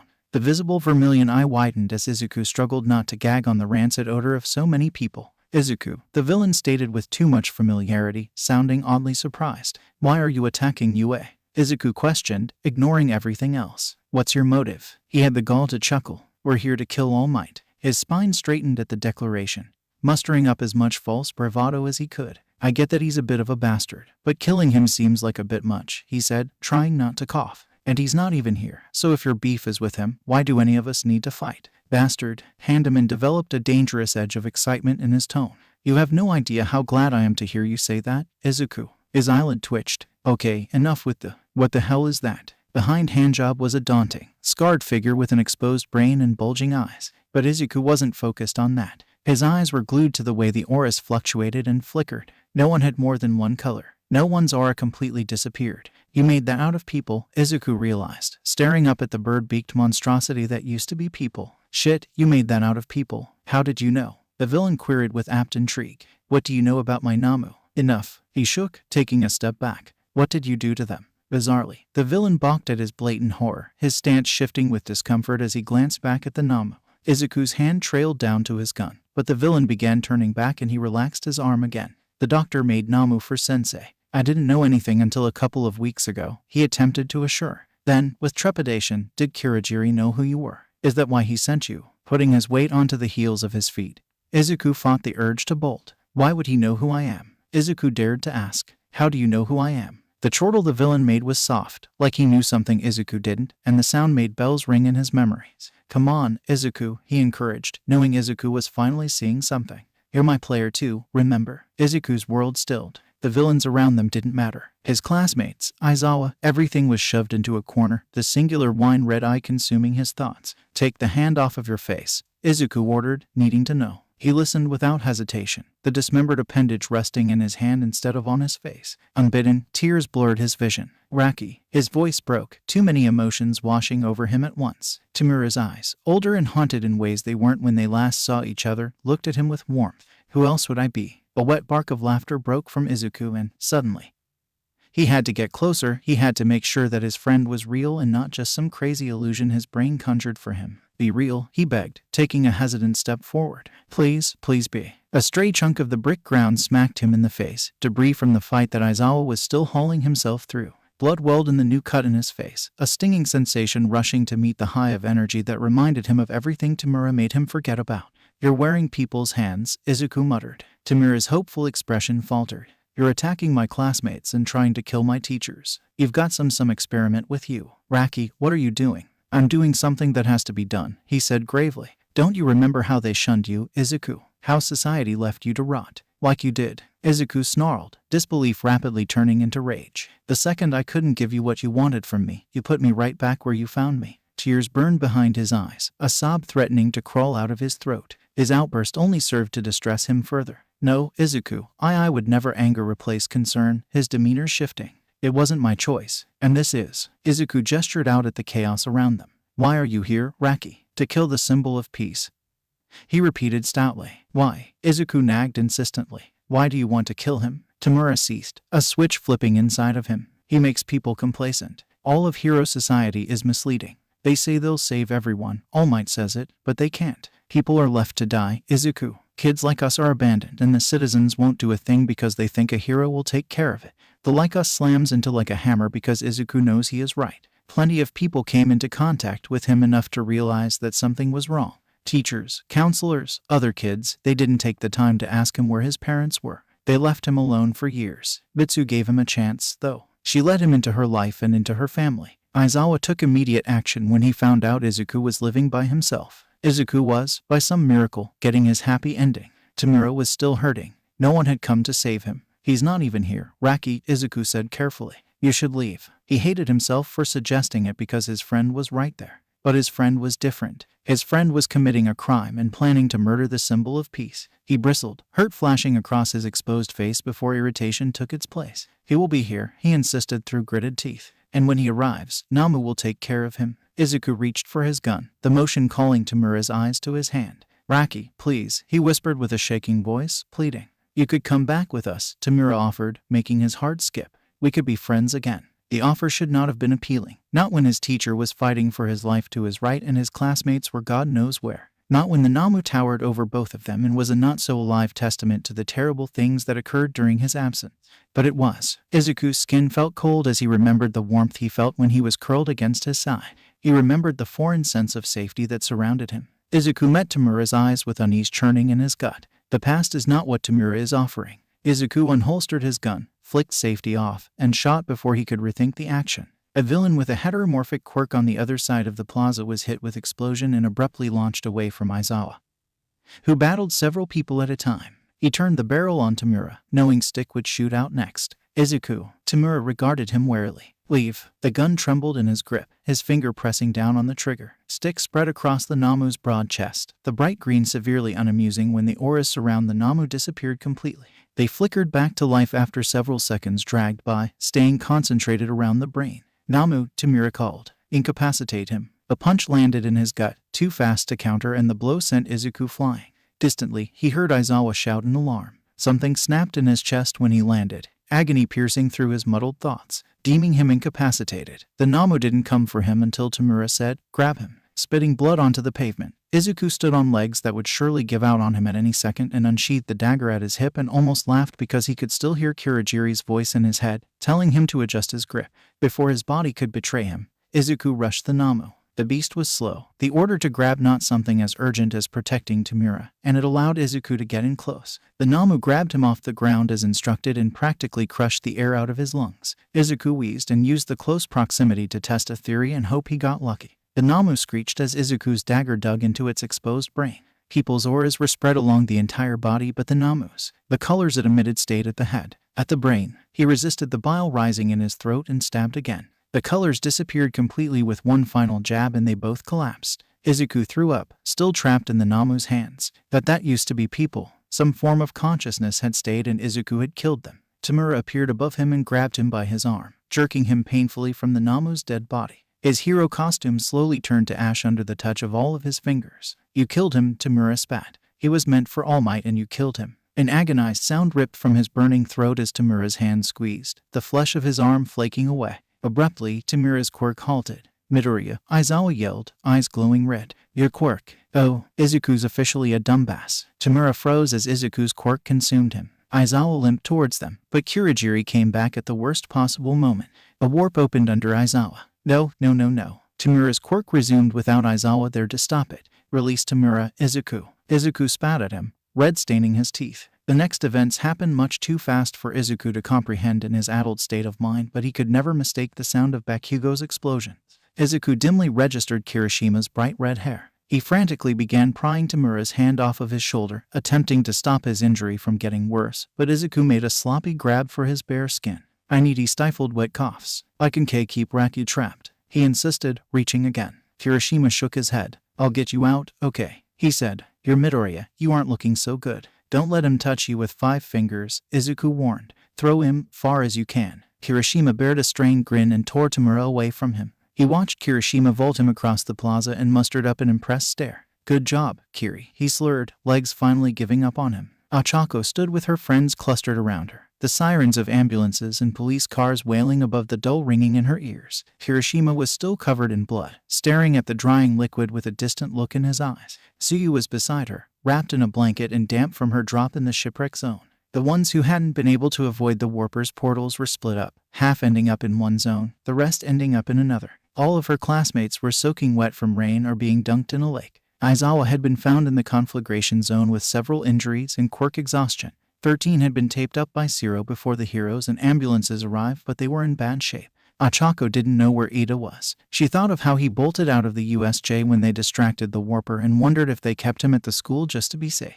She hoped he was safe. The visage of Midoriya's limp body in Kirishima's arms flashed in her mind, reminding her that she should be alert. What if the villains weren't done? She needed to move. She had to make sure everyone was okay. Uraraka, Tsuyu put a hand on her shoulder. We're safe. The heroes are here. Ochako deflated and put her shaking hands under her legs, glancing around at her classmates. Even Bakugo was being quiet. One by one, they all left, parents coming to them and whisking them away from the USJ. Ochako waited, having called her parents when she managed to gather herself. Midnight stood beside her, a comforting presence, and waited with her in silence. Could I have done more? Ochako croaked, shoulders shaking with sobs. Midnight put a gentle hand under her chin and forced her to raise her watery gaze. You did more than enough, Uraraka, she said heartfeltly. None of this, any of it, is your fault. Don't convince yourself otherwise. At home, her real home, not the apartment, she curled up on her bed and tried not to think about how excited she had been to do this exercise. How excited all of them had been. She didn't even know if Midoriya was alive. Ochako didn't manage to fall asleep that night. Shouta stared at Midoriya's prone form, which was wrapped in thick bandages while he had gotten off with a few broken bones and minor head trauma. His landing in the conflagration zone had been rough, leaving him with burns and a gash to the face that nearly took out his eye. Stop that, Hisashi warned, sensing his thoughts. You fought a horde of villains. Give yourself some credit. I should have protected him, he snapped. I was right there, Hisashi, and I couldn't do anything for him. Hisashi smacked his arm. They outnumbered you, Shouta. I saw the amount of perps they took away from the plaza. It's amazing you held out as long as you did. Hisashi wrapped his arms around him and pulled him close. I said I would help him, Shouta hissed, gripping his husband's shirt. Fuck, I said I'd help him. And you have, Hisashi said firmly. The doctors say there's no lasting damage to the rest of his body, just that he'll have to deal with a skin graft and a few scars from the surgery. The damage Midoriya sustained from the dead-eyed monster and the other man's quirk had forced the doctors to find a way to prioritize his healing. The doctors or nurses on site with healing quirks tried to touch him but quickly found that was a fast way to be caught in his quirk. The subsequent surgery that took place had been as hasty as a delicate procedure could be. Midoriya died on the operating table once, according to the surgeons, and was resuscitated after 1 minute and 3 seconds. That's what 3 times the kid has died. Skin grafts had changed over the years, mutation quirks varying too widely to use the old methods. Midoriya's shoulder and upper arm would be marked with silver to make up for skin. The surrounding skin marred with scars that reached across his body and crept up the side of his neck. I have a scar on my face from falling the wrong way. Shouta gritted his teeth. Midoriya has. We're not playing a game of who got it worse, Shu, Hisashi said gently. We'll be here for him when he wakes up, and then we'll be with him for everything after. Hitoshi was not having a good week. Slouched in a hospital chair, he watched Izuku's heartbeat on the monitor. Dad and Pops were outside the room, talking to a detective. And that left him alone to eavesdrop because the walls were thin and he should be a part of this conversation. The statements of your students have been taken, Detective Tsukachi informed them. We have the ringleaders' names, at least some of them. The warp villain introduced himself as Kurogiri. Why was that name familiar? And Midoriya reportedly called the villain with the disintegration Quirk Raki. Hitoshi slid off of his chair, causing a clatter. Dad opened the door and fixed him with a deadpan stare. If you're going to eavesdrop, do so quietly. Dad, he said seriously. Dad, did I hear him right? Does Izuku? We'll ask him about it when he wakes up. Dad closed the door again, and they moved away from the room to prevent him from hearing anything else. Hitoshi grumbled as he righted his chair, dropping himself back into it. Since arriving, the only interesting thing that happened was the Hatsume's arrival. The Hatsumes nearly started a fight in the hospital lobby when the nurse declined their demands to see Izuku. Hops had stepped in, mediating until a compromise could be reached. They weren't technically Izuku's family. They would wait until he was moved out of the ICU. Guilt knotted in his stomach. He had known Izuku for a couple of days and he was allowed to see him, but the family he made for himself wasn't allowed in. Izuku's heart rate picked up and Hitoshi slingshotted out of his seat to stand at his bedside, ready to push the help button if he needed to. Why are you so complicated? Hitoshi complained to no one. I get that you didn't have control over the shit other people did to you, but please tell me you're not involved with villains that attacked you. Silence permeated in the room, the steady beep of a machine telling him that Izuku was still alive. I mean, if you are, you should check with them because they beat you up pretty good and allies don't pull that kind of shit. If you're in too deep or something, my dads will help you. They're good like that. Izuku's heartbeat slowed back down. Hitoshi sat in the cheap, uncomfortable hospital chair and tried to distract himself with cat videos. Get better, damn it, he muttered to Izuku. I'm gonna kick your ass for making us worry. Without warning, Izuku's heart rate skyrocketed. Izuku would sleep for infinity. And that was final. He pushed at the awareness nagging at his senses. The dull ache it brought far too uncomfortable. His body didn't listen, hauling him into awareness with an agonizing amount of leisure. The world was quite dull with the sound on mute and his vision restricted to the backs of his eyelids.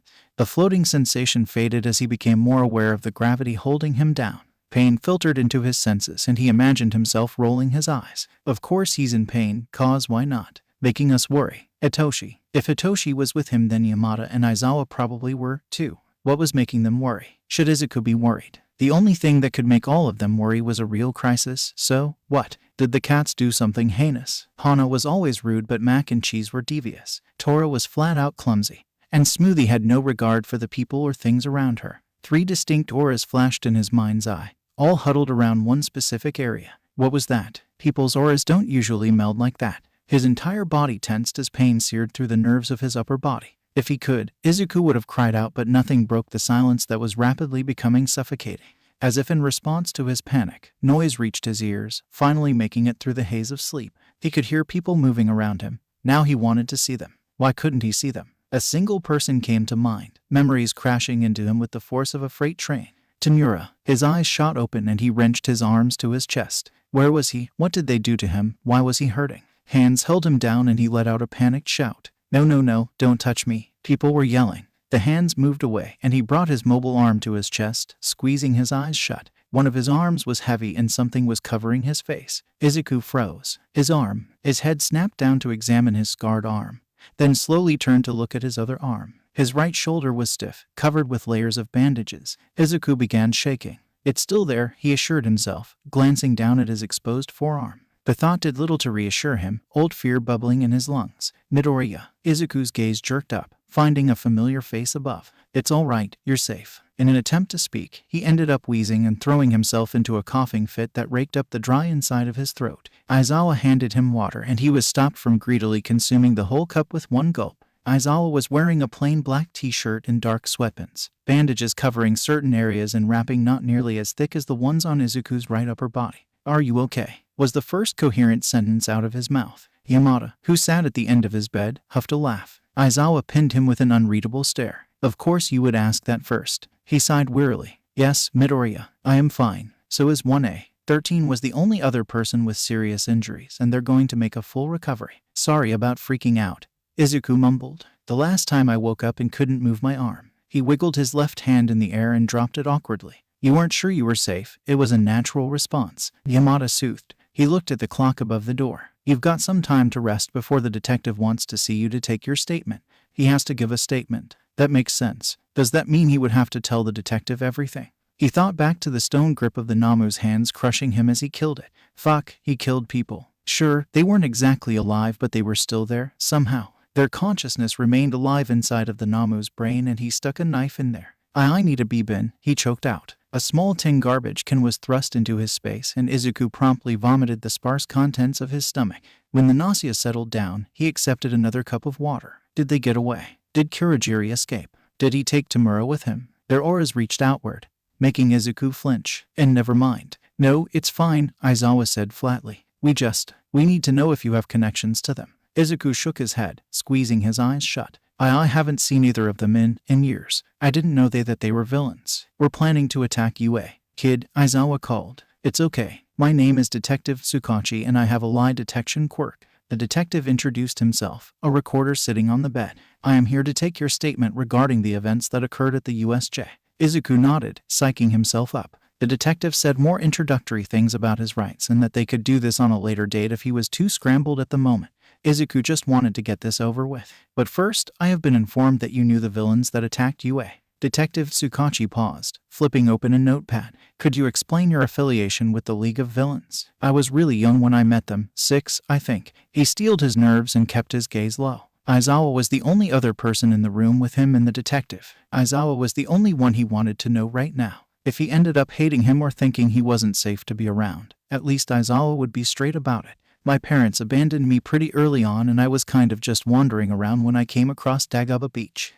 One of the piles collapsed on me. He didn't want to tell them about how desperate he had been, sticking his arm inside of a fragile stack of rusted metal. I started screaming my head off and Kurogiri showed up. I don't remember what happened. Blood loss messed me up, you know. But I said something that made me worth saving, I guess. Izuku looked down at his left arm. When I woke up, my arm was in a cast so thick I couldn't move. Izuku clenched his jaw, eyes darting to the recorder. Another kid was in the room. Both adults stiffened at the implication that there were more children on the line. His name was Shigaraki Tamura and he was the villain with the disintegration quirk. How old would you say he was at the time? Detective Tsukachi questioned. A few years older than me, Izuku guessed. I don't know his exact age, or Kurogiri's. That's fine, continue. They treated me well. I definitely didn't want to leave. Do you have any idea how long you were unconscious? He glanced away, shifting uncomfortably. No, he said uneasily. Sometimes I would go to sleep and something would change. But I couldn't tell what happened. Once, I woke up really disoriented and the cast was just gone.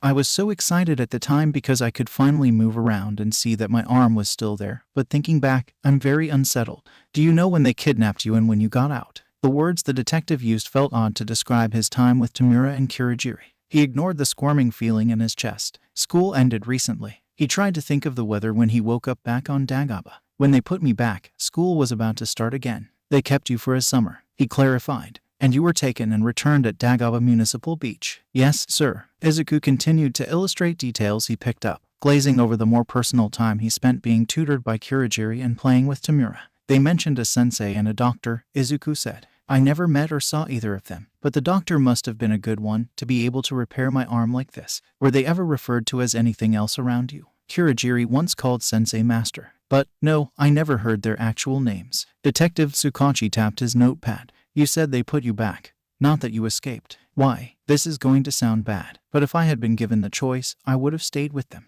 Izuku gnawed on the inside of his cheek. They made me use my quirk, but when it nearly killed me, they realized they had no real use for me. And why would they keep someone they couldn't benefit from? Aizawa's eyes narrowed. Midoriya. Izuku sighed. I know, he said lightly. And Aizawa must not have believed him because his scowl lasted a few more seconds before he deemed it a topic for later discussion. They finally moved on to the USJ after a few more clarifying questions. He described his account of the beginning, how he saw the villains before they appeared and tried to explain Kurogiri's weak spots. Kurogiri didn't recognize me when he teleported me into the plaza because of my goggles and respirator. Tamura recognized me seconds after I took off my goggles. Izuku paused, his hand clenching around the bedsheets. He tried to convince me to go back with them. When I wouldn't, he sixed the Nomu on me. The Nomu, Detective Tsukachi repeated. It was 3 people. Before, Izuku strained to say. Tamura said that Sensei and the doctor made it out of people, and I killed it. I killed them. His body trembled with guilt, tears building in his eyes. He whispered they were still alive, somehow. And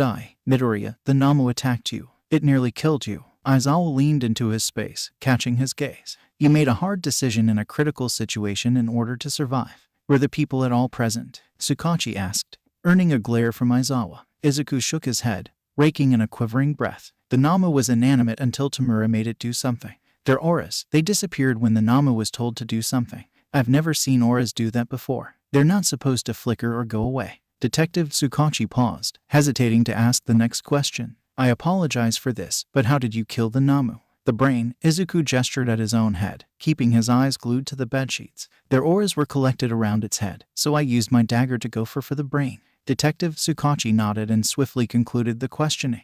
Kid, Aizawa said once the detective had left. Don't beat yourself up over this. How can I not? Izuku snapped, voice breaking. I killed 3 people, Aizawa. How do I not? You were calling the Nomu in it, Midoriya. But whenever you spoke of the auras, you said they. That implies they are separate. This doctor and Shigaraki's sensei killed them, not you. I doubt they were very alive inside the Nomu, Midoriya. Izuku stayed quiet, keeping his head hung and his eyes closed to ward off the moisture in his eyes. The Hatsumes practically refused to leave his room once they were allowed inside. They smothered Izuku with relief and wore special clothing that covered their skin so that they could touch him without him having to worry about his quirk. It pays to have connections and support. Mitsu winked, waggling her gloved fingers. I have some of these bad boys waiting for you too. He blinked at her. Really? He said. She gave him a look that said, why would I lie? Mitsu. He smiled. She waved off his gratitude. Hey now, none of that. You should feel safe around us without having to worry about your quirk. A pang of guilt made him wince. Are you guys mad that I lied to you for months? Ayumi made an odd choked noise that signified her unique laughter. We love you, she signed, her eyes sincere. And a quirk is nothing compared to that.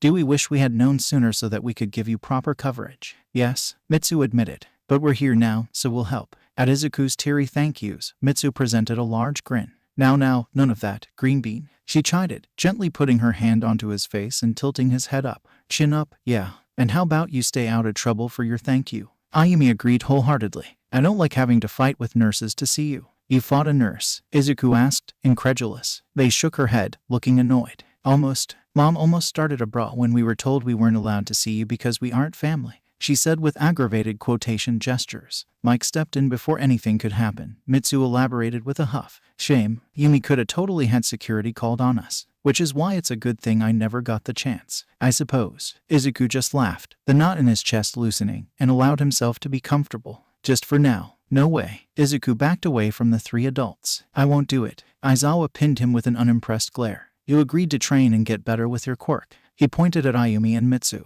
Ayumi is willing to participate and Mitsu's quirk will let us know if either of you needs to stop. Izuku's body clammed up, his chest tightening at the thought of their faces once he used his quirk on one of them. They would hate him. Ayumi would come back after he used his quirk on her and she would never let him get close to her again. Mitsu would see what he did to her wife and she would never want to see him again. No, he protested weakly. Midoriya, Aizawa said. We won't be angry with you for using your quirk. We won't think you aren't worth our time. We won't leave. He shook his head, curling in on himself. You'll hate me, he argued, desperate to find a way to free them all of this situation. I don't want you to hate me. Izuku, Mitsu called, drawing him out of his spiraling. Their eyes met and suddenly Izuku could not tear his gaze from hers. You know us well enough, yeah. Don't think about the past. Trust us. Izuku stared at Ayumi's hands instead of her face. If he looked at her blank, distant expression he wouldn't be able to stomach practicing his quirk like this. Aizawa and Mitsu sat a couple of meters away, observing as he used his quirk on Ayumi. His stomach churned with regret and his hands trembled, but he kept himself from stamping down on his quirk or letting go of her hands. He said he would give this a chance. Izuku stared at Ayumi's hands and wished that he could focus on the warmth of her hands instead of the limp way they hung in his grasp.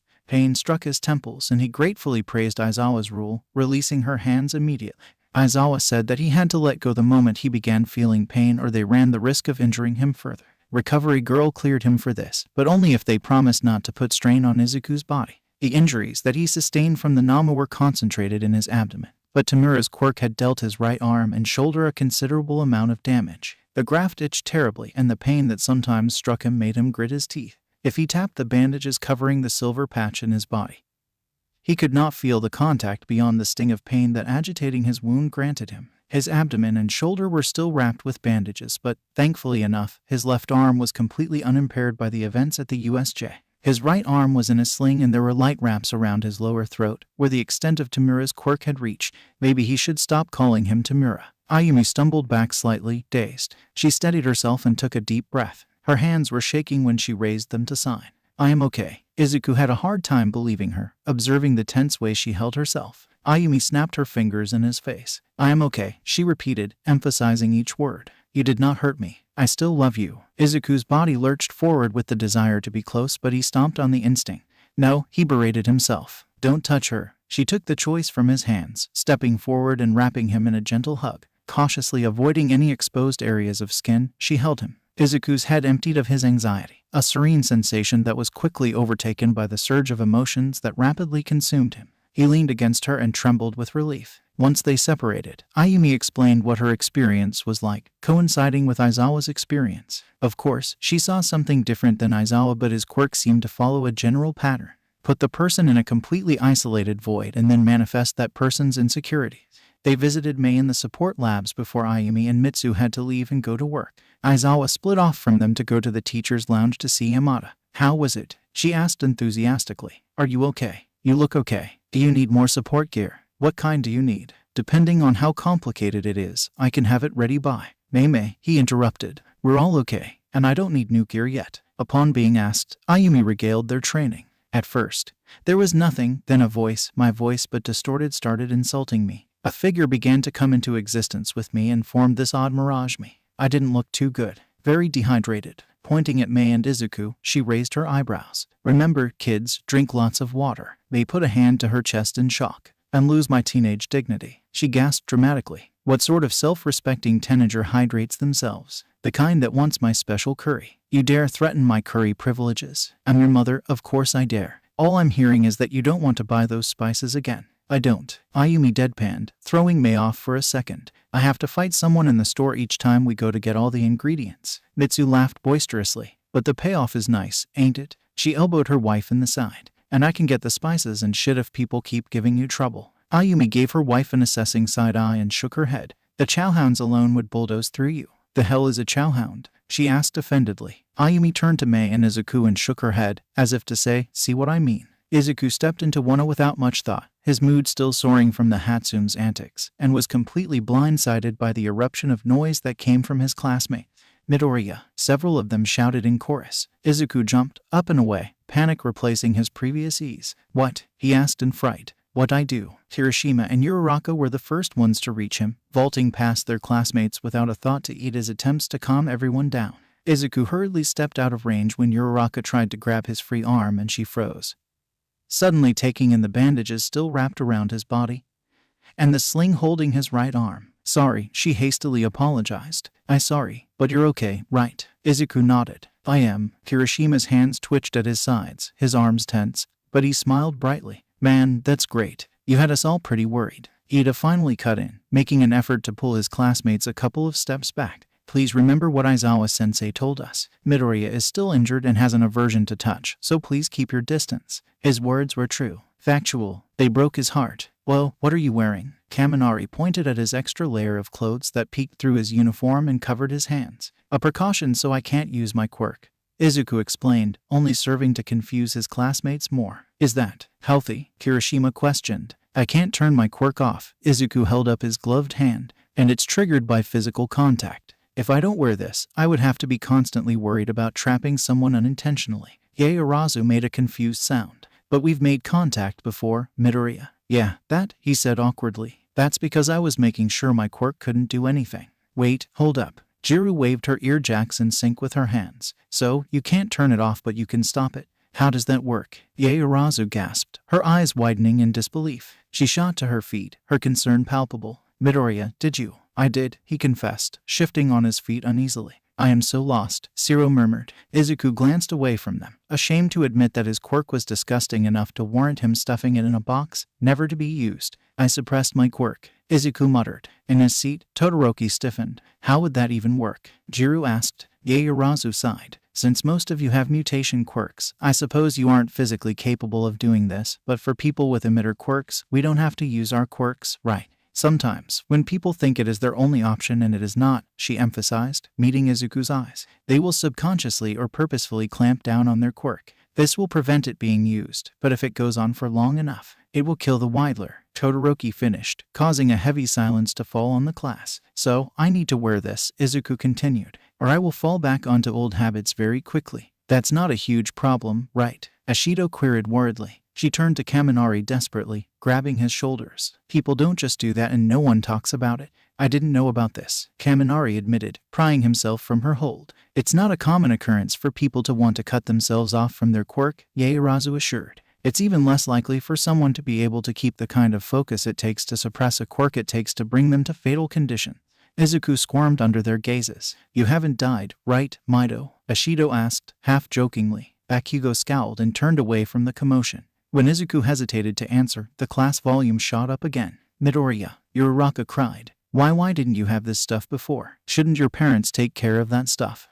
Another thing I don't want to talk about. Yeah, they should have, he agreed bitterly. He sighed. It doesn't matter. I'm here now and I won't do it again. Of course it matters. Midoriya, you practically admitted to dying. Kirishima was cut off by Aizawa standing up. Quiet. Get in your seats. His classmates listened, begrudgingly going back to their seats. Your fight isn't over yet. Izuku froze, the rest of his classmates tensing with apprehension. The sports festival is coming up. They deflated, all the intensity in the room dissipating. He really wished Aizawa would give them a break with the logical ruses. Izuku stood up from his seat and let himself be immersed in his classmates' chatter, sticking to Kirishima's side as much as he was sticking to Izuku's. You are okay, though? He checked again. Izuku smiled, assuring his friend again. I'm fine, Kirishima. I have to visit Recovery Girl again before I'm cleared to participate in the physical exercises, but I'll be fully healed in no time. Uraraka pumped her fist in the air, a strange kind of energy emitting from her. I'm going to do my best in the festival, she shouted determinedly. Izuku grinned at the intensity of her declaration. Hey. Izuku turned his head at the sound of Hagakura's uncertain tone. His calm demeanor balked at the crowd that had amassed and was now blocking their exit. He blinked against the colorful lights and tried not to breathe deeply, lest he inhale the smell of their lack of self-confidence. So this is Class 1A, drawled a blonde who elbowed his way to the front. I can't say I'm impressed. Monoma, as he introduced himself, went on to call them arrogant. Izuku listened to his remarks, to his claims, and seethed. I mean, you must be soaking up everything the press has to say about you. I'm jealous. If Class 1B had been there, we would have gotten some coverage. Aizawa, fighting for his life and his students. Class 1A, the hero class that fought against real villains and lived to tell the tale. Monoma's steely eyes, full of loathing, landed on Izuku and he smirked. I even heard there was a quirkless kid that was such a liability that he had to be carried out. His classmates' faces as a portal opened beneath his feet. It's no wonder the quirkless kid was the one to get hurt. He shouldn't even be in the hero course to begin with. How'd you get in? Huh, you cheat. The faces behind Monoma became more angered, more disbelieving, as if they could not believe that a quirkless kid somehow achieved what they couldn't. To someone else, they might have seemed formidable, but Izuku had his senses, and they told him that these people were nothing to be scared of. His classmates were getting defensive too now, on his behalf and their own, but Izuku stood up and walked until he was toe-to-toe with Monoma. You're calling us arrogant, he clarified, Izuku's voice slicing through any noise they were making without him having to raise it. He remembered the betrayed look in Shigaraki's eyes. You're jealous, Izuku simmered, near the end of his patience. Just because we're still alive for you to deprecate doesn't mean you can spout shit about people you've never met. The weight of the dagger in his palms before he slammed down the final blow. We didn't ask for any of this. And as for how I got in, the crowd almost seemed to lean in when he paused. I passed the exams quirkless. No cheats, just some elbow grease. And a gun, but mostly elbow grease. Monoma scoffed, but it was weak, shaky, like his resolve. Without a quirk, I don't. Oh, I got something better than a quirk. Izuku took a step forward. Monoma stepped back. And in my experience, it's not something you find often, so maybe try looking around for some. Okay. What's this rare quality? Monoma sneered. He stepped forward again and the crowd parted for him. It's called human decency. Izuku walked away and didn't look back. Aizawa studied him from the other side of the workbench and Izuku looked up from his newly encoded analysis notebook. Is this your way of telling me we should go? He inquired, shutting the notebook closed. Because if we need to leave, there are more direct ways of telling me that than staring at me silently for 5 minutes. Apparently, I can't leave you alone for 5 minutes without you causing trouble, so I've decided to see if my presence does anything to deter you. Izuku reared back in his seat, confused. What? He glanced away, trying to think of what he had done today that would cause Aizawa this much exasperation. What'd I do? He huffed and Izuku bristled, images of his past teachers rolling their eyes at him, saying, I'll spell it out for you, because they thought he was too dull, too scatterbrained, too ensnared in what they thought to be a fruitless future to understand when he had just asked a simple question to try and comprehend the material better. They called him a lost cause because he wasn't evolved like the other students who had quirks. Izuku wasn't as dim-witted as they made him out to be. He recognized the change in their behaviors after the sludge villain incident, after they realized he had a quirk. Teachers and students, no one bothered unnecessarily him anymore. He suddenly had worth and their reactions made something ugly twist in his chest. Aizawa was saying something, leaning in closer, with a gleam of concern lurking his dark eyes, but Izuku didn't hear the words. Izuku focused on his breathing, chanting to himself that Aizawa was not them. Aizawa was good. He had never treated him wrongly, never tried to make him think less of himself. For all that his instincts told him that teachers were to be treaded carefully around, Aizawa was the exception. Because, despite being a teacher, Aizawa had helped him,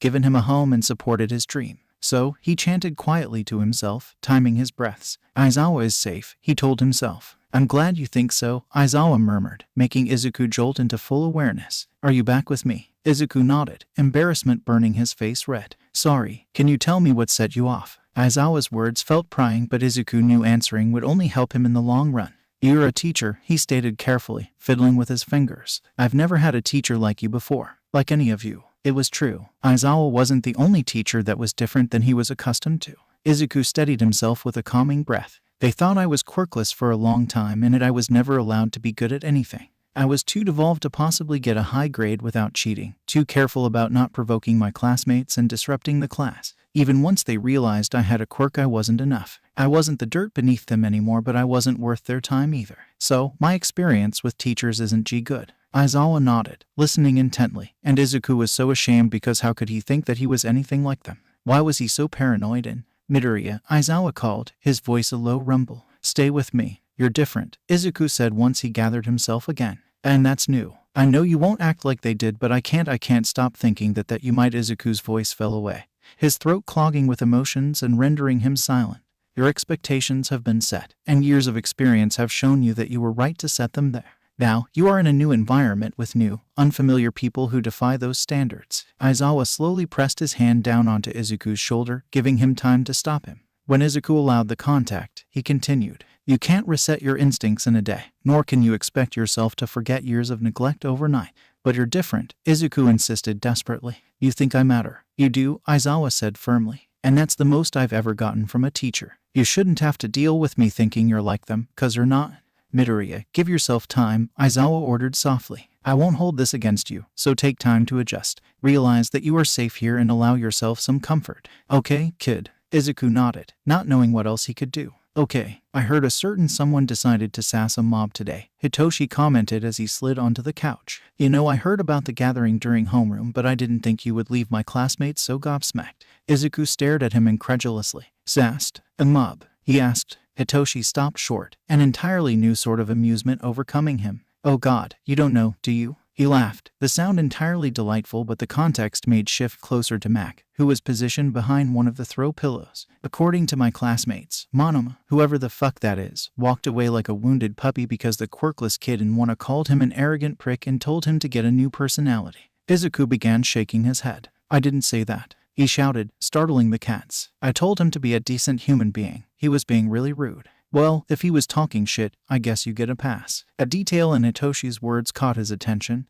making his body tense. You said the rumors were calling me quirkless. Hitoshi nodded. Fuck, Izuku cursed, slumping into the cushions with a terrible feeling of foreboding. Damn it. Damn Monoma and his stupid vendetta. Whoa, what's wrong? Izuku barked a bitter laugh. I'm in for it, that's what. You think people will leave me in peace once they realize a quirkless kid got into the hero course? Dad won't let people pull that kind of shit in UA, Hitoshi assured him. None of the teachers will. If anyone gives you crap, tell someone and it'll be taken care of. Would it? The paranoid part of his mind asked. Being distrustful had been his salvation for so long. If he trusted the wrong person, he would be burned. He had been burned for trusting the wrong classmates and teachers. But this was uncharted territory. The conversation he had with Aizawa flashed in his head. People cared about his well-being here. Aizawa said I was safe here. He glanced up at Hitoshi, uncertainty making him fidget.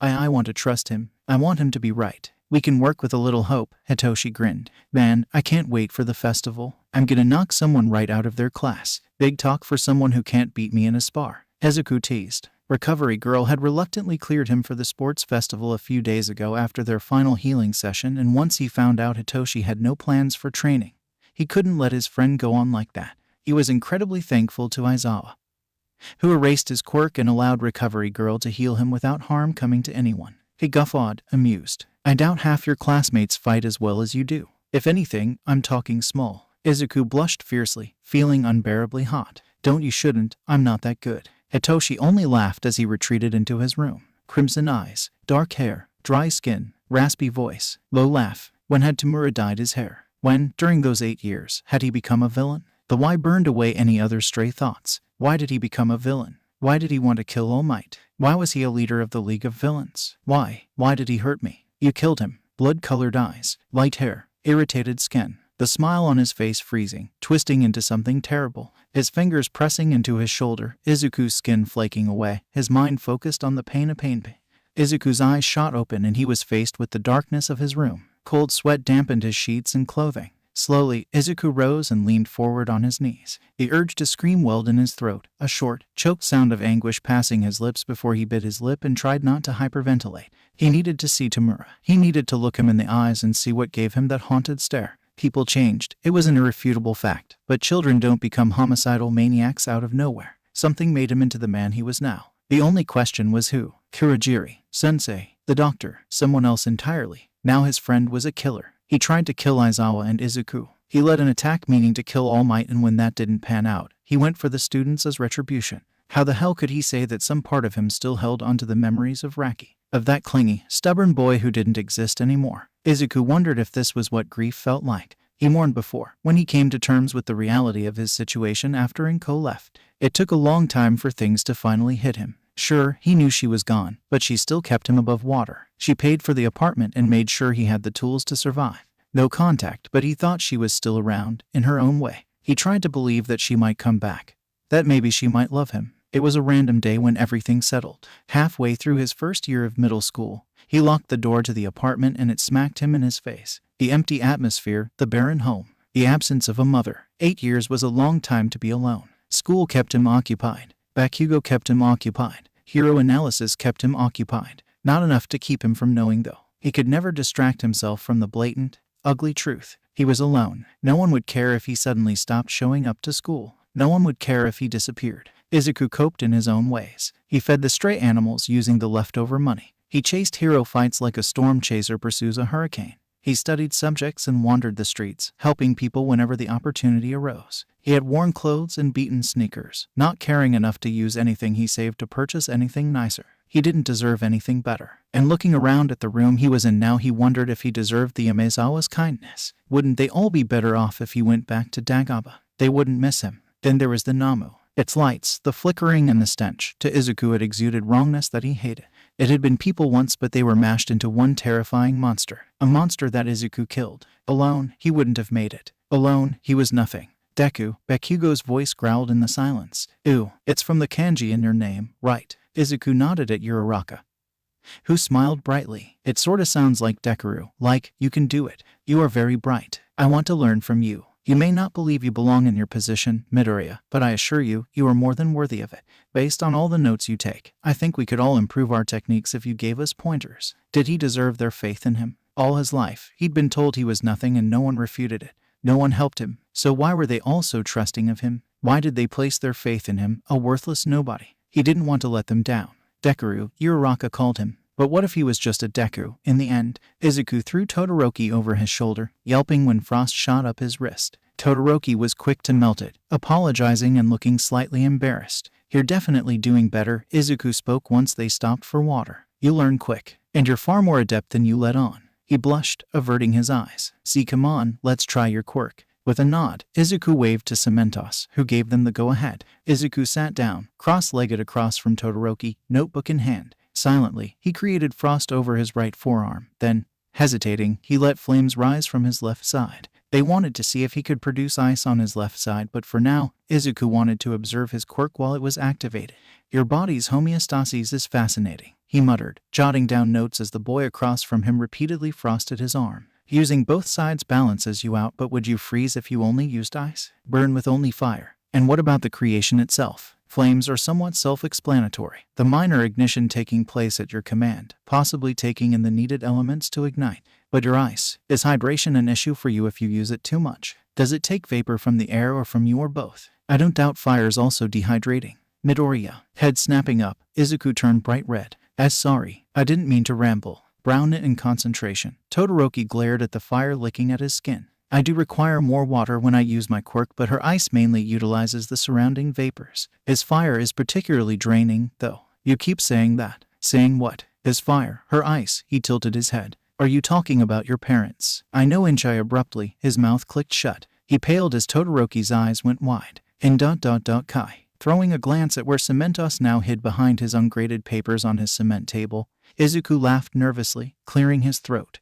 Well, your dad, Todoroki, he's kinda not my favorite hero. I'm sorry. I shouldn't have disrespected. Why don't you like him? Todoroki's quirk stopped and he lowered his arms, staring at Izuku with intensity. He floundered under his gaze. Endeavor's known for his aggressive attitude. Yeah, a lot of people like him for it. Gripping the pencil, he hoped Todoroki still wanted to train after he said this. But being ruthless isn't always a good thing. His property damage rates are high and he doesn't make controlled flames. He just burns things. Sometimes people. His villain mortality rates are abnormally high. Excessive force, overly violent even when faced with petty crimes. He's quirkist, has no ability to comfort victims. Izuku fell silent, putting his hands in his lap. And the name? It's something someone made up because they want to mock him, and I mostly call him that in my head, so it slipped out. You don't like Endeavor. Not a question, a realization. He looked up, expected to see something scornful on his face, but was greeted with him looking pleased. Then you understand why I don't wish to use his fire. I mean, I guess. Fiddling with his notebook, he flipped to Todoroki's introduction page and showed it to him. It's not his fire though. It's your quirk, your fire. He scowled.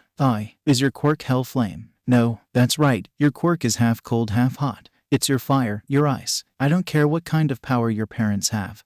What you have now, it's yours, Todoroki. After a tense minute of silence, heterochromatic eyes lifted to meet his. I still don't want to use it, he confessed quietly. Izuku nodded. And that's your decision. But, and this might sound a little disingenuous coming from an orphan, you shouldn't let your parents define you or hold you back. Loving somebody is wonderful, but only you can decide who you want to be. Midoriya. Izuku jumped, looking to the doors to find Aizawa standing by them. Come on, time's up. Oh okay. He gathered his things and turned back to Todoroki as Aizawa led him out. Think about what I said. Sorry for insulting your dad so much. In the car, Izuku put his head in his hands. I just wanted to see his quirk, but I ended up rambling about what a terrible hero his dad is. Hitoshi leaned over with intrigue. Who? He laughed. The traitor. Todoroki. Aizawa grunted. Yamada whipped his head around and Hitoshi burst into a fit of laughter. You called Endeavor a terrible hero to Todoroki's face. Yamada gasped. How'd he take that? He wasn't too upset about it, really. Izuku shoved Hitoshi, who still had an amused smile on his face. Actually, he seemed to agree with me, more than anything.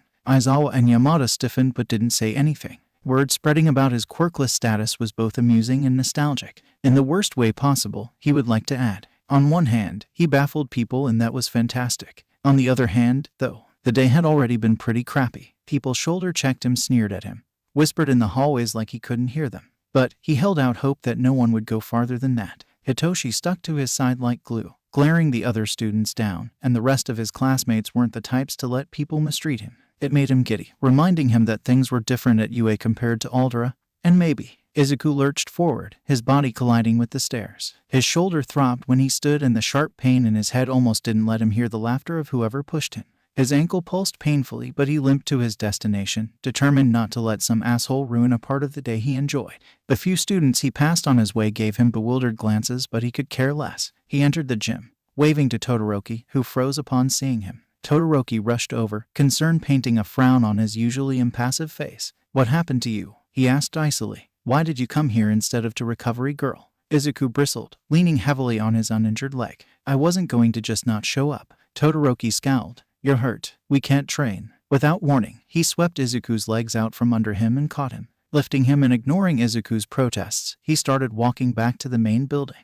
Unfortunately, they managed to run into Aizawa and Hitoshi on their way to one of the gyms. Izuku gave them a pathetic imitation of a wave, the pounding in his skull making it hard to do much besides hang limply in Todoroki's arms. They were talking, but Izuku ignored them, closing his eyes and resting his head on Todoroki's shoulder. Wow, he was so warm. Pressure filled his brain with cotton and nausea swirled in his stomach. Why couldn't people just leave him alone? Geez, people are such bitches. All Izuku wanted to do was be nice and have a good time, but knew they had to be like I'm a discriminatory little baby who wants to prove I have a big dick, so I'ma push you down the stairs. Todoroki tensed and Izuku opened his eyes, craning his neck to squint up at his friend.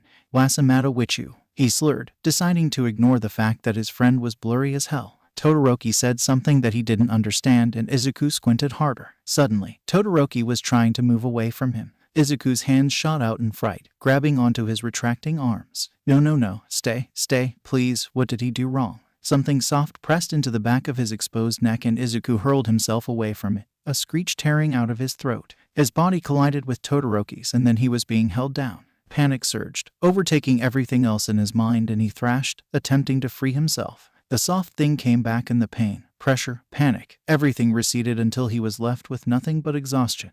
A few minutes later, Izuku was back in his right mind and sat awkwardly in the hospital bed as his three companions stared at him. Who pushed you down the stairs? Todoroki asked, breaking the silence. Izuku tensed. How? You were muttering, Hitoshi said. Izuku rubbed his arms, cold without Todoroki wrapped around him. I don't know. I don't, Izuku added, snapping at Aizawa's unimpressed face. They came from behind me, so I never saw them. The cameras definitely saw them, Aizawa muttered, eyes narrowing. He stalked towards the exit. I'm calling Nedzu. With only the three of them left in the room, Izuku twiddled his thumbs and avoided eye contact. I hope whoever did this gets what's coming to them, Hitoshi said bitterly. All he did was push me down the stairs, Izuku said, more to himself than them. His words only served to rile Hitoshi further. You had a swollen ankle and a head injury. People have gotten away with worse. Todoroki was the one to speak up this time, his voice angered and resolute. Just because people have hurt you in the past does not make it okay for people to hurt you now. Yes, thank you, Todoroki, Hitoshi said choppily.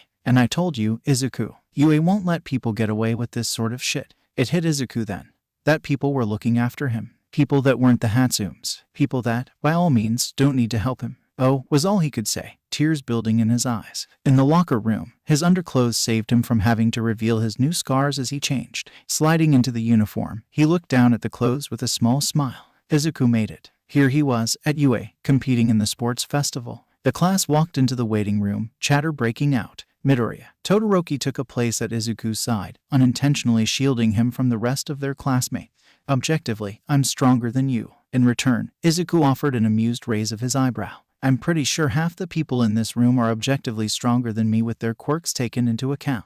You are a formidable opponent, one who I will defeat to earn my win. I'm that impressive. You're more than impressive, he said easily. That's why I'm going to beat you. Izuku couldn't help the grin that tugged at his lips. Then you know I won't go down easy. He faced Todoroki fully, looking up at him, eyes gleaming with determination. You're my friend, Todoroki. The shocked but pleased look that flashed across his face egged him on. So, let's give our all, yeah. Go beyond, Todoroki murmured, his soft expression melting into passion. Izuku nodded, listening as Yamada called for their class, the crowd exploding with sound. Plus ultra. When Aizawa informed him that he would be doing a speech at the beginning of the festival, it would have been an understatement to say that Izuku freaked out. It had been during dinner and Izuku nearly died choking on his food after he processed the statement, Yamada screeching in the background, "You've killed him," as Hitoshi hit his back repeatedly. Soon, after the initial shock faded, he reluctantly agreed to the idea. But now that he was there, standing on a stage with the whole world staring at him, Izuku's hands trembled. People always ignored him, out of fear or hate, or no reason at all. It was easy to go unnoticed, but now he was forced into the light, where any and all could see him.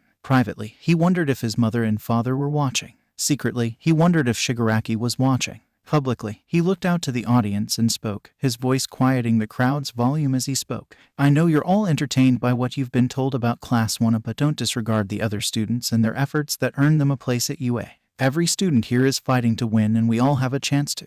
He kept his expression neutral, lifting his chin. You're watching because you want to see something flashy and full of powerful quirks. But I'm going to tell you something. Powerful quirks are more than what people make them out to be. Unless, he thought of Bakugo, of Kaken, who kept being told he would go farther than the rest of them. Powerful quirks may give an advantage, but they do not make anyone worth more than those without them. Sometimes they aren't easy to spot and sometimes they aren't favorable. He thought of Hitoshi and Aizawa and of himself, with quirks that made them powerful, but that was never how the world saw them. I think every one of us is powerful in our way, no matter our quirk, no matter which course we ended up in. Quirks aren't everything and they don't define the user. He wanted people to hear him for once. People needed to have this said, even if there were some who did not want to listen. Izuku glanced up at the audience, lifting his arm to gesture at the crowd of students behind him. There are a lot of kids out here ready to fight for something, so keep your eyes open and remember. Dropping his arm, Izuku turned his forest fire gaze onto the camera, one end of his mouth pulling up into a partial grin.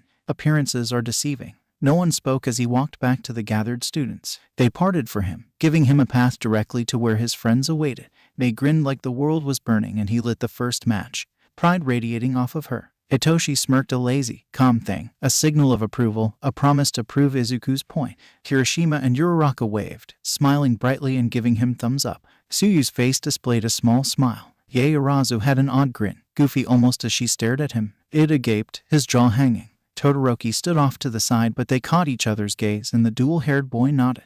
Izuku allowed himself a tiny grin. He had friends. Take that, haters. Midnight bounced back from the suffocating silence with grace. She swayed her hips and swung her whip, calling for the beginning of the festival, and eyes easily turned to her for some sort of distraction. For the festival, Izuku was allowed his support gear only for the second round. He wasn't a support course student like Mei, and apparently the judges for the festival thought he was already pushing it wearing his protective clothing. Gadgets and galore would sit unused in the workshop, but his shoes and gun would do him justice. They underwent a few upgrades since he had last used them in the entrance exam. His shoes were lighter, looking more like actual shoes now. The weight limit increased significantly and they could shoot him around in the air instead of semi-decent hovering. Maneuvers should be easier too. The Nomu's lightning-fast blows flashed in his mind and he shivered. The magazine for his gun could safely hold more ammunition now. Said ammo had been turned into pellets for faster, harder, more annoying hits. Before, there was stick, explode, and gas. Now, he had those with the addition of confetti and light. They tried to hit him upside the head for only coming up with those. Confetti, on impact, exploded from its compressed state into a barrage of tiny snippets of green confetti. It doesn't sound like much, but being hit and then having small pieces of colorful paper fly in one's face cost them time. Light was composed of several substances, like explode and stick, reacting to sudden bursts of heat. When hitting the target, the core within, akin to how confetti's burst relies on the amount the core has been heated, combusts. It creates a reaction from the surrounding docile chemicals, conjuring a brief, but bright, flash that will dissipate as the components lose energy. The reverse for stick would hang in his utility belt whenever he got the chance to wear his costume again, but if no, when he made it to the second round, Midnight and Cementos would each take some for safety purposes. A screen appeared behind Midnight, the teacher saying something about bringing the pain. Izuku turned to the suspiciously narrow corridor. The wheel is for show, he muttered, Mei turning her attention fully on him. His other friends caught on almost immediately. They already know where they want us to go, but they need a performance for the crowd. I think we all caught a glimpse of the wide path when we entered. It's a race. Obstacle. This is the opening act. They need something big that'll set the standard for who to look out for. Students are going to get caught in the bottleneck of the hall. First obstacle, maybe. Obstacle race, Midnight declared a moment later, explaining the rules. He awkwardly shot finger guns at his friends, who were staring at him with half-surprised expressions. What about the other rounds? Hitoshi asked slyly, choosing to simply go with it. Izuku rubbed his thumb over his index finger and thought, from what I've seen, they have people stand out, then make people form teams. Second round will likely revolve around team efforts, and for 3 will be one-on-one matches to decide the overall winner. Before anyone could say something else, a buzzer rang and everyone barreled towards the passageway. It reminded Izuku of the second day of school when the alarm caused everyone to panic. He would not be caught in the crowd this time. He heaved in a prideful gulp of air, even as people threw him looks. People apparently hadn't expected him to have the guts to live up to his words. Placing first earned him a 10 million point target painted on his back, but his friends had not even acted surprised by his placement. They practically tackled him after she finished the race, and Izuku felt gratified that all his friends knew that he could pull off such a feat. Mei, Hitoshi, and Uraraka ended up being in his team. Ida and Yaoyorozu grouped with Todoroki and Kaminari. Kirishima and Tsuyu found their own teams. He wished them luck because Kirishima had Bakugo and Tsuyu had to deal with Mainta. Izuku glanced over to their respective teams and found he didn't have to worry. Kirishima's personality was Bakugo redundant, and Shoji stared down Mainta like he was ready to drop him the moment he did something out of line. Before the festival, Izuku realized that the sensory portion of his quirk could turn off. A godsend, honestly, because he would not have been able to handle all the lights and smells coming from the crowd. He managed to make it to the kitchen before realizing he couldn't see Hitoshi's aura and freaked out, consequently freaking out Hitoshi and Yamada. Izuku explained the situation to them as he tried to call upon his quirk and proceeded to activate his sight again. He sighed in relief, then panicked when his quirked senses disappeared once more. Izuku had to purposefully keep his concentration on powering his quirk,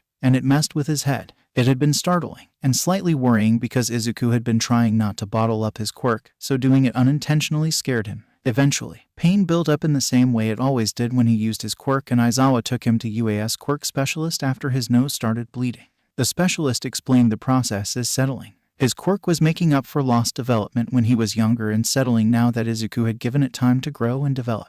His quirk had multiple parts, one wholly physical, the other two sensory. It had been constantly on because his quirk expected to be shut down immediately and stayed vigilant until it was able to settle. When he asked why he hadn't fallen over from quirk exhaustion, she shrugged and tapped her clipboard with her pen. You pushed down your quirk for 10 years and stunted its growth. I suspect this sensory addition to your quirk would have appeared much sooner had you felt comfortable allowing yourself to relax. Your quirk is passive, so when you release control, your quirk put together a reserve and bottled up some power for the next step. It must have decided you were ready and evolved. The reserve finally ran out, shutting off without you suppressing it. Izuku was just glad he didn't have to breathe in anxiety air again. Hitoshi begrudgingly accepted the role of rider, being the lightest of the four of them, shouldering the jetpack Mei dumped on him. Mei was their horse, built like a brick wall and tenacious enough in her venture to show off her products to have no qualms leading them around like a madwoman on a warpath. Uraraka lightened each of them and their inventions slightly, taking the back with Izuku. Izuku would be a whisper in their ears, telling them about their enemies, gun at the ready, maintaining their offense while the rest of his teammates focused on protecting the head. They stayed put while the other teams ran at them, waiting. Now, Izuku shouted. Their shoes and jetpack threw them into the air, leaving teams to stagger to a halt before they could crash into other teams. In the air, Izuku turned off the safety on his gun and aimed. Stick pellets shot down, sending a few teams scrambling while others didn't notice. The substance lined an end of the field, expanding under the sun's warmth. Whoa, what is that? Yamada said in feigned ignorance. Midoriya just shot something onto the ground and it's growing. Other competitors might want to steer clear of that. And, just like that, people who weren't gunning for the 10 million immediately began hurting their targets in that direction. Bakugo's incoming. Uraraka warned as the sound of explosions met his ears. Deku. Bakugo screeched, hands lit up as he shot through the air. It swiveled midair, giving Izuku the chance to aim the gun right at the explosive blonde. His red eyes widened as he faced the barrel of his gun. Bang, Izuku thought. A single pellet of stick found home in the center of his chest. The boy exploding it with his hand, only making it worse. Rescued by his team when he fell, Izuku observed the way the substance crawled further around Bakugo, then back to where Midnight and Cementos held the solution. Vines, Hitoshi warned, just in time for them to move out of the way. Ibara Shizaki, Quirk, vines. They grow from her head at a fast rate from her scalp. The vines are produced at a seemingly infinite amount, meaning endurance doesn't work on her. Controlled like Aizawa's capture weapon, but be wary of the thorns. Ibara attacked again from a safe distance. Izuku's team avoiding the hit again when he used Explode to combat the vines. In large quantities, they're an amazing shield and tough to break through. Izuku fired again. But being as expended as they are, she's forced to lower the amount, making them vulnerable to being cut or explosion combusted against the vines exploded. The assault stopped suddenly, too suddenly, and they peered down, Mei laughing outright when they caught sight of Ibara's team, stuck in the stick-covered side of the field. We gotta go down, Mei said, loud enough for only the three of them to hear. We're reaching capacity. And go down they did. All of them turned off their machinery and Uraraka returned some of their gravity, sending them plummeting. Did Team Aizawa have a malfunction? Yamada asked, sounding a bit panicked. What? Their gadgets came to life, Uraraka taking their weight with her quirk, and dirt exploded around them. What a landing. Todoroki's team faced them when the dust settled. Ice encased them, trapping teams in. We'll be taking that, Todoroki stated. Hitoshi snickered. Try it, he dared. Kaminari. An insulation blanket poofed into existence, sparkles from Yaoyorozu's quirk shimmering as it covered them. Nope. They jumped back into the air, but the electricity tackled their bodies anyways. Indiscriminate shock, a kamikaze move that did not bode well for them. Hitoshi was the only one not too out of shape, completely off the ground, and only had them as conductors for the lightning, but he could not do much without revealing his quirk, something they agreed to only use as a last resort. You'll want to keep its functions a secret, Izuku suggested. The announcers never explain a quirk because we're training to be heroes, and it'd be bad if every villain knew what was coming from a mile off, but you should keep the requirements for activation to yourself. Yeah, Hitoshi agreed. I've been thinking about that, too. I'll be done for if my quirk gets figured out too early. Hey now, you've come far from the first day we started doing offensive moves. Doesn't mean I'm not still shit. Just because you can't beat me does not mean you're terrible. "Oh, I know," Hitoshi said. "You're a demon on the mat. Where'd you even learn that stuff?" "I have 2 mothers," he replied. "They're the real demons, taking advantage of their disposition."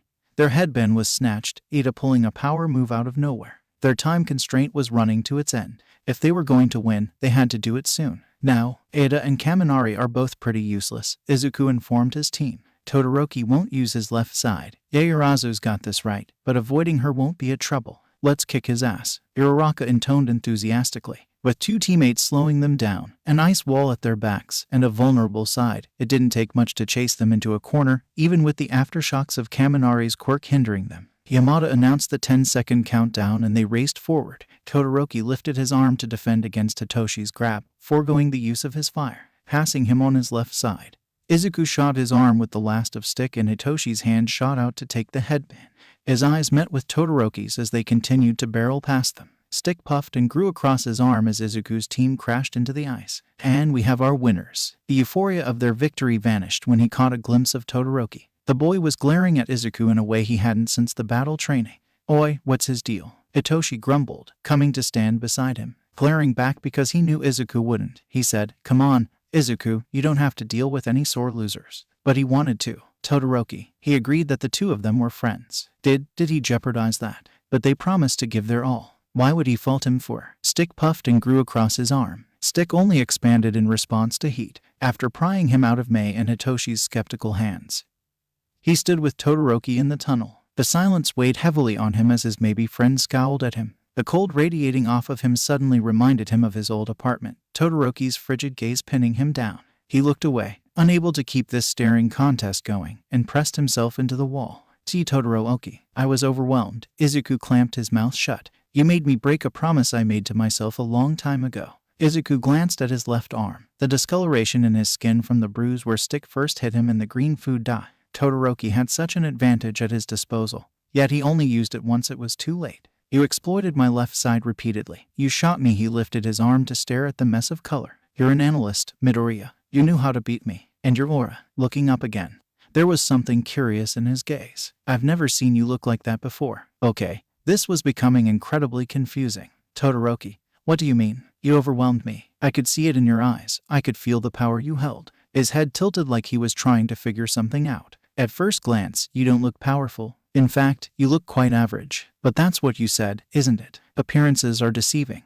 Before he could answer, Todoroki turned his gaze back to his left forearm. "You know that I hate my old man. But even knowing that he's a hot-headed hero doesn't explain the full why. My father is Endeavor. He is the number 2 hero, but being number 1 has always been his goal. It's unreachable, with All Might drawing a distinct line between himself and the other heroes. So he decided to find an alternative route." Goosebumps rose over Izuku's skin, remembering vague remarks about training, remembering the icy way he spoke of his fire and his father. "Have you ever heard of Quirk marriages?" Oh no. Buzzing filled his ears as Todoroki explained his origins, his childhood, the very reason he was born. Izuku wanted to deny it. He needed this to be wrong, but the worst of it was that he believed his friend. Todoroki would not lie about something so serious. "She called my left side unbearable," Todoroki said distantly, lifting his hand to cover the scar on his face. "As she poured boiling water over my face. Hasashi's burning flames warmed his skin in phantom waves, memories of his mother's terrified eyes flashing." His next words slipped out before he could stop them, coming out quietly. "What is it with fire quirks and abusive fathers?" Todoroki's head snapped up,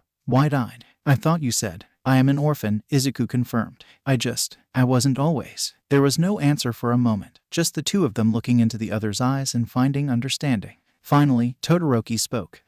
Before, you said that you understood my choice to never use his fire." Izuku answered the unspoken question. "I do." His friend relaxed, but he tensed when Izuku held his gaze. "I do, Todoroki. But we both know that the world is unkind. There will come a day when you'll have to make a choice. Being a hero means doing your best to save the lives of everyone around you, and using half your strength won't do you any favors." Todoroki opened his mouth to retort, but he didn't stop. "One day you'll have to choose between your hatred for your father and your willingness to save lives, because I promise you now, Todoroki, that day will come." "And how many times do I have to say it?" Izuku asked. "It's your power, no one else's." Todoroki wouldn't speak to him after that. They walked away from each other, both of them with something to think about. When he bumped into someone, he muttered an apology, not even glancing up, and continued walking. Or he tried to. A hand gripping his shoulder stopped him, freezing the blood in his veins at the sudden contact. Ripping himself out of the person's grasp, he came face to face with Endeavor. You, he sneered, his cobalt gaze narrowing in simpering anger. How did a runt like you beat my masterpiece? Shadow should have crushed you like the worthless speck you are. My masterpiece. You haven't even used a quirk yet, Endeavor continued, using support gear to make yourself powerful. Pathetic. I bet you have a weak quirk, don't you? That's why you said all that shit about all the students having a chance. The flame hero taunted. From where I stand, some useless shit like you would be better off without a quirk. Then you wouldn't be able to take the spot of a more deserving candidate.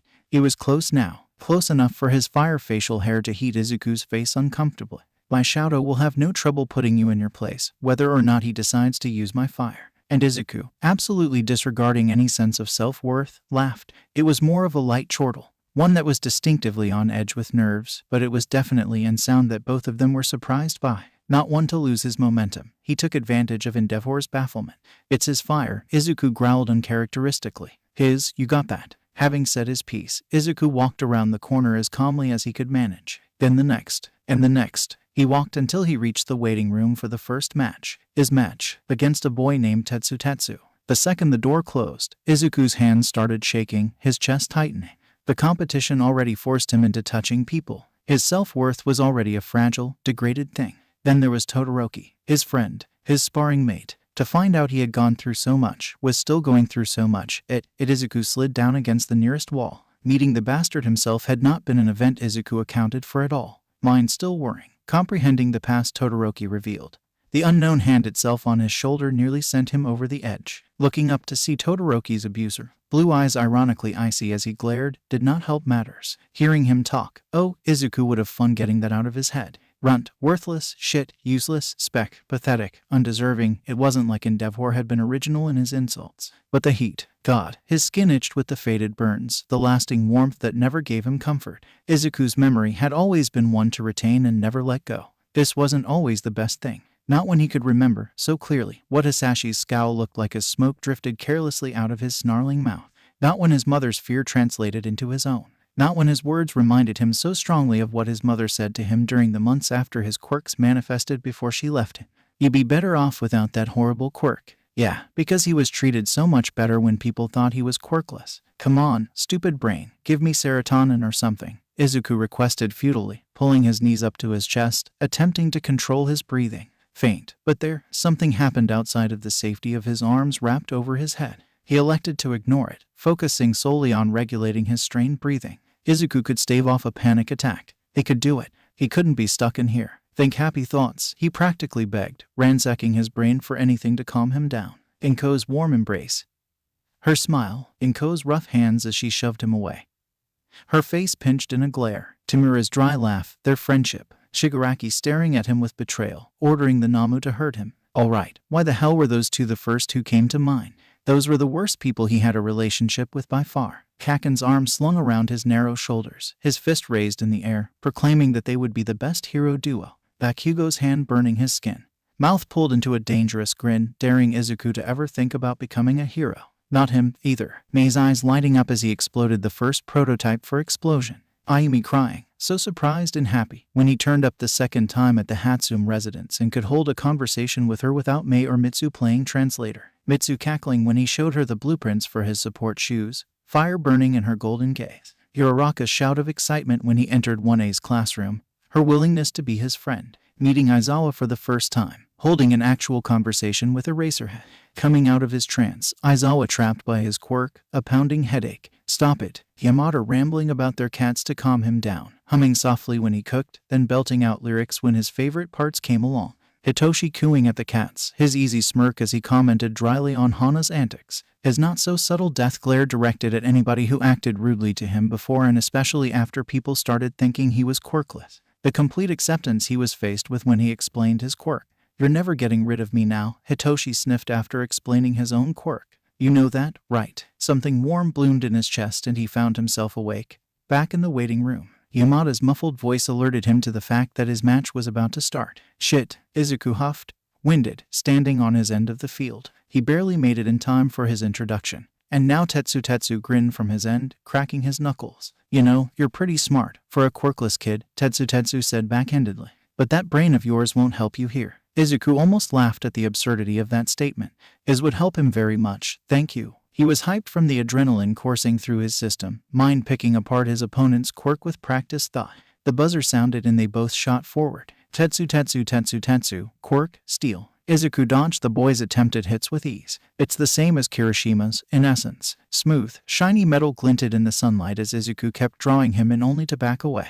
But his skin doesn't become jagged or sharp. A metallic fist missed his head, knuckles sharp. With a quick glance at his joints, it was clear that those were his opponent's double-edged sword. His body doesn't harden like Kirishima's. His joints jut out and create razor-like spikes. There's a small patch of skin underneath the exterior that remains soft to maintain mobility. Doesn't make him fast, though, Izuku thought as the boy charged, becoming increasingly frustrated with Izuku's continuous evasion. His quirk was great for defense, offense, too, in other circumstances, but he was fighting Izuku. Izuku, who did not allow him to land a single hit with those mini shivs on his fists. Izuku, who caught on the moment those shivs started shrinking from the use TetsuTetsu put in to try and hit Izuku hard enough to take him out. Because, at this point, everyone knew that Izuku had the upper hand here. The crowd had almost stopped cheering at this point. It was just Yamada's narration of every move they made. His opponent left himself open for a moment.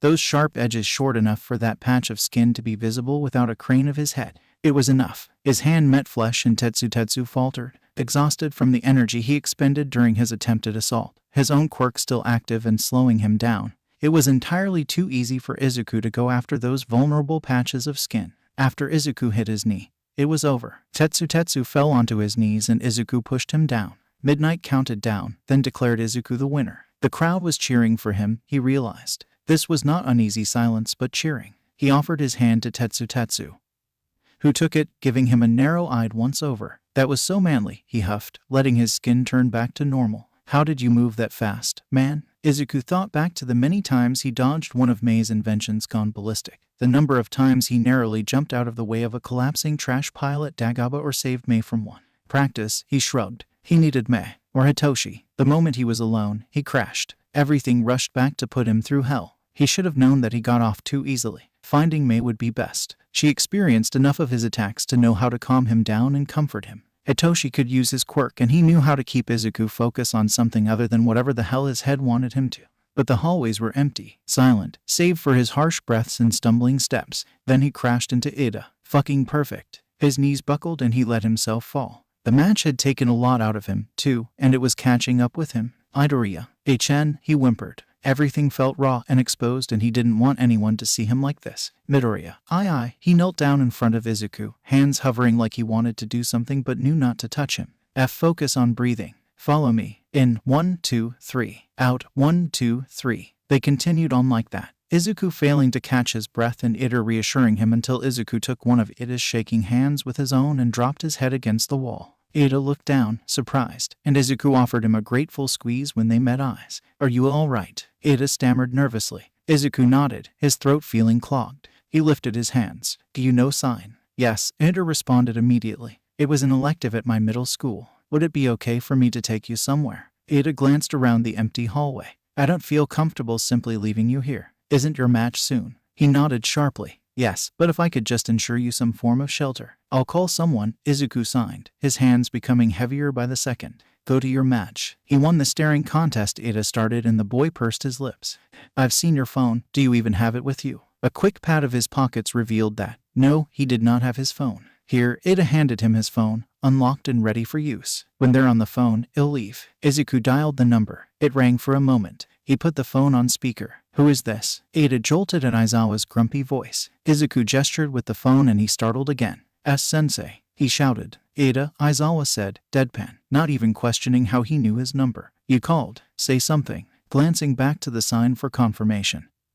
He said, I'm with Midoriya, sir, in hallway J3. I've just talked him down from a panic attack and I am hesitant to leave him alone. I'm on my way. And, sure enough, Aizawa turned down the hallway not 2 minutes later. Ida bowed and left, hurrying to his match. Aizawa, with his permission, picked him up carefully with his capture weapon and took him to a lounge-esque room, letting silence settle between them until Izuku curled into the corner of a couch. Are you non-verbal? At Izuku's nod, he sat on the other side of the couch. Are you still panicking or uncomfortable? Izuku shook his head. Are you tired? He nodded. Then rest, problem child. Zashi will stall if you aren't ready by the time the next round comes. Elsewhere, Hitoshi and Mei cornered Todoroki. What you say, you prick? Mei poked him in the chest. He looked terrible when he walked out, like he was about to have a panic attack. Before Hitoshi could say his piece or Todoroki could explain, his phone buzzed. Yeah, Hitoshi grumbled, curious as to why his dad would call. I've got Izuku down in a lounge area by the J halls. He's not doing so good. Is he all right? What happened? Mei whipped around from where she glowered at Todoroki menacingly,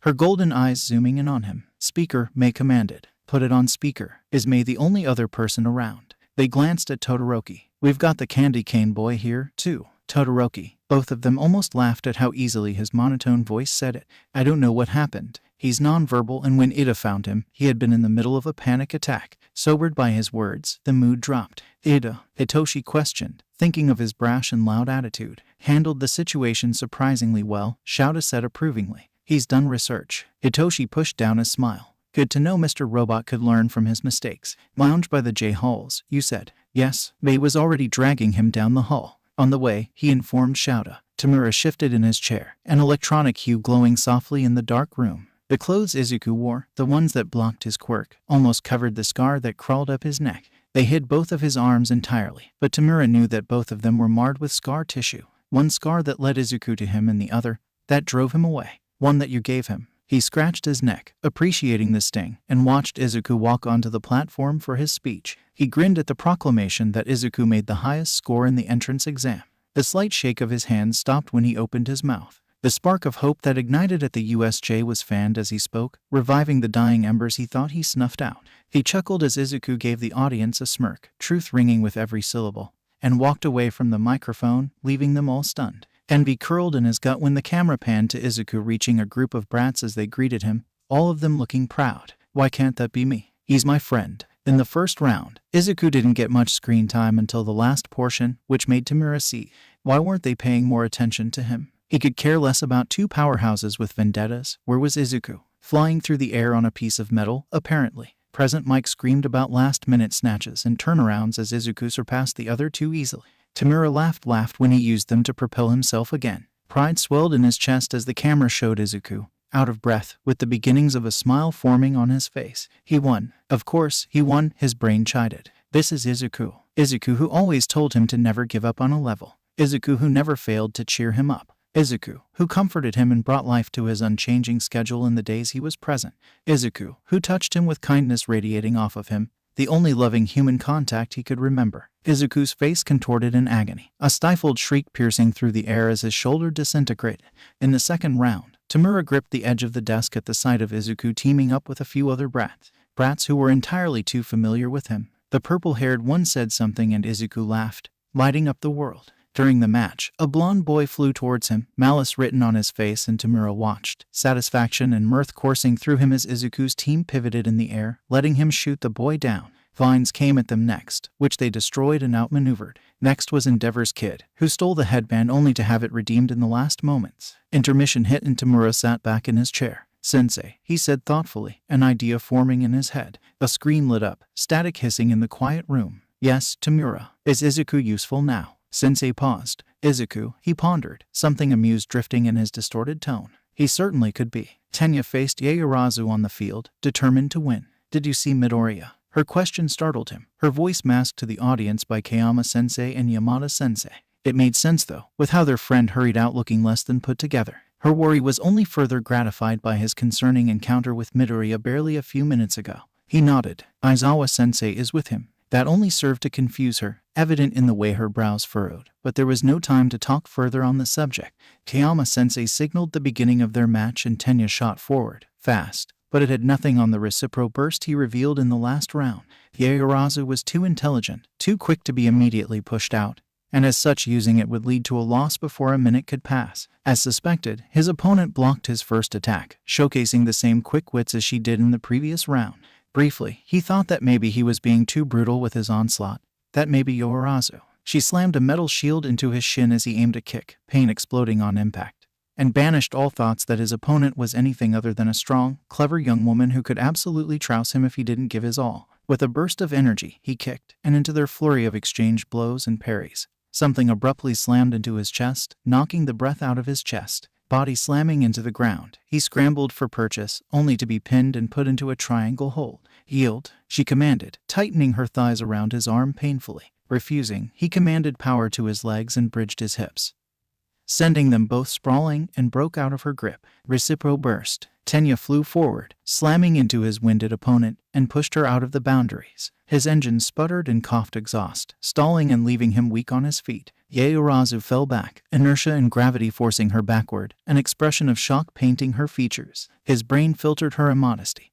But he had been having class with her and several other girls, dressed in their tight or revealing hero uniforms, for too long to be left flustered by her exposed stomach and cleavage. It would be unbecoming of him to ogle his opponent, not to mention impolite. He helped her off the ground, Imada-sensei praising their sportsmanship. "Are you all right?" he inquired, the several bruises she gave him throbbing. "Yeah," she gasped, a sheen of sweat glistening on her skin. "You're a formidable opponent, Ada." He nodded firmly. "As are you, Yaoyorozu." They walked to one of the entrances, the tunnel shielding them from the sun. "Your quirk use and form were impeccable." Her face reddened, but he marked it off as her body regaining its equilibrium. "Oh," she started, turning to Tenya. "Why did Aizawa have to go to Midoriya?" Tenya abruptly remembered the primal panic in Midoriya's eyes and inhaled sharply. "I do not know if I am at liberty to say," he confessed, concern leaking into his tone. "But he is in good hands." She nodded firmly, relaxing slightly. "That's good to hear." When they split off, Tenya let himself bear a joyous grin to the empty hallway.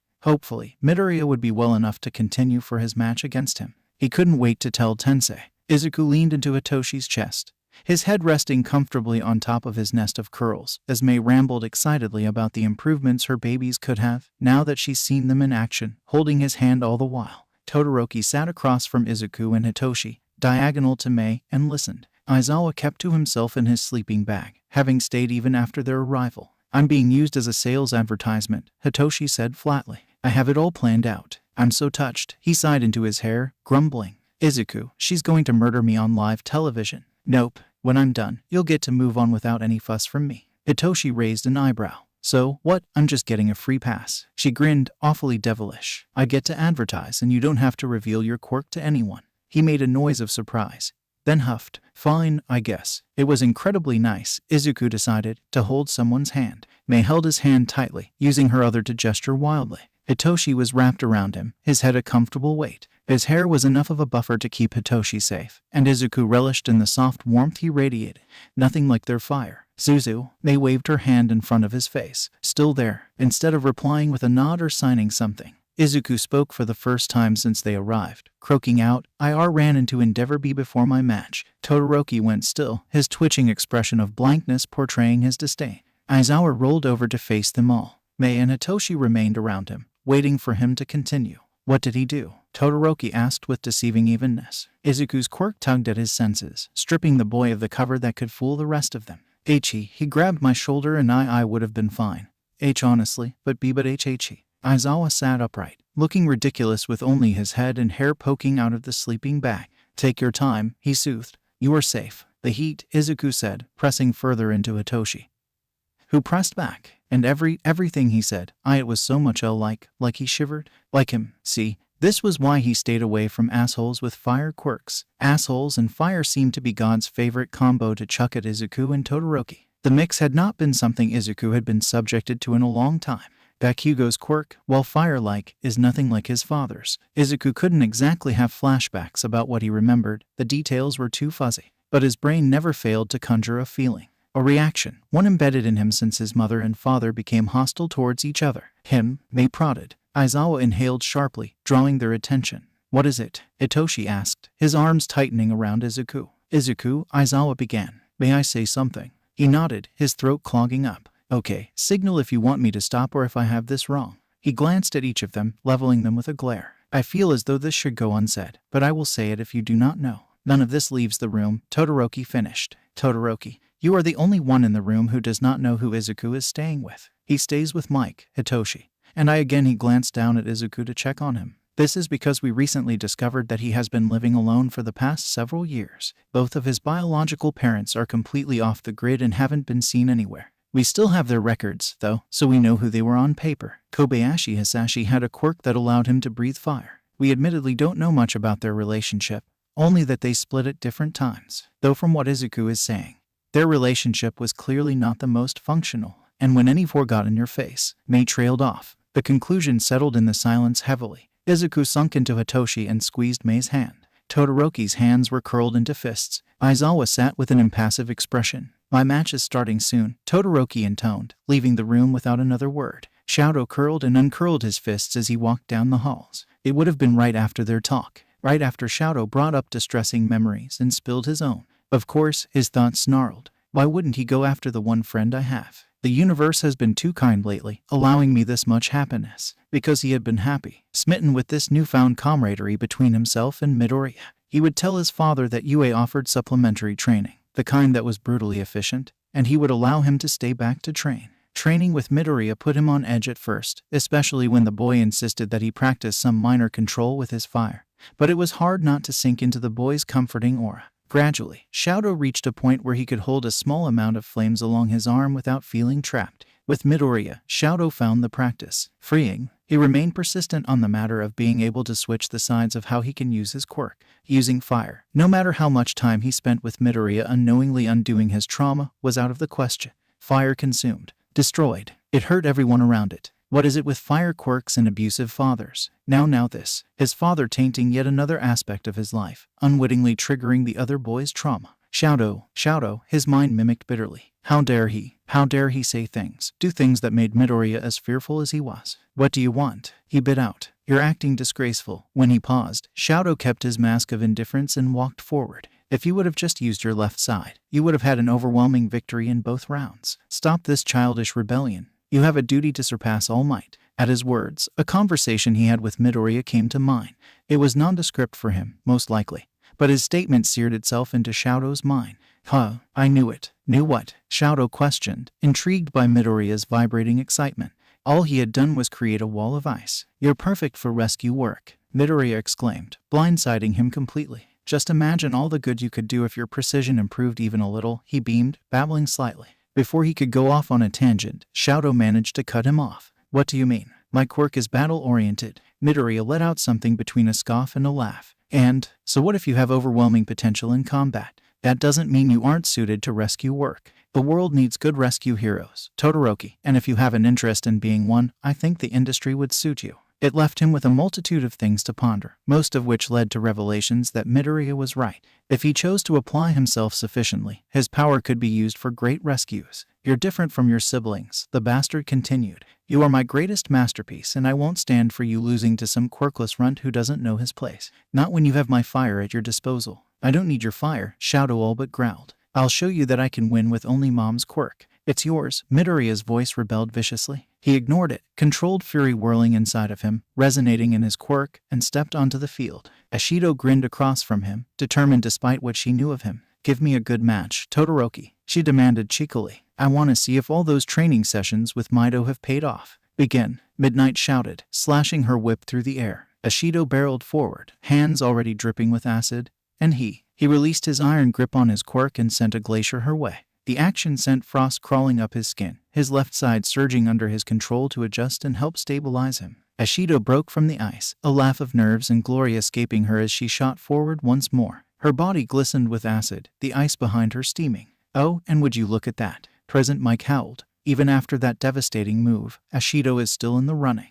And run she did. Her mobility far outmatched his now, due to his foolish outburst against an opponent who could free herself from his ice. Still, he moved. Slow, but powerful. He could do this. Warmth churned in his core and he shoved it away, damning the consequences. Shadow remembered the day Midoriya came into class with his hands gloved and revealed the nature of his quirk and what he had done to himself. Repressing a quirk only led to a travesty for the user, something Shadow learned years ago when he suppressed his own. Since he recovered from his incident, he had been careful, towing the line of ignoring the fire and suppressing it. This definitely counted as suppression. That was so overkill, man. Ashido pouted, slinging a glop of acid his way. He dodged the hasty throw and threw up another wave of ice, trapping her feet and causing her to fall forward. Yelping, Ashido attempted to catch herself, but her hands slipped and sunk into the ice under her. Her chin clacked against the surface and Shadow was tempted to wince in sympathy. Instead, he raced forward and covered her in ice. She shivered, fighting to escape, but he had propped her hands in the air and fixed them in a position where she couldn't place her main acid producers on the ice and free herself. Ashido, can you continue?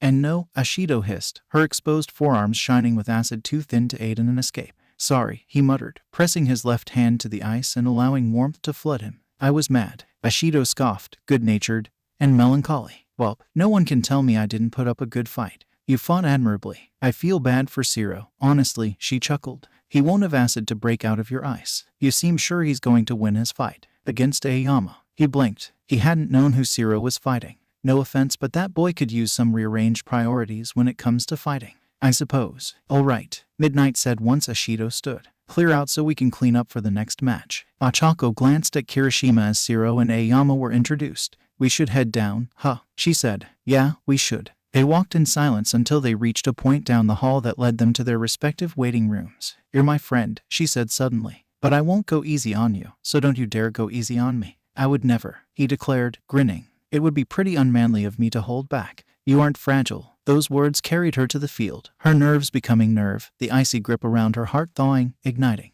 The world was watching. Her parents were watching. She would do this for them. They deserved nice things and the chance to relax. They deserved to live comfortably without worrying about bills and paying for her tuition on top of the company. They wouldn't let her help because they wanted her to follow her dreams. Her dream was to see them happy, not bone-tired, with a smile that twisted too easily into a frown. If she could save a few people along the way, then all the better. Her heart thumped against her chest, determination shoving aside any doubt. Doubt had no place in her. Ochako would win. For them. For herself. Yeah, I got this. Ijiro forced himself to quit fiddling with the fabric of his PE uniform when Mike-sensei called them out to the field. No matter how hyped up he had been after the cavalry battle, Uraraka had this look in her eyes, a burning desire to win that Ijiro simply couldn't ignore. The world beyond the two of them felt muffled as blood roared in his ears. Midnight signaled to begin and both of them darted forward. He needed to be careful or else she would beat him the moment he got close. Now, Ijiro was no Midoriya. He couldn't hope to move as fast or count on his opponent being slow, but Uraraka was limited.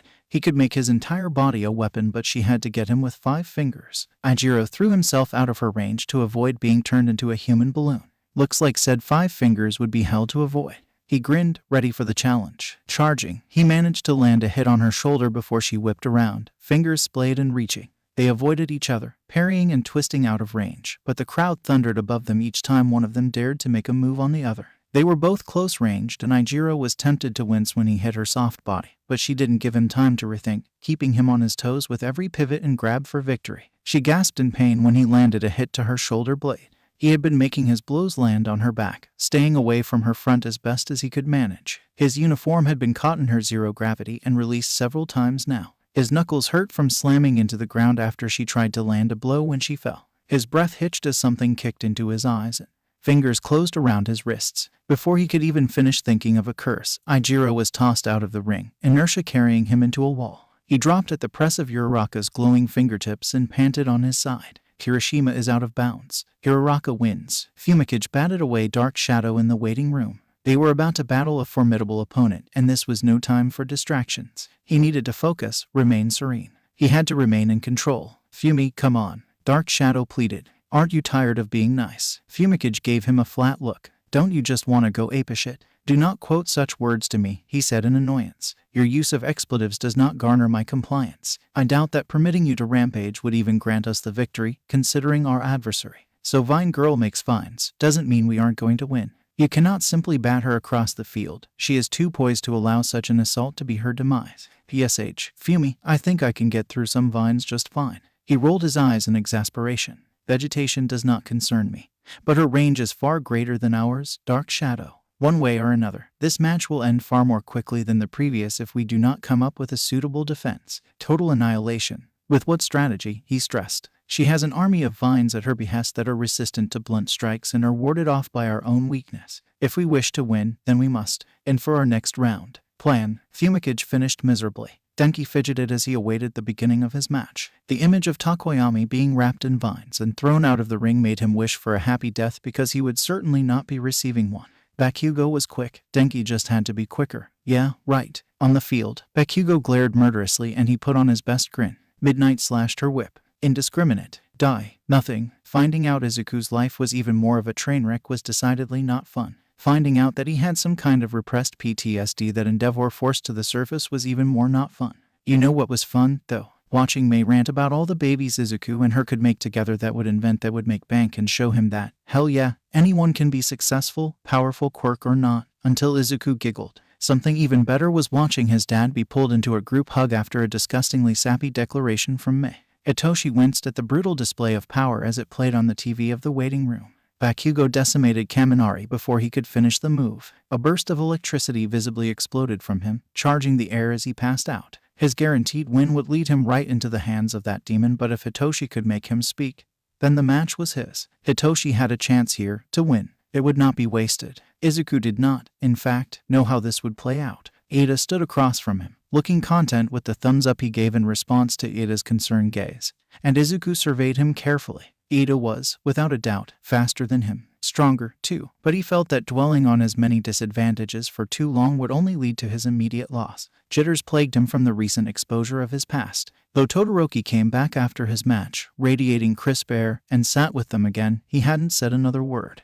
The sudden change of no one knowing to 4 people knowing wasn't settling well in him, either. A blur alerted him to Ada shooting forward. Shit, he thought, narrowly avoiding Ada's attack. I didn't even hear Midnight start the match. Recipro Burst had yet to make another appearance, and Izuku was absolutely correct about not being able to outrun him. But what if he could outmaneuver him? Izuku let him close him, the crowd's volume rising as he did. Then, as Ada reached out, he dropped, throwing himself out of the way, and sprung to his feet. Regaining his balance, he risked a glance at Ada, who turned sharply on his right leg. Izuku felt the edge of his mouth tug up. They continued on like that, Ada attacking and almost catching him, only for him to slip out of range. His limbs smarted with the forming bruises of the hits Ada did land. He couldn't stay invincible forever, after all. It reminded him of his last match, where he was entirely on the defensive until the very end. The crowd seemed to think so too, weak cheers filtering through his ears. His matches dragged on and there wasn't much action for the crowd to be invested in. He met Ada's eye as he shot after empty air, the two of them exchanging split-second grins. Stop toying with your opponents. Izuku nearly missed a step when he heard the shout. More followed, as if that individual invited them to start saying things too. Yeah, this is supposed to be a fight. Boo, get off the field. Izuku gritted his teeth, narrowing his eyes in irritation. It doesn't matter, he repeated to himself. Don't listen to them. I know what I'm doing. Who started this? Aizawa's voice cut through the shouting, cold as ice. Are you a pro? If you are, you should go ahead and resign. Izuku caught a glimpse of a man in a hero costume standing in the crowd before dropping to the ground and catching the toe of Ida's shoe. He said something that Izuku didn't catch, his voice lost to the rustle and yelp Ida created as he regained his balance. If you were really watching, you would know that Midoriya has a strategy to win, just as he did when he fought TetsuTetsu. Come on, Izuku pleaded, allowing Ida into his range again. Work. Ida turned sharply on his right leg and fell. Izuku was on him in an instant, trapping his arm in a lock and applying pressure slowly. Don't even think about it, he panted harshly, pressing down harder when Ida's engines began lighting up. Yield. He finally wheezed and Izuku immediately released him, falling back onto his butt. Midoriya wins, Midnight declared. They both sat there, gasping, as the crowd erupted. He purposefully made his opponent pivot on one leg each time until it gave out, Aizawa explained. There you have it, folks, Yamada said over his husband.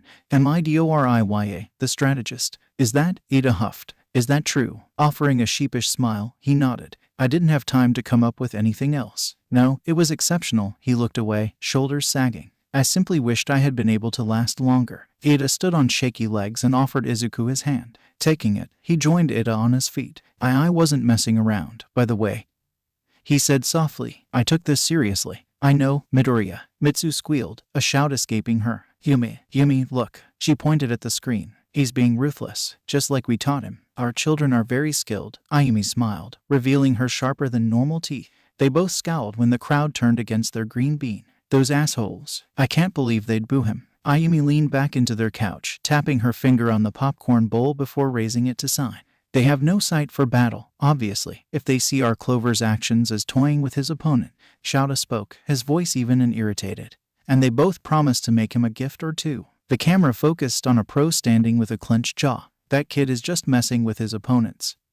He frowned. Didn't you see how he isn't even hitting them? He's just leading them around. If you were really watching, you would know that Midoriya has a strategy to win, just as he did when he fought TetsuTetsu. More than 2 things. Yeah, get him, Zuku. She cheered when he pinned the Eda boy. I wonder if he plans to remove his gloves, Ayumi signed. He does not need to, of course, if he is uncomfortable, but still. And he's got all those scars to worry about, too, Mitsu added with a small wince at the thought of the scars on both of his arms. I doubt he'll want to show those the world. They waited for the next match to start in silence. Hanta stretched his arms over his head, meeting the eyes of Class 1A's resident powerhouse. They stared him down with cool, heterochromatic indifference, and he suppressed the urge to shiver in anticipation of the blast of ice he knew would be on its way the moment Midnight started the match. Mina didn't win against him, and she actually had a good quirk to counter him. Still, Hanta gulped and grinned. Ochako curled her hands into fists, hoping, despite the odds, that she will win this match. Ibara's quirk made her own practically obsolete. Touching the vines would do nothing since she could actively control them. Ochako's chance of getting close enough to touch her actual body was even slimmer than not being immobilized and thrown out of the ring like Takoyami within the first minute of the match. Welp, Ochako thought, taking a deep breath, what will I know if I never try? Katsuki glared at the gen-ed bastard that stood on the other side of the field. He'd seen him hanging around Deku since the school year began. His last match with Dreadlocks gave Katsuki no indication of his quirk, nothing to plan around or for. And since Dreadlocks was Deku's friend, too, he probably planned that with them to give this purple-eyed fucker a better chance at giving Katsuki the slip. Whatever the fuck his quirk was, it was undoubtedly a weird one. That's the only reason he would have latched onto Deku so quickly. His thoughts were still scattered from that shitty conversation between Candy-Cane and Deku, which only served to piss him off further. Deku called himself an orphan, said his dad fucking abused him. He agonized over how fucking little he seemed to know about Deku's life suddenly. Before UA, he just sort of imagined what he assumed was a regular household for Deku and his parents. That image had been destroyed on the first day of UA, irreparably fucking his perspective. Sure, he hadn't seen Inko in years and he'd never met Deku's dad, but how did all that shit go down without him noticing? How did Deku manage to be abandoned without any changes in the way he acted? Why had he even been left was another question nagging at his brain. The answer would have easily been his lack of a quirk if Katsuki had been asked a few months ago, so it would be logical to say that whatever the fuck kind of quirk he had was the reason instead. Katsuki scoffed at the idea. If that were true, she wasn't nearly as kind as he remembered her being when they met. Another thing that made him want to tear his hair out was all the progress Deku's made since the start of UA. Winning that battle trial, holding off the hand bastard at the USJ. He's been giving out those creepy-ass analyses of their classmates to them so that the extras can hone their technique, and it's been working. Katsuki heard Dunceface, an invisible girl, talking over the improvements they were able to make with his notes. Katsuki heard teachers say shit about how helpful his fucking notebooks had been. Where the hell did that come from? Now this shitty Deku won both of the preliminary rounds in his two first matches. His next one was against that half-and-half bastard, and Katsuki honestly had no idea who would win. Mike called Deku a strategist, and he was right. That shitstain was clever. And with his endurance and drive, he stood a chance against that discount peppermint. Just as fucking distracting was the sob story half-and-half spewed, but he shoved all those unwanted thoughts away as eye bags gave him a sly smirk. You look pretty angry, Bakugo. Scared you'll lose. Oh, it was fucking on. Midnight swung her whip, signaling the beginning of the match, and he propelled himself forward with explosion.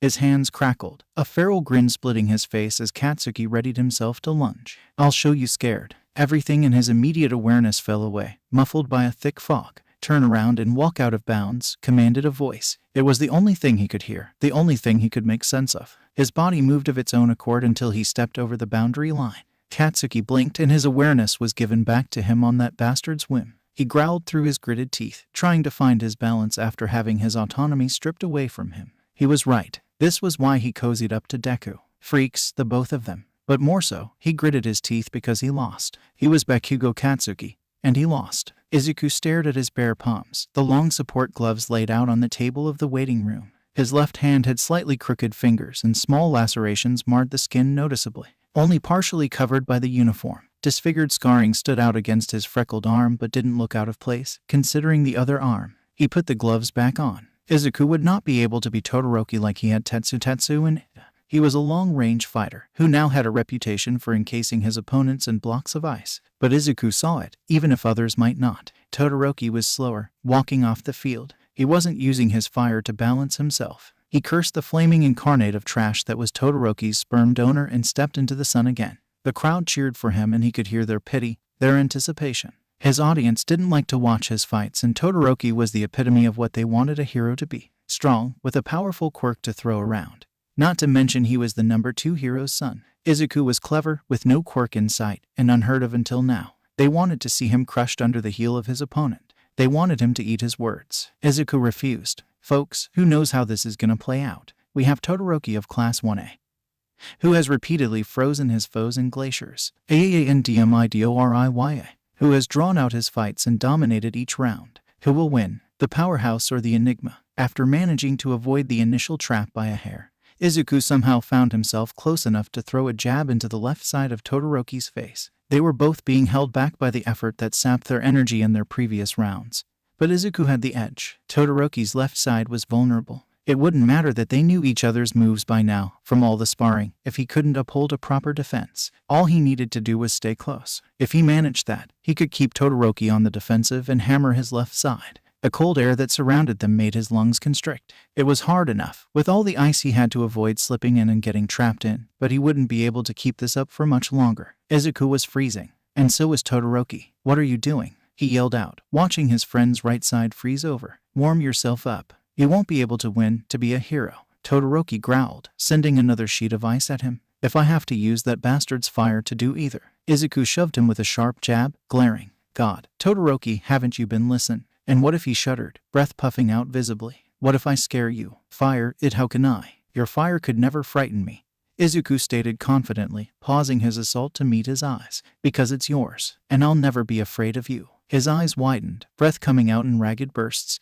"Midoriya," he whispered, a shine appearing in his eyes. Heat exploded in the arena. "Whoa, what was that? Is Todoroki using his fire?" Warmth tickled his skin because of the proximity. Goosebumps rose, unbidden, but he watched the ice around them melt. He watched Todoroki's right side stabilize. "Why are you smiling?" Izuku tore his gaze from the thawing side and met his friend's stare. It felt like something vulnerable was being laid before him. Something precious. "It's just that I'm glad to meet you." Izuku adopted a low stance, not breaking eye contact. Shouto carried Midoriya off the field, the boy heavy on his back and rigid with muscle. He felt warm, the pleasant sort, the kind that blooms in your chest and spreads out within your body. The way Midoriya had stared at him, the unadulterated awe in his viridian gaze. Shouto had never been viewed by somebody like that. Their fight ended quickly after his fire made an appearance. Midoriya had been flung across the field and over the boundary line by the explosive combination of rapidly heating and cooling the air. "Hey, Todoroki," Midoriya rasped softly, resting his cheek on the unburned right side of his uniform.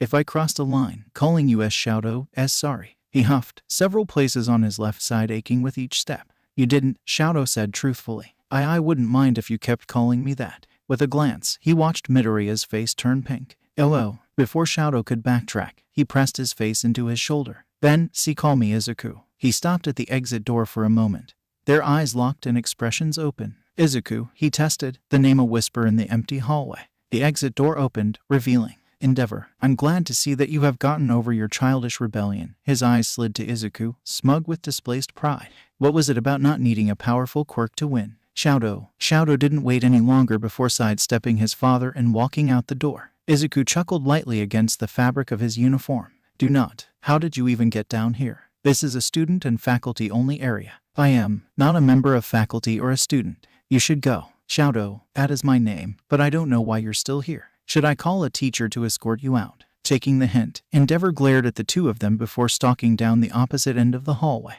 "That was amazing," Izuku said, amused. "I sort of wish he had stayed. We could have sixed Aizawa on him. We could simply put him in the same room as Hatsume if you want," he offered. "I'm sure she can be equally terrifying when she desires." "Oh, you have no idea." "Mom, hey, have you heard from Tensei?" Tenya massaged the muscles in his legs, not wanting to become sore. "I know I lost, but..." "Oh, Tenya, we aren't worried about that. We were so proud of you," she cried, alarming him. "Mom, what? It's your brother." She said it so fast, he barely caught it. "It's Tensei. He was in Hasu and the hero killer." His mother broke into sobs and he forced himself to not think of the worst words to complete that sentence. "He's alive, Tenya." Relief flooded him in an instant, the phone shaking in his trembling grip. "He's alive, but they say that he's paralyzed." Courtesy of Cementos, they stood on the newly made ground. The ends of Ibarra's hair flicked with subtle impatience as she stared him down. "Start." Her vines shot towards him as he yelled in panic. "What the hell are you doing?" Ibarra's eyes narrowed, vines reaching him. "I am simply..." "Gotcha." Shouto met his opponent's lavender eyes and thought about what he might do.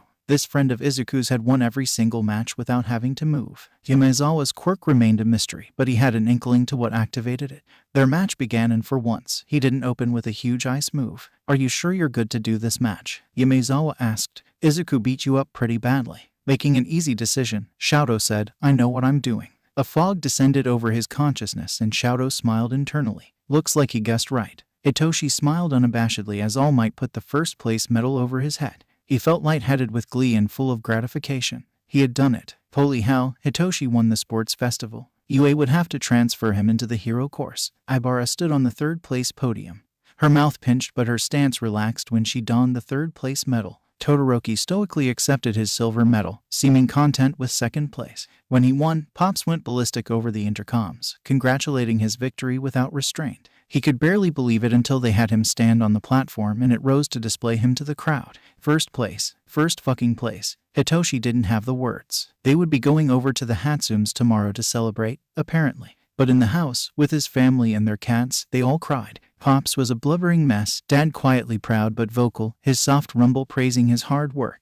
Izuku wouldn't stop smiling, squeezing his hand with his gloved hands as tears ran down both of their faces. Aizawa Hitoshi, the boy with a brainwashing quirk, was on track to be a hero. Hitoshi wondered when it stopped being a distant dream he couldn't touch, when he actually began believing his impossible aspiration wasn't so unattainable. Stop sobbing, it's getting embarrassing, Dad said to Pops like he wasn't wiping at his own eyes. But he won, Pops sniffed, keeping Hitoshi in a one-armed hug. Next week he'll be in the hero course. As if this is surprising, Dad scoffed, ruffling his already mussed hair. Our son has an abundance of potential. Huh, he thought, staring at his dad with awe, his eyes watering again. Maybe that's where that lack of doubt came from. Chizume Akaguro watched the first-year speech again, humming in interest. The comments underneath it ranged from supportive to derogatory, and Chizume found himself agreeing with the former group. His words showed the presence of an open mind, and his face revealed his conviction, his need to be heard. And the way he fought, it was as if he possessed no quirk at all. Chizume would be inclined to believe that theory if not for the specialized clothing he wore to cover his skin. Drawn-out matches followed by rapid takedowns. The boy could read his adversary's moves with the kind practiced ease that made him wonder who taught him. Defensive, until the Todoroki boy. His lip curled at the thought of the little hellion, the son of that fake trying to become a hero. Because when he fought Endeavor's son Midoriya switched his style. Breaking his streak of evasion, he ruthlessly went after the boy. Chizume noted that his attacks were focused on his left side, where the boy had yet to use his father's flames. Their onslaught on each other paused, Midoriya and Todoroki exchanging words, ones filled with meaning if their expression said anything. Fire lit up the arena, whiting out the view until it simmered down, and revealed Midoriya smiling. Who are you, little hero? Chizume asked into the night. Who will you become? Something set off his senses and he threw a knife. There was a clatter and he turned to see purple mist form, yellow eyes focusing on him. Hero killer, Stain, the League of Villains would like to speak with you. Take that, objectification. Hagakure cheered, admiring her costume and additional visor. Momo, say it with me. Fuck sexism. Yaoyorozu had a nervous but excited look on her face, a smile tugging on her lips. Fuck sexism. Woo, Uraraka shouted, pumping her fist in the air. Mei joined her, fuck sexism. They both cheered. Gyro pulled the edge of her new gloves, smirking. Fuck sexism. Shoto looked between them and nodded sagely with Takoyami, both of them saying, fuck sexism, in unison. Hitoshi and Izuku grinned at each other. Fuck sexism. Tsuyu and Kirishima smiled. Fuck sexism, they said together. You're all problem children. Aizawa sighed, adding, fuck sexism. Hourloader rolled into the room. Do you like your costumes? Everything comfortable? He asked, looking over some forms. Yaoyorozu nodded firmly, beaming at her new costume. It was a complete shift from her old one. The full bodysuit she wore was the same red as her last one, with white accents, her yellow belt still present for whatever supplies she may need, as well as a holster for a secured knife. Yes, sir, this is much better. Yeah, Uraraka said, stretching out her arms. Her own suit, along with the others, now possessed more protective cloth. Her puffy heels had been replaced with more reliable boots and her costume wasn't as sexualized. But her overall theme remained intact. Much better. Hagakure's costume was infused with her DNA, like Yaoyorozu's, and absorbed light as she did, or reflected it to reveal her presence and limbs when needed. Her rose-colored helmet visor, which Mei built to be able to turn invisible if the girl wished it, was designed like Izuku's goggles to aid her in her stealth. Tsuyu's costume needed less changing and more adjusting. According to her, more protection, a weapon added to her person, and she jumped on the goggles bandwagon, saying that hers could be better. Gyro added directional speakers for more finite control and something more preventative against lethal weapons under her regular costume. Kirishima added a black layer of Kevlar over his exposed chest and arms to protect possible victims in an attack. His body turned jagged, but under the cloth they would, at most, be uncomfortable to the victim. The Cavalry was also insurance in case he wasn't using his quirk and someone attacked without him noticing. His fist stayed bare for some manly punches. Takoyami's costume now included a flashlight to calm dark shadow, and his cape was modified to detach if yanked to avoid choking him. Shado's suit was now modified to withstand both extreme temperatures of his cold and hot sides. Hitoshi, who needed an entirely new hero costume, chose to design one with an obvious homage to his father. His capture weapon sat on his shoulders, shuffling every so often as the nanobots in the cloth adjusted to its new bond to Hitoshi. Aizawa said the bonding process would go faster if he used it continuously, but since he didn't have the proper skill to use the capture weapon precisely yet, Aizawa warned him against trying to grab things with it yet. Aizawa also handed Hitoshi a knife. When asked for an explanation, he said that Hitoshi should have something to cut the capture weapon with in case he was trapped by it. His support item, a voice modifier that could mimic other people's voices, was being built by Powerloader, though may seem to be butting into the project. Like Tsuyu, Izuku only needed some adjustments to his design. His gun was less bulky now. The various types of ammo he created in small magazines, held in the pouches of his utility belt. His gloves, which previously reached up to his biceps, now cut off at his wrists so they were easier to discard. They were pretty confident that he wouldn't outright die if he used his quirk for an extended amount of time, thanks to training it regularly, but Izuku was hesitant to put that theory to the test. Flares were added to his arsenal, too, because if he ran into trouble too big for him to handle by himself, he figured a signal by flare would provide him some backup. Izuku caught Hitoshi's eye as he fiddled with his capture weapon and smiled kindly. Hitoshi nodded back, using his hand to wave the end of his capture weapon at Izuku. Soon enough, all of them filed out and changed into their school uniforms. Aizawa led them to their classroom, everyone following after him like little ducklings as they chatted amongst themselves. Hitoshi's entrance into class 1 triggered an eruption of cheers and whoops from the students already present. "Quit it," Aizawa said terse, "all bark, no bite." Izuku smiled, knowing that he was just as happy for Hitoshi's success as the rest of them. "We have some announcements to get through." Once everyone was seated and quiet, Aizawa waved Hitoshi forward. "Firstly, we have a new student." Taking his cue, Hitoshi straightened. "Hello, my name is Yamezawa Hitoshi." He bowed, voice steady. "Please treat me well. Take your seat behind Midoriya." Aizawa glared at the sound of his students breaking out into murmurs. "Why am I being interrupted?" Kaminari raised his hand. "Where'd mine to go?" At this, Aizawa's bland expression changed into his signature unsettling grin. "Do you see 21 desks in this room?" he said, voice level. Minda's academic skills are proficient, but his potential as a hero is the lowest within this class. I have also received several notices of his unwanted wandering hands. I do not promote sexual harassment, and he failed to stop despite receiving warnings. General education transfer students replace hero students. They are not simply added to the class. He waited, met with stunned silence, before gesturing to the board behind him and clicking a pointer to reveal stats. Their names appeared on the board, an obvious line of difference between classmates who made it to the second and third rounds compared to anyone who was knocked out in the first round.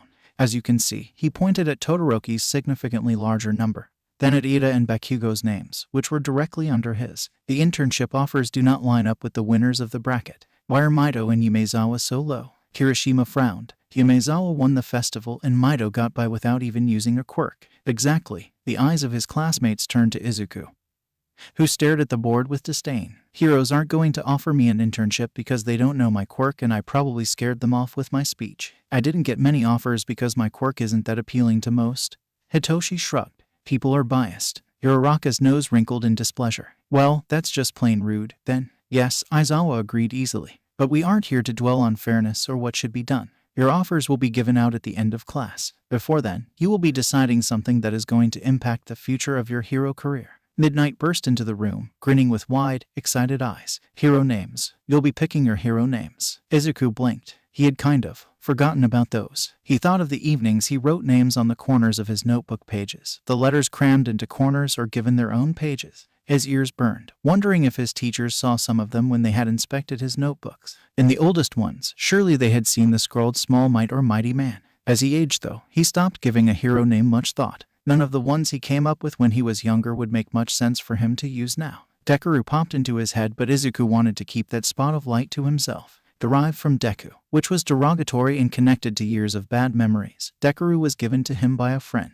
Deku was Izuku's gift, whether Uraraka realized it or not, and Izuku wanted to hold that name and its positive connotations close to his chest. Izuku was terrible at sharing after being an only child and alone for so long, but he figured this was something he could stand to keep to himself. Izuku thought of his quirk, of how it fought him for so long and thrashed against his control for years. He thought of the sludge villain incident and how he had released his quirk from its cage. Izuku remembered the distinct surge of energy that overflowed his veins, the crash after he stuffed it back into its box, and his body rejected the sudden change. Opening his marker, Izuku wrote down his hero name. Izuku. He turned in his seat, facing Hitoshi and Shoto. Please help us. He chuckled and began asking them questions about what sort of theme they were going for. Hitoshi obviously wanted something that didn't make him out to be some creep, but he also liked the idea of his hero name being connected to his quirk. Shoto begrudgingly wanted to include his range of temperature in his name, admitting that any previous names he came up with completely excluded any mention of his fire.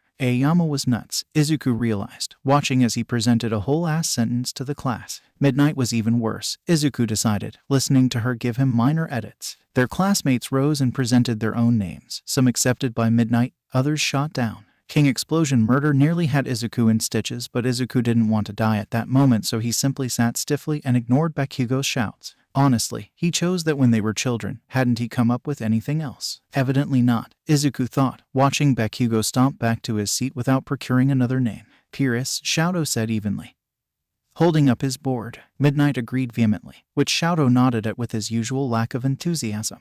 Hitoshi stood next. Pied Piper, he said, drawing a chorus of oohs from his new classmates. Izuku stepped up to the podium and flipped his board to face the class. Surge, he stated proudly. His classmates chuckled, muttering about the sports festival. He sat down and watched the last of his classmates put forth their names. Ada stood and Izuku's mood dipped, seeing his sullen expression. Ada gave his own name, something bitter seeping into his tone. I'm thinking about going with you, Obami, Yorazu said uncertainly when Jiro asked what internship she would take. Izuku whipped around, startling the people in his general vicinity. He made a beeline toward Yorazu. Did any of your offers have a hero with a quirk like your own? Yorazu frowned. What is wrong with you, Obami? When you look her up, the first thing you see is her hair products, Izuku said. Her career is focused on the celebrity side of heroics, not the heroics. Yorazu checked her pile of papers again. Her offer is still incredibly notable, she mumbled. Simply because she specializes in one area does not mean she lacks in another. Izuku nodded, but his mind was still remembering all the commercials and interviews. Iwabami formally specialized in rescue operations and used her fame as a hero to promote the side business she ran. Personally, Izuku had no problems with this. Heroics was an occupation nowadays. He just didn't want Yorazu to pick her and then possibly waste her internship with a hero that wouldn't push her to grow. You don't have to change your decision, he quickly said. But, what are you trying to learn on your internship?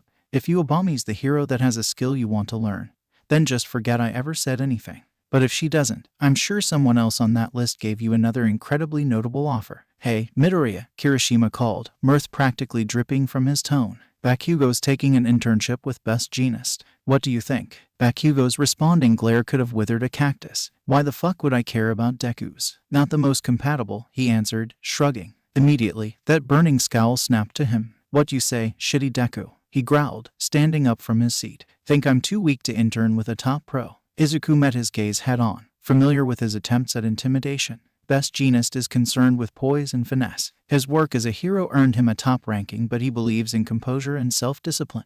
Who should he intern with? Ashido asked, using Kaminari as her unwilling human shield when Bakugo turned to scowl her. I'm not taking any fucking recommendations, raccoon eyes. Mirko, Izuku said, holding back a grin when his answer fueled more fire for his raging anger. She's mainly a solo hero and her personality could match Bakugo's in intensity. Bakugo stalked towards him, murder in his eyes. Don't talk about me like I'm not in the damn room, Deku. Pops in his hand signaled him losing his composure and Izuku's body responded accordingly, tensing and bracing for a blow. A flash of red from the front of the room and the Pops immediately halted. Bakugo, Aizawa said in warning. Bakugo returned to his seat and the commotion ended. Ignoring the fuzzy feeling in his chest at Aizawa coming to his defense, Izuku walked over to Shoto's desk. Who do you want to intern with? Izuku asked, peering down at his offers. Endeavor, probably, he answered, much to Izuku's horror. Whoa, what? Izuku glanced down at Endeavor's name on the top of his papers. Why? Shoto shrugged noncommittally. I need to learn how to use my fire. I understand that, Izuku acquiesced. But there are more heroes that you could learn control from that would not treat you like a tool to be used for their personal gain. He considered it, obviously not against the idea of not having to intern with his father. Which heroes would you suggest? You seem to know who would be suited to your classmates. Face burning, Izuku didn't acknowledge his comment. Present Mike, he said, Check to see if he gave you an offer. Present Mike, Shadow echoed after a brief pause. As an our English teacher. Yes, Izuku said, ignoring the unsubtle way Hitoshi lifted his head out of his arms to listen to their conversation. His quirk is passive, always on, because it is literally his voice. The control he has over it is the only reason he can talk without our bodies imploding. Shadow's eyebrow raised in an expression. Your fire released in a huge burst during the sports festival. And while that's really cool, it won't work as an amazing offense if you can't control the output. Yamada is one of the most intelligent people I've met, and he is as popular as he is with people for a reason. Your quirks and attitudes may be different, but he would give you a wonderful internship experience. He caught sight of Hitoshi burying his face back into his arms from the corner of his eye. Aizawa shifted at the front of the room. Abruptly, he turned red. Shadow stared at him curiously. I'll think about it. Tenya turned away from Midoriya, hoping to convey his desire to be alone. His friend acted oblivious of his action and sat down next to him, realizing that he wasn't going to take the hint unless Tenya told him directly. He shifted to face Midoriya. Please go away, Midoriya. I'd like to be alone. Something flashed across his face at his statement, but the emotion was gone too fast for Tenya to catch it. I have 2 things to say, then I'll be out of your hair. Midoriya, you helped me during the sports festival, he interrupted, an edge of nervousness bringing Tenya fully into the conversation. I never got the chance to thank you for it, so thank you. Heat seared up the back of his neck. I was merely doing what any hero would do. It was what Tensei would have done, too, he thought bitterly. Midoriya smiled. Still, it means a lot to me. And while I won't offer platitudes, I want you to know that if you ever need anything, a hug, a place to blow things up, a pencil, I'll be there for you. But those is his parting words. Midoriya stood up and walked back to his lunch table. A place to destroy things felt rather tempting. Tenya thought as his inner turmoil began to rile him again. The same desire to destroy moved his hand to Manuel's internship offer. His brother had been maimed by a monster who was still roaming the streets and waiting to cause more mayhem. A monster who was waiting to kill or maim another hero who had a family and a dream to make the world a better place. Stain had a quota to fulfill, and he would stay in Hasu until his mission was completed. Tenya would find him there. He would find the man that crippled his brother and stole the light from his brother's eyes. And the hero killer would find justice by Tenya's hand. Fury coiled within him, white-hot and scalding as he decided, right then, that the hero killer would never leave Hasu City. Izuku closed the door to the car and promptly sunk into the seat.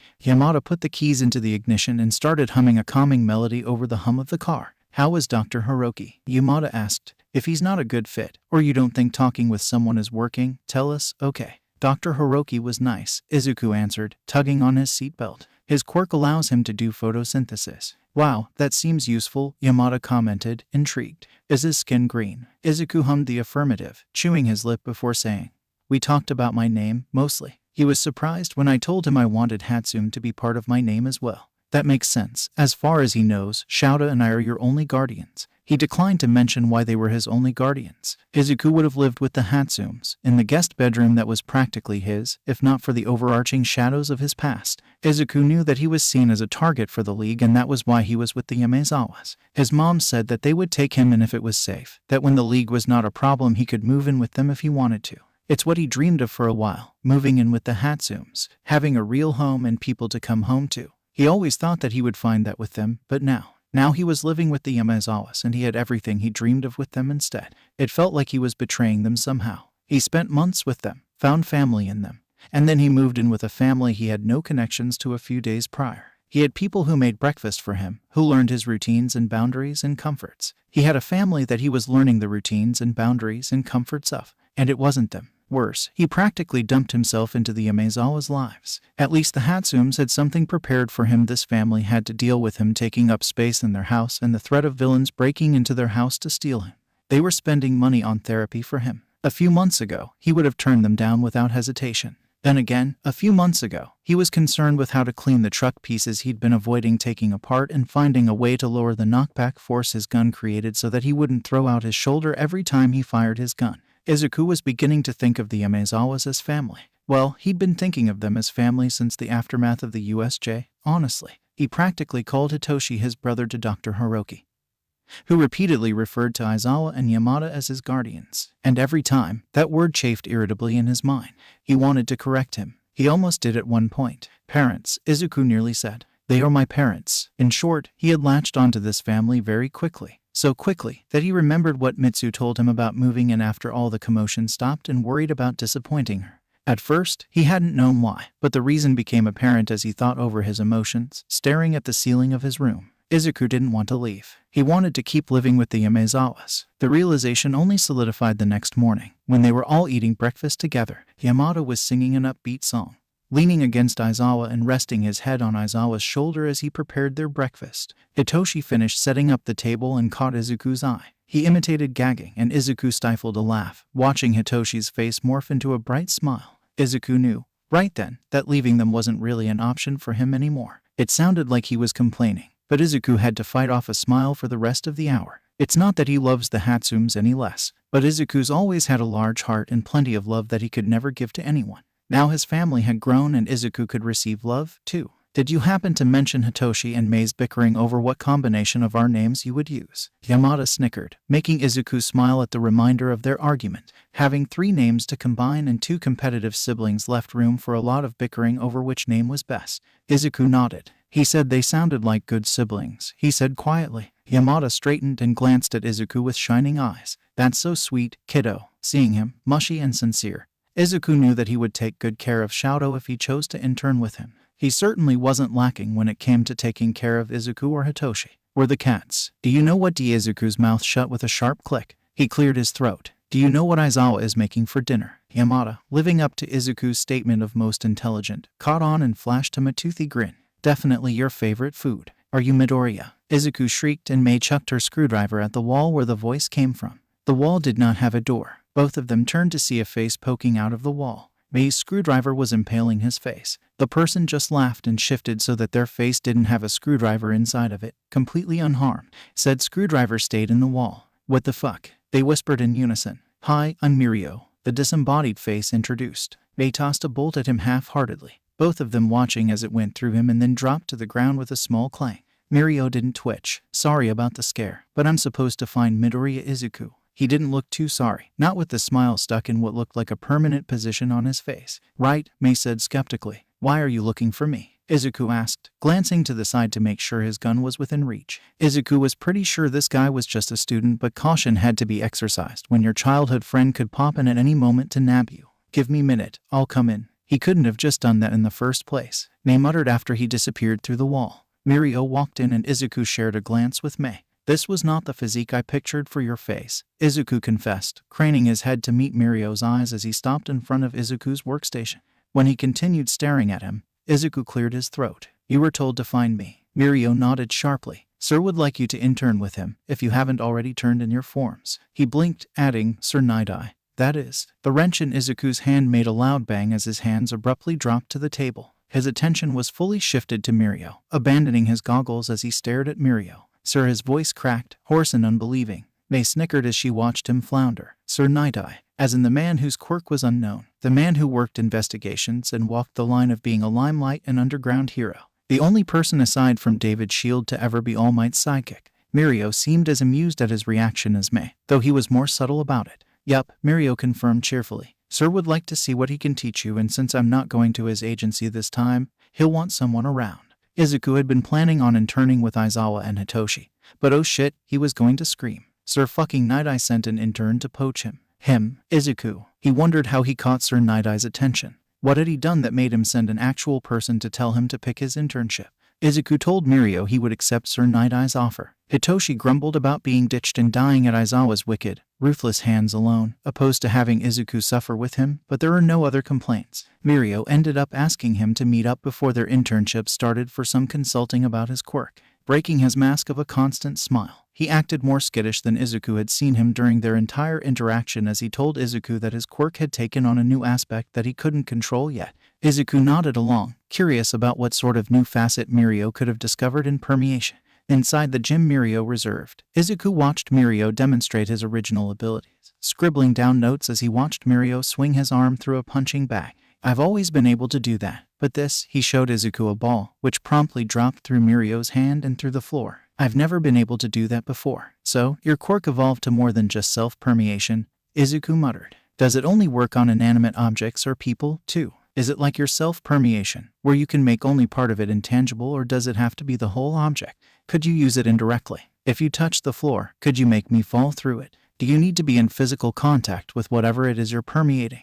Mirio was quailing noticeably by the end of his tangent, his nerves reappearing. I'm not finished. He cleared his throat like he was trying to brace himself. I also now have super strength. Super strength, Izuku echoed as his thought process was derailed. Permeation, the ability to move through solid objects, has mutated into super strength. I know, he chuckled, watching Izuku's face twist in confusion. And I'm more worried about that aspect because it tends to fracture my bones. It does what? Instead of answering, Mirio brandished his arm and Izuku watched in fascination as glowing red lines formed along his forearm. The glow went away, and Mirio offered him a placating smile. That's about all I can do without fracturing my arm. And you can do this with your whole body. Mirio nodded. Izuku tapped the end of his pencil against his notebook. When did this appear? Around the same time as the new aspect of permeation. Izuku let out a long sigh that trailed into a groan-like sound, then collected himself. Do you have a way of using the super strength without hurting yourself? Can you lower the power output? Mirio scrunched his face in concentration and the glowing lines came back. Slowly, he wiggled his fingers. A grin spread across his face and he whooped, jabbing his glowing fist and creating a gust of wind that knocked Izuku off his feet. Izuku stared at Mirio in bewilderment as he rushed to help him up. What the hell kind of mutation gave him the power to create air force as strong as that with a tiny jab? You're only using your arm, Izuku said once he steadied himself. At Mirio's confused glance, he elaborated. Now that you aren't at risk of breaking your whole body, have you thought about spreading all the power throughout your whole body instead of just your arm? The look on Mirio's face told him no. 10 seconds later, Mirio had white lightning crackling around him and Izuku wanted to have an aneurysm. Oh my god, Mirio gasped, flexing his hands. It worked. I'm glowing. A half-hearted chortle was forced out of Izuku's throat as he watched the third year jump around like an excitable puppy. A supercharged puppy who just broke the dynamics of Quirk development. After 30 minutes of Mirio becoming accustomed to being supercharged, he muttered something about 15% and Izuku narrowed his eyes. 15% of what, exactly, if he could already create craters in the floor just by hopping around? As they walked out, Izuku gave up trying to hold his tongue. It's weird that your Quirk was able to do this. The additional aspect of permeation I can make sense of, but super strength is a whole other ballpark. It's like you have an entirely new Quirk somehow. He tried not to let his envy bleed into his tone, but it must have, since Mirio's body stiffened. Izuku winced, wishing for more tact. It's just, Mirio was so lucky to have two quirks that would only boost his journey through heroism. Sure, permeation was slightly horrifying if you gave it a minute of thought, and this new super strength would literally break him if he lost control, but they would both be adored by fans. They were nothing like Izuku or Hitoshi's quirks. Izuku's quirk tugged on his senses and he glanced at Mirio. What's wrong? His head snapped up, his alarm easy to read in his eyes. Nothing's wrong. Izuku raised his eyebrow, waiting for a real answer. Mirio caved after a few seconds in silence. I'm interning with an old hero, Gran Torino, so that he can help me get a handle on this new part of my quirk. I have a new mentor with a quirk that's similar, but he directed me to Gran Torino, saying that he might be more helpful. He shuddered. He was scared of him, though, so now I'm scared of a man I haven't met yet. This mentor of yours sounds kind of sucky, Izuku commented, earning an offended look from Mirio.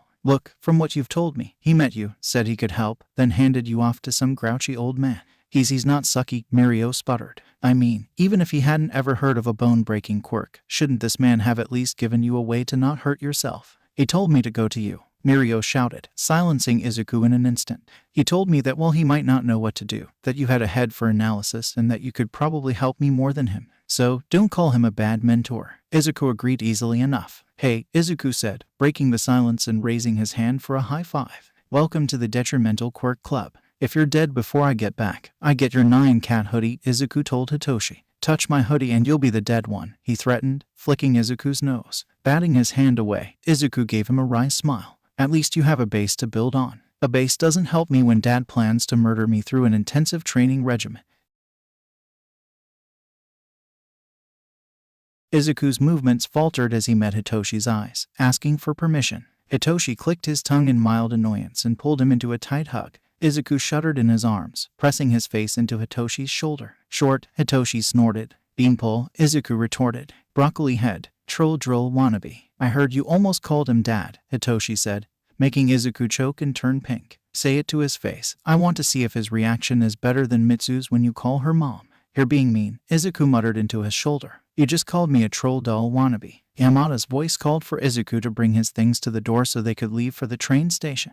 At the door, Hitoshi pushed a groggy Aizawa in front of him, giving him an enthusiastic thumbs up behind his back. Yamada looked between them in confusion. Before he could rethink his decision, Izuku shot forward and rammed into Aizawa, wrapping his arms around him in a tight hug and squeaking out, "Be-bye, Dad," before bolting from the house. Yamato let out a surprised shriek laugh, while Hitoshi simply began laughing at however Aizawa reacted.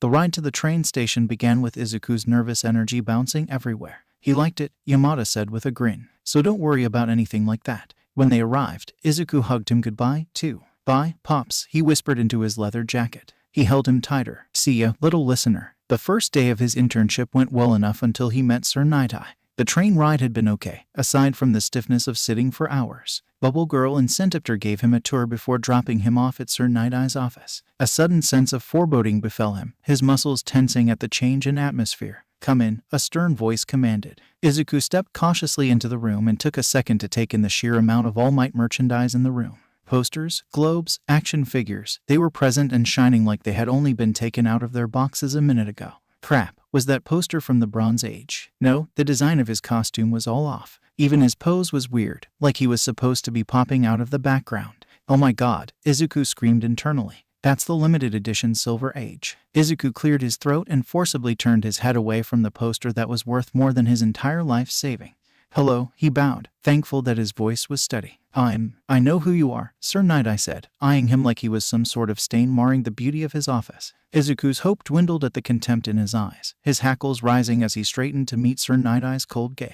He should have stayed in Mustafa with Hitoshi. Sure, he would be miserable, but at least he would be respected. This fanboy in a suit looked like he wanted to tear him into tiny pieces and burn his remains for daring to stand in his agency, even though he was fucking invited. "What can you do for me?" Oh, is he for real? This is what they mean when they say to never meet your heroes. Because they turn out to be bitches a bit too big for their britches. This was like meeting All Might all over again, except this piss-eyed, slender man reject purposefully took time out of both of their days to insult him. Someone's bitter their golden boy found a new mentor. Said golden boy could be his only way to his cold, clairvoyant heart, though. Izuku wanted to see what this Trelawney wannabe had to say about him after he tried to make himself useful. "I can give you my notes on Mirio's new quirk." Because he obviously wanted Mirio here instead of him, and maybe Mirio's new mentor would them switch because Izuku didn't plan on staying here for more than 10 minutes after their conversation ended. Too soon, Izuku realized, watching Night-Eye's body become rigid. His eyes narrowed behind his glasses. "I spoke way too soon. Mirio told you about the quirk." "Well, fuck you, too," Izuku quipped. It's almost like Mirio needed help with an insane quirk enhancement and reasonably thought to go to the resident quirk analysis. His real words to Yaoi hands were, "Yes, getting a boost to his own quirk and an entirely new one is something you want consulting on." Wrong thing. Wrong fucking thing to say. Night-Eye stepped back, shocked, and then Izuku was being dragged out of the office by his arm, listening to Night-Eye telling Bubble Girl to bring Izuku's things back to the lobby. Izuku wasn't the one muttering for once. Night-Eye was saying things under his breath, anger lacing his bitten-out thoughts and tightening the grip he had on Izuku's arm. Something about Mirio, and thought he knew how to keep a secret. Izuku listened to the pieces of thought that made it through and almost ripped his arm out of his hand out of sheer disbelief. He expected Mirio to deal with this alone. He expected Mirio to figure out how to not hurt himself through trial and error like some dumbass. What kind of mentor expected that of their own student?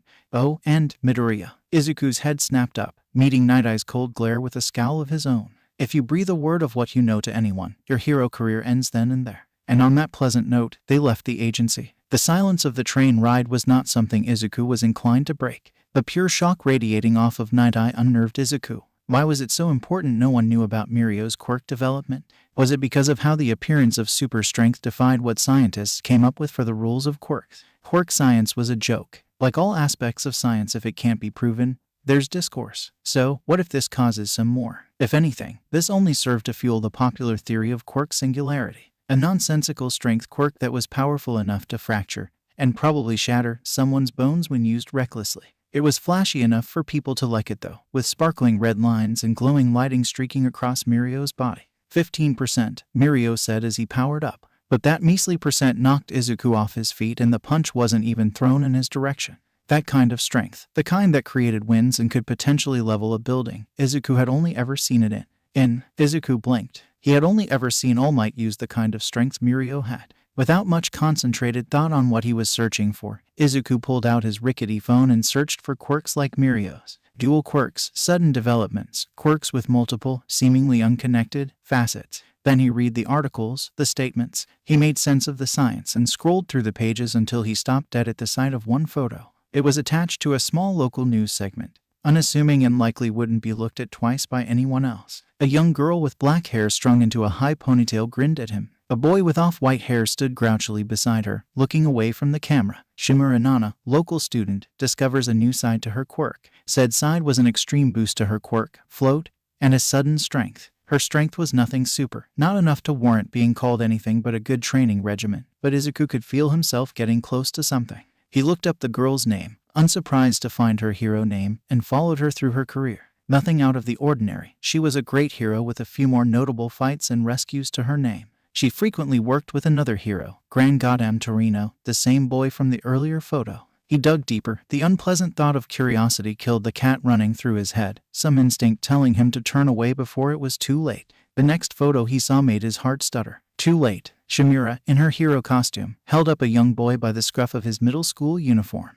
She smiled mischievously and the boy, who remained unnamed, gave a lopsided, nervous grin. All Might. Did Izuku actually stumble upon the most guarded secret of his generation? No, he calls bullshit. No way he found a multi-generational quirk passed down to All Might. No way his luck was that bad. Evidence so far pointed to the existence of a quirk that could be passed down. A quirk that stockpiled power to the point where Mirio was fracturing his bones. How the hell does a strength-related quirk even get passed down? Did Izuku even want to know the answer to his questions? Regrettably, yes. Izuku put his phone away and let his thoughts marinate in his findings. The train rolled to a stop and Nighteye stood, snapping at Izuku to follow him. Izuku discreetly pulled out his phone and texted Hitoshi and pressed the kill switch Mei installed when she began making him a new phone.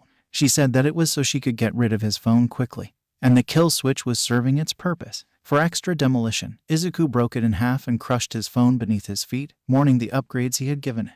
They stopped traveling when they reached a dingy house. Nighteye promptly began banging on the door, shouting, "Let us in," without regard for the apparent residents of the house who were most likely sleeping. You know, since it was the middle of the night. Izuku yawned, wishing for the 100th time today that he interned with Aizawa and Hitoshi. He would be exhausted, but at least he would be asleep by now. Light flooded the general area once the door opened. Mirio stood in the entryway, blearily staring at them in blatant confusion. "Sir." He turned, meeting Izuku's eyes. He waved at Mirio with an expression he hoped would convey his displeasure. "Midoriya." Nighteye shoved past Mirio into the building, scowling at his student. "I cannot believe you told someone." He scolded harshly. "We told you." He just wanted to consult. Izuku spat, almost growling at this supposed mentor. Mirio didn't deserve this shit for asking Izuku for help. He hadn't told him anything about a mantle or a quirk being passed on. He planted himself between Mirio and Nighteye. He just wanted help controlling his quirk. "Sir," Mirio began. "Would all of you quit your yapping?" yelled a new person. A tiny old man in pajamas stood on the table and glared murder at Nighteye. Gran Torino, Izuku realized, glancing back at Mirio. "Nighteye, what the hell are you doing here? And with the kid?" "He knows, Gran." He stiffened at the ominous statement, his gaze zeroing in on Izuku. Faster than Izuku could react to, Gran Torino was upon him. The breath was stolen from his lungs as Gran Torino's feet made contact with his chest and slammed him into the ground. Gran Torino. Mirio started, obviously alarmed. "What did he tell you?" "Nothing," Izuku said through gritted teeth as he wheezed for air. His eyebrows rose. "We both know that's bullshit. I didn't know shit about any secret before Sir Nighteye dragged me here." Izuku snarled, voice cracking. "Mirio wanted to consult with me about how to control his quirk. I didn't ask him about where it came from and he didn't tell me." Gran Torino relaxed, lifting most of the weight of his foot off of his chest. "So, you don't know what we're talking about." Izuku braced for pain. "I do, actually." He coughed when Gran Torino's foot knocked the air out of him again. "You should really," Izuku heaved in a gasp. "Clear the internet of evidence. If I can find something, any dedicated person could." Gran Torino stepped away with a sigh. Mirio rushed to his side and helped him to his feet, muttering apologies as Izuku winced from the pain in his ribs. "Toshinori did say you were smart," he conceded. "Who?" Izuku croaked. "Gran," Nighteye said warningly. "All Might," Gran Torino revealed. "What do you know?" "I don't know where it started, but I know it has to do with your friend," he said to Gran Torino. "And I know she gave it to All Might, who passed it to Mirio." "And how did you find this information?" Nighteye questioned suspiciously. Izuku gave him a flat stare. "Shimura, local student, discovers a new side to her quirk," he quoted. "There wasn't a spontaneous bone-breaking quirk, but the quirk boost and subsequent strength that was mentioned was enough of a lead for me to look into it. There's a photo of her and a certain blonde middle schooler that sort of cemented what my theory was." "I'm calling Toshinori," Nighteye said defeatedly. Don't bother. Gran Torino waved him off. It's the middle of the night and the kid already knew a chunk of this. Izuku's brain took a second to fill in what he meant. His injury, he guessed, waving his hand over his abdomen where All Might's injury was. Gran Torino nodded. They awkwardly sat in silence, none of their unfortunate souls knowing how to continue. I need to make a call, Izuku realized. His family had no way to contact him and they had no idea where he was. Who knows how freaked out they were over his cryptic message. Can I use someone's phone? Mirio nodded immediately, but Nighteye narrowed his eyes. Who are you calling? Izuku bit down on a snarl. I destroyed my phone because I didn't want anyone using my trail to find something. You're the one who decided it was a good idea to haul me here. And now I can't contact my family. They don't know where I am, Izuku blinked. Then frowned, still glaring. I don't know where I am, either, for that matter. Just let me call them. Nighteye held his gaze. You can't tell them. Do you think I'm some stupid blabbermouth? Izuku snapped. I know how to keep secrets, sir. Kid, Gran Torino called. I've got a landline upstairs for you to use. Upstairs, Izuku sat in a dim hallway. Voices traveled from beneath him. The others evidently still talking about something. Though the wood floors were hard and the air was cold, Izuku's eyes drooped. Instead of giving in to his body's wishes for sleep, he dialed Hitoshi's number. The phone rang for a few seconds before he picked up. Nakamura whorehouse, Hitoshi droned. You got the dough, we got the hoe. Izuku chuckled. I don't think Hana would let me pet her for more than 5 seconds if I bribed her with all the treats in the world. The other end of the line quieted before Hitoshi said, Izuku, did Aizawa kill you yet? He asked instead of replying. Muffled shouting broke out on Hitoshi's end. I'm handing you over to Dad, he said, before more shuffling occurred. Are you safe? Aizawa said urgently. My ribs are bruised and I accidentally uncovered a secret that could crumble society. Izuku huffed, hugging himself with his free arm to warm himself up. People should really stop trying to crush my ribs. Where are you? Aizawa sounded concerned. I can bring you home. I don't actually know where Nighteye took me, Izuku confessed. I guess I should have paid more attention to where we were going. Sir Nighteye knows about this. Oh, now he sounds pissed. Cool, Nighteye deserves to be yelled at some more. Yeah, he was mad at me and now I am in Gran Torino's house, Izuku sighed. I'm tired, he said quietly. I should have interned with you. You would have let me sleep. Did Sir Nighteye hurt you? Izuku hummed, half asleep, before shaking his head. No, Gran Torino was the one who bruised my ribs. He thought I was going to spill the beans on the big secret.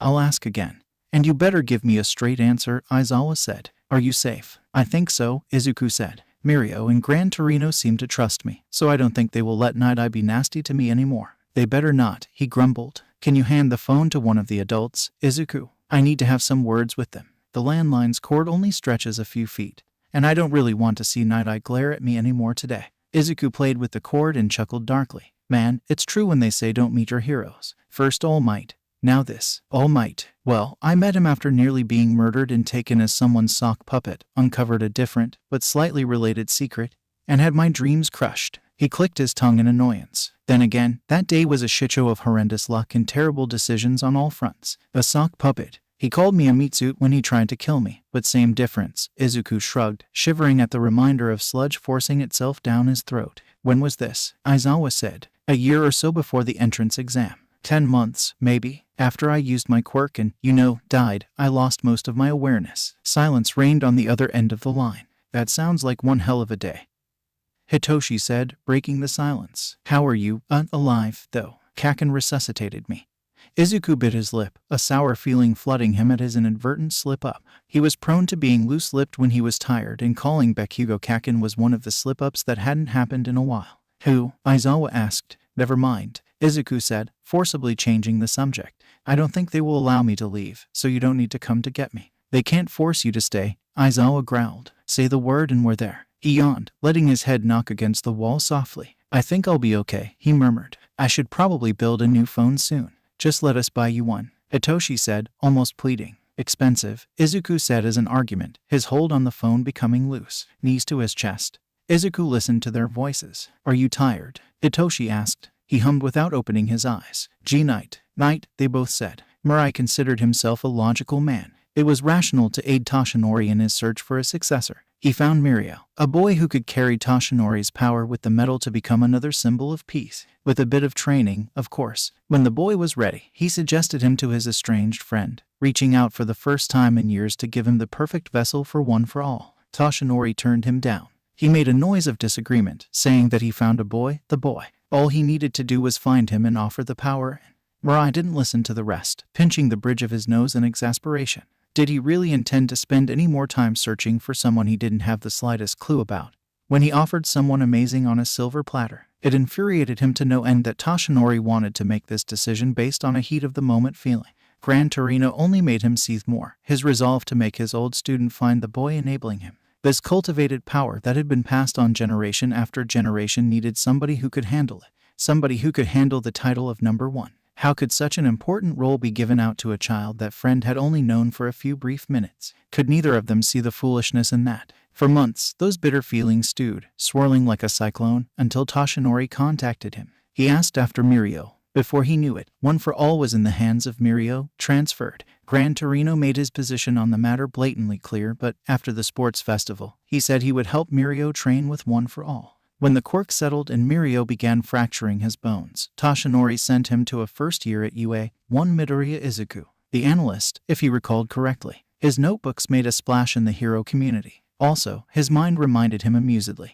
The boy who spoke out during his speech in the first year's festival. Toshinori's mentor's demeanor soured, yet brightened at the mention of the boy. He inquired about the boy and learned that this was the boy Toshinori had turned Mirio down for. He scoffed to himself, wondering what made his old friend believe that this boy could have been the next symbol of peace. He could be a great hero, sure, but with the way he worked and acted, Mirai could only see the boy working out of the limelight. He put out an internship offer and sent Mirio after the boy, if only to find out for himself if the boy truly deserved the kind of praise Toshinori gave him. He was rewarded with a deadpan stare at his first statement. The answer, though, sent his heart hammering against his chest. Yeah, I mean, getting a boost to his own quirk and, like, an entirely new one is something you want consulting on. Mirio told him.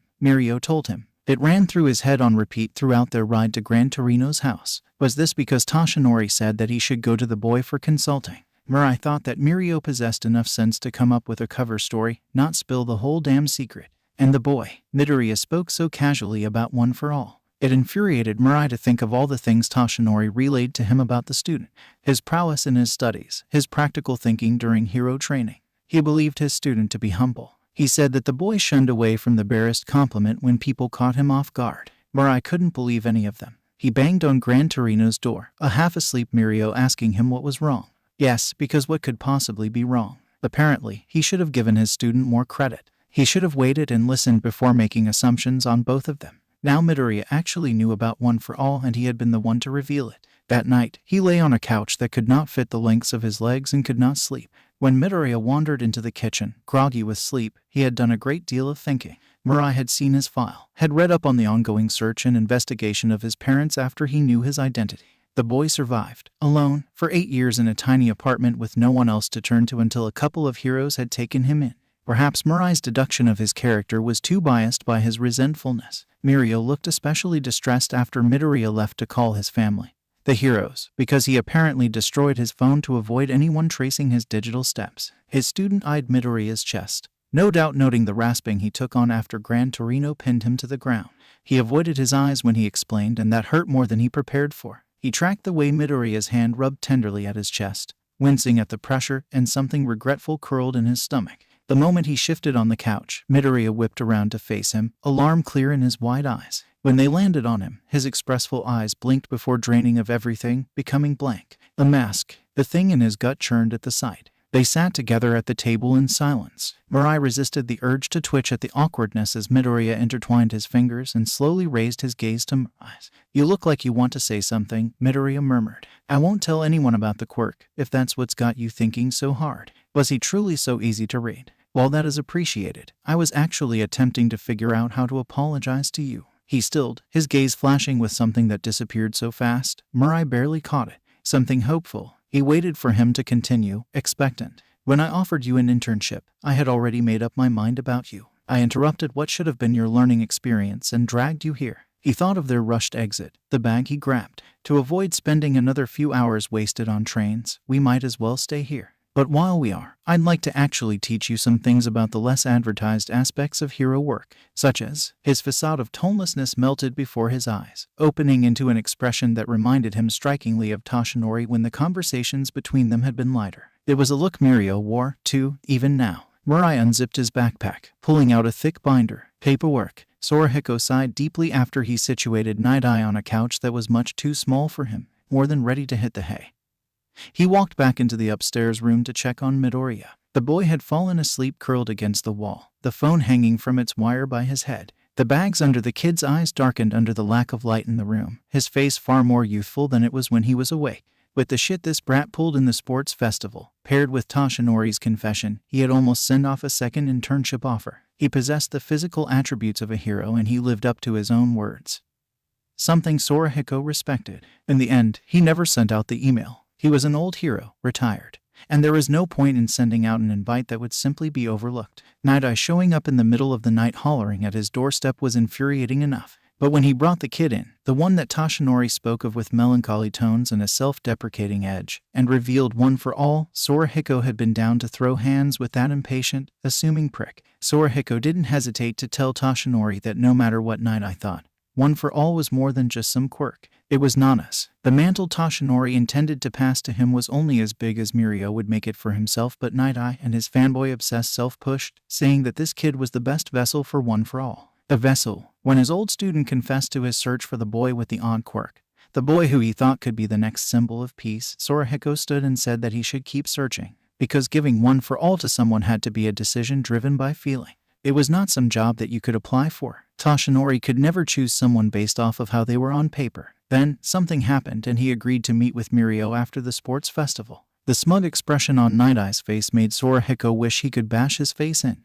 Toshinori divulged, after much coaxing, that he found the boy and he promptly whacked his former student on the head because what the hell? Crushed dreams, lost trust. His power was diminishing and they didn't have the time to build up that kind of faith. Time, that was the factor that inevitably made Toshinori give one for all to that promising student of Night-Eye's instead of the one he felt was the one. What pissed Sorahiko off was that he hadn't even offered the boy the power, deciding that he would not accept it and moving on like that had to be the end of that path. It wasn't that Mirio acted like a brat or that he didn't deserve one for all. No, that boy acted like a saint. But now there would always be that nagging in the back of their heads, the what-ifs of what might have been. Morning came with a pleasant surprise, though. So, I need to write a detailed report in this section. What if I need more paper? Sorahiko almost laughed but maintained his silence, wondering where this would go. Nighteye sighed and he imagined the man was rubbing his temples. If more paper is required for you to make an adequate report, then you may staple it in with the other papers. Remember to fill out your information here. And please do work on your handwriting. Your teachers may find it alright, but if you turn in papers with unneat scribbles, I will throw it out. Hey, now, the boy scoffed in mock offense. You try teaching yourself how to write and see if you end up with anything other than my semi-neat scribbles.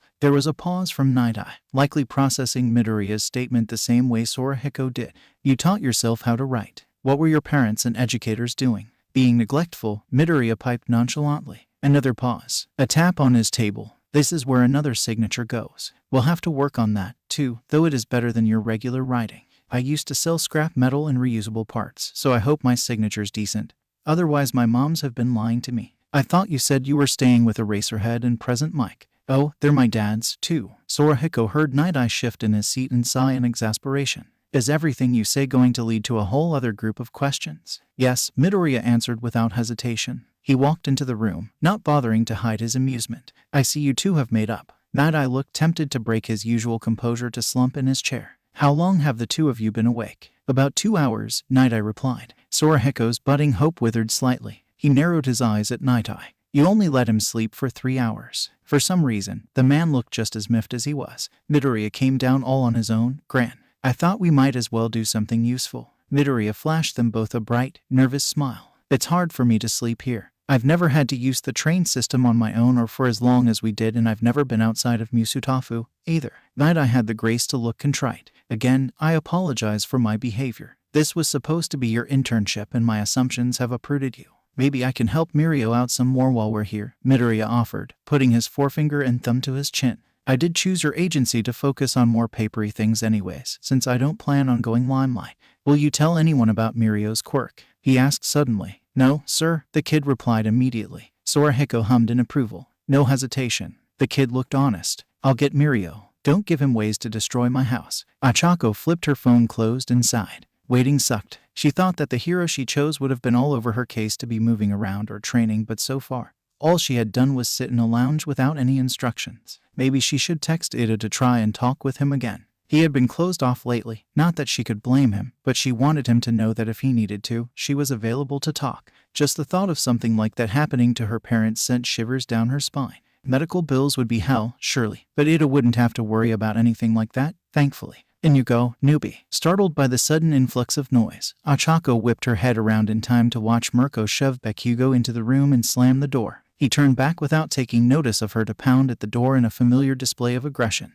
Fucking rabbit, get back here. Before he could let out an explosion and possibly be forced to reimburse the hero, Ochako said, Bakugo. He twisted around to see her, his mouth curled in a snarl. Round face, the fuck are you doing at my internship? She scoffed, standing up from the chair. I think it's pretty obvious that this is my internship, too, Bakugo. Why are you here? Huh, thought you wanted to be a damn rescue hero. I overheard Deku talking about why you should come here and thought I could benefit from it, too. She explained, I need to be able to fight and work on my own. Mirko can help me with both. Of course you'd listen to fucking Deku, Bakugo growled. Everyone thinks he's so damn smart. You, too, I guess. Ochako snorted at his furious glare. What? You took his advice, didn't you? I came here because I wanted to. Got it, round face. He stepped closer but she stayed put.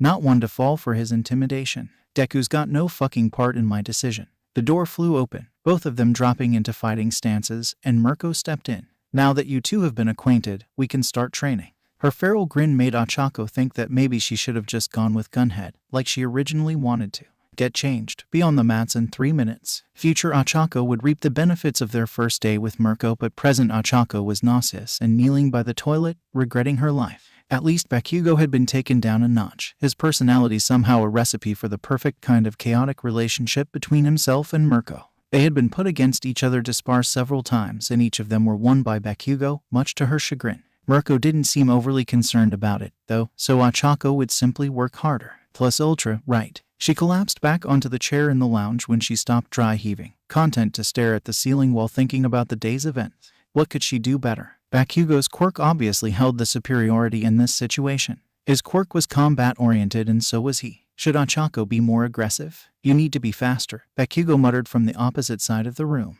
What? She sat up, ignoring the way her insides roiled, unsure if she heard him right. Was Bakugo, Lord Explosion Murder, giving her advice? You fucking heard me, round face, get faster. You're too damn slow and you need some shit to throw when there's nothing around for you to float. He was totally giving her advice. Thanks, she said sincerely. You telegraph your moves. Ochako tacked on after a moment. Huh, there he goes again, back to being a rabid dog. Most of your moves are too quick for me to get around, but you telegraph your moves. Someone faster than me could take advantage of that. Fuck off. She laughed, sinking back into her chair. Just saying, I bet Deku could give you a run for your money. The fuck does that mean? Think he's better than me? She scoffed, rolling her eyes. Don't put words in my mouth, Bakugo. What I mean is that he's fast. Everyone saw how he managed to avoid Ida in the festival and how he waited out TetsuTetsu. And if Deku could do it, I don't think it would be that hard for a villain to, either. Keep mentioning him and see what fucking happens, round face. Bakugo scowled. What's up with you and him, anyway?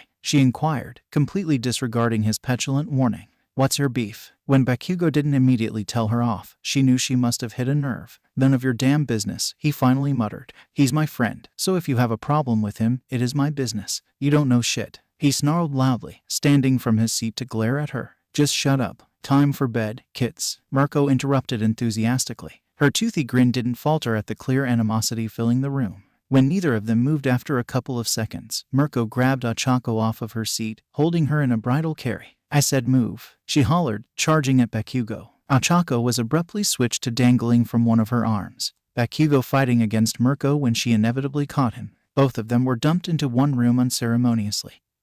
And the door slammed shut, enclosing them in a spacious area with plain beds at the opposite ends of the room. Good night, I guess. Ochako yawned, dropping their previous subject for now. Bakugo stayed silent. Their first day would be a prelude to an even more terrible second day, and future Ochako would pat past Ochako on the back for thinking that it couldn't get any worse. And here is where I host my radio show, Present Mike said, energetically gesturing to the unfamiliar section of his agency. Shadow cautiously stepped into the area, unsure, at this point, if someone would jump out from some hidden corner to greet him. When no one appeared from the abyss to scream at him with a blinding smile, he relaxed some of the stiffness in his posture, glancing back at Present Mike. All right, little listener, Present Mike clapped his hands together. Now that the tour's done, we're going to work on something every hero should know. Intrigued, Shadow followed his sensei down the unfamiliar halls of his agency. They stopped in a large room that looked like a lounge room, a wide flat-screen TV facing the plush couches. He sat down in the center of one at Present Mike's gesturing, the cushions soft enough for him to sink into them. Present Mike grabbed the remote off of a throw pillow, muttering about how many times it had been lost to the couch already and why can't they just put it on the ottoman or something. Before turning back to him with his signature grin in place, "We're learning about how to handle the press and fans. Diplomacy. Pardon, I'll go through a table of contents with you, hold on." Agreeing to take Present Mike on for his internship at Izuku's suggestion could be construed as a fuck you to Endeavor. But while Izuku's faith in the man gave him hope, he honestly had no idea what to expect from the voice hero. His teaching methods during their time at UA, while loud, were effective. The man's careers practically depended on him being loud enough to incapacitate people, though, so Shadow could not begrudge his volume, nor the upbeat attitude that accompanied his persona. Perhaps diplomacy would be his first lesson because Present Mike gained enough experience on the subject to know firsthand how important it was. Weeks ago, when he and Izuku trained together and he revealed his distaste for Shadow's father, one of the things he mentioned was his father's demeanor, his inability to comfort victims. Rule 1, rule of thumb, Present Mike began, the television turning on with a quiet click. When you talk with the press and your fans, watch your mouth. Whatever you say will be posted, streamed, commented on, etc. Some of the higher heroes may get away with a few remarks, but all heroes in the limelight are subject to the judgment of everyone around them. The screen switched to show images of articles. Next, when you work with the police, treat them with the respect they deserve. Because of heroes, any work the police do is often overshadowed by some fight. Heroes also tend to be given credit if they work a joint case with the police, even if they were just a guard detail. He pointed at the headlines of the articles,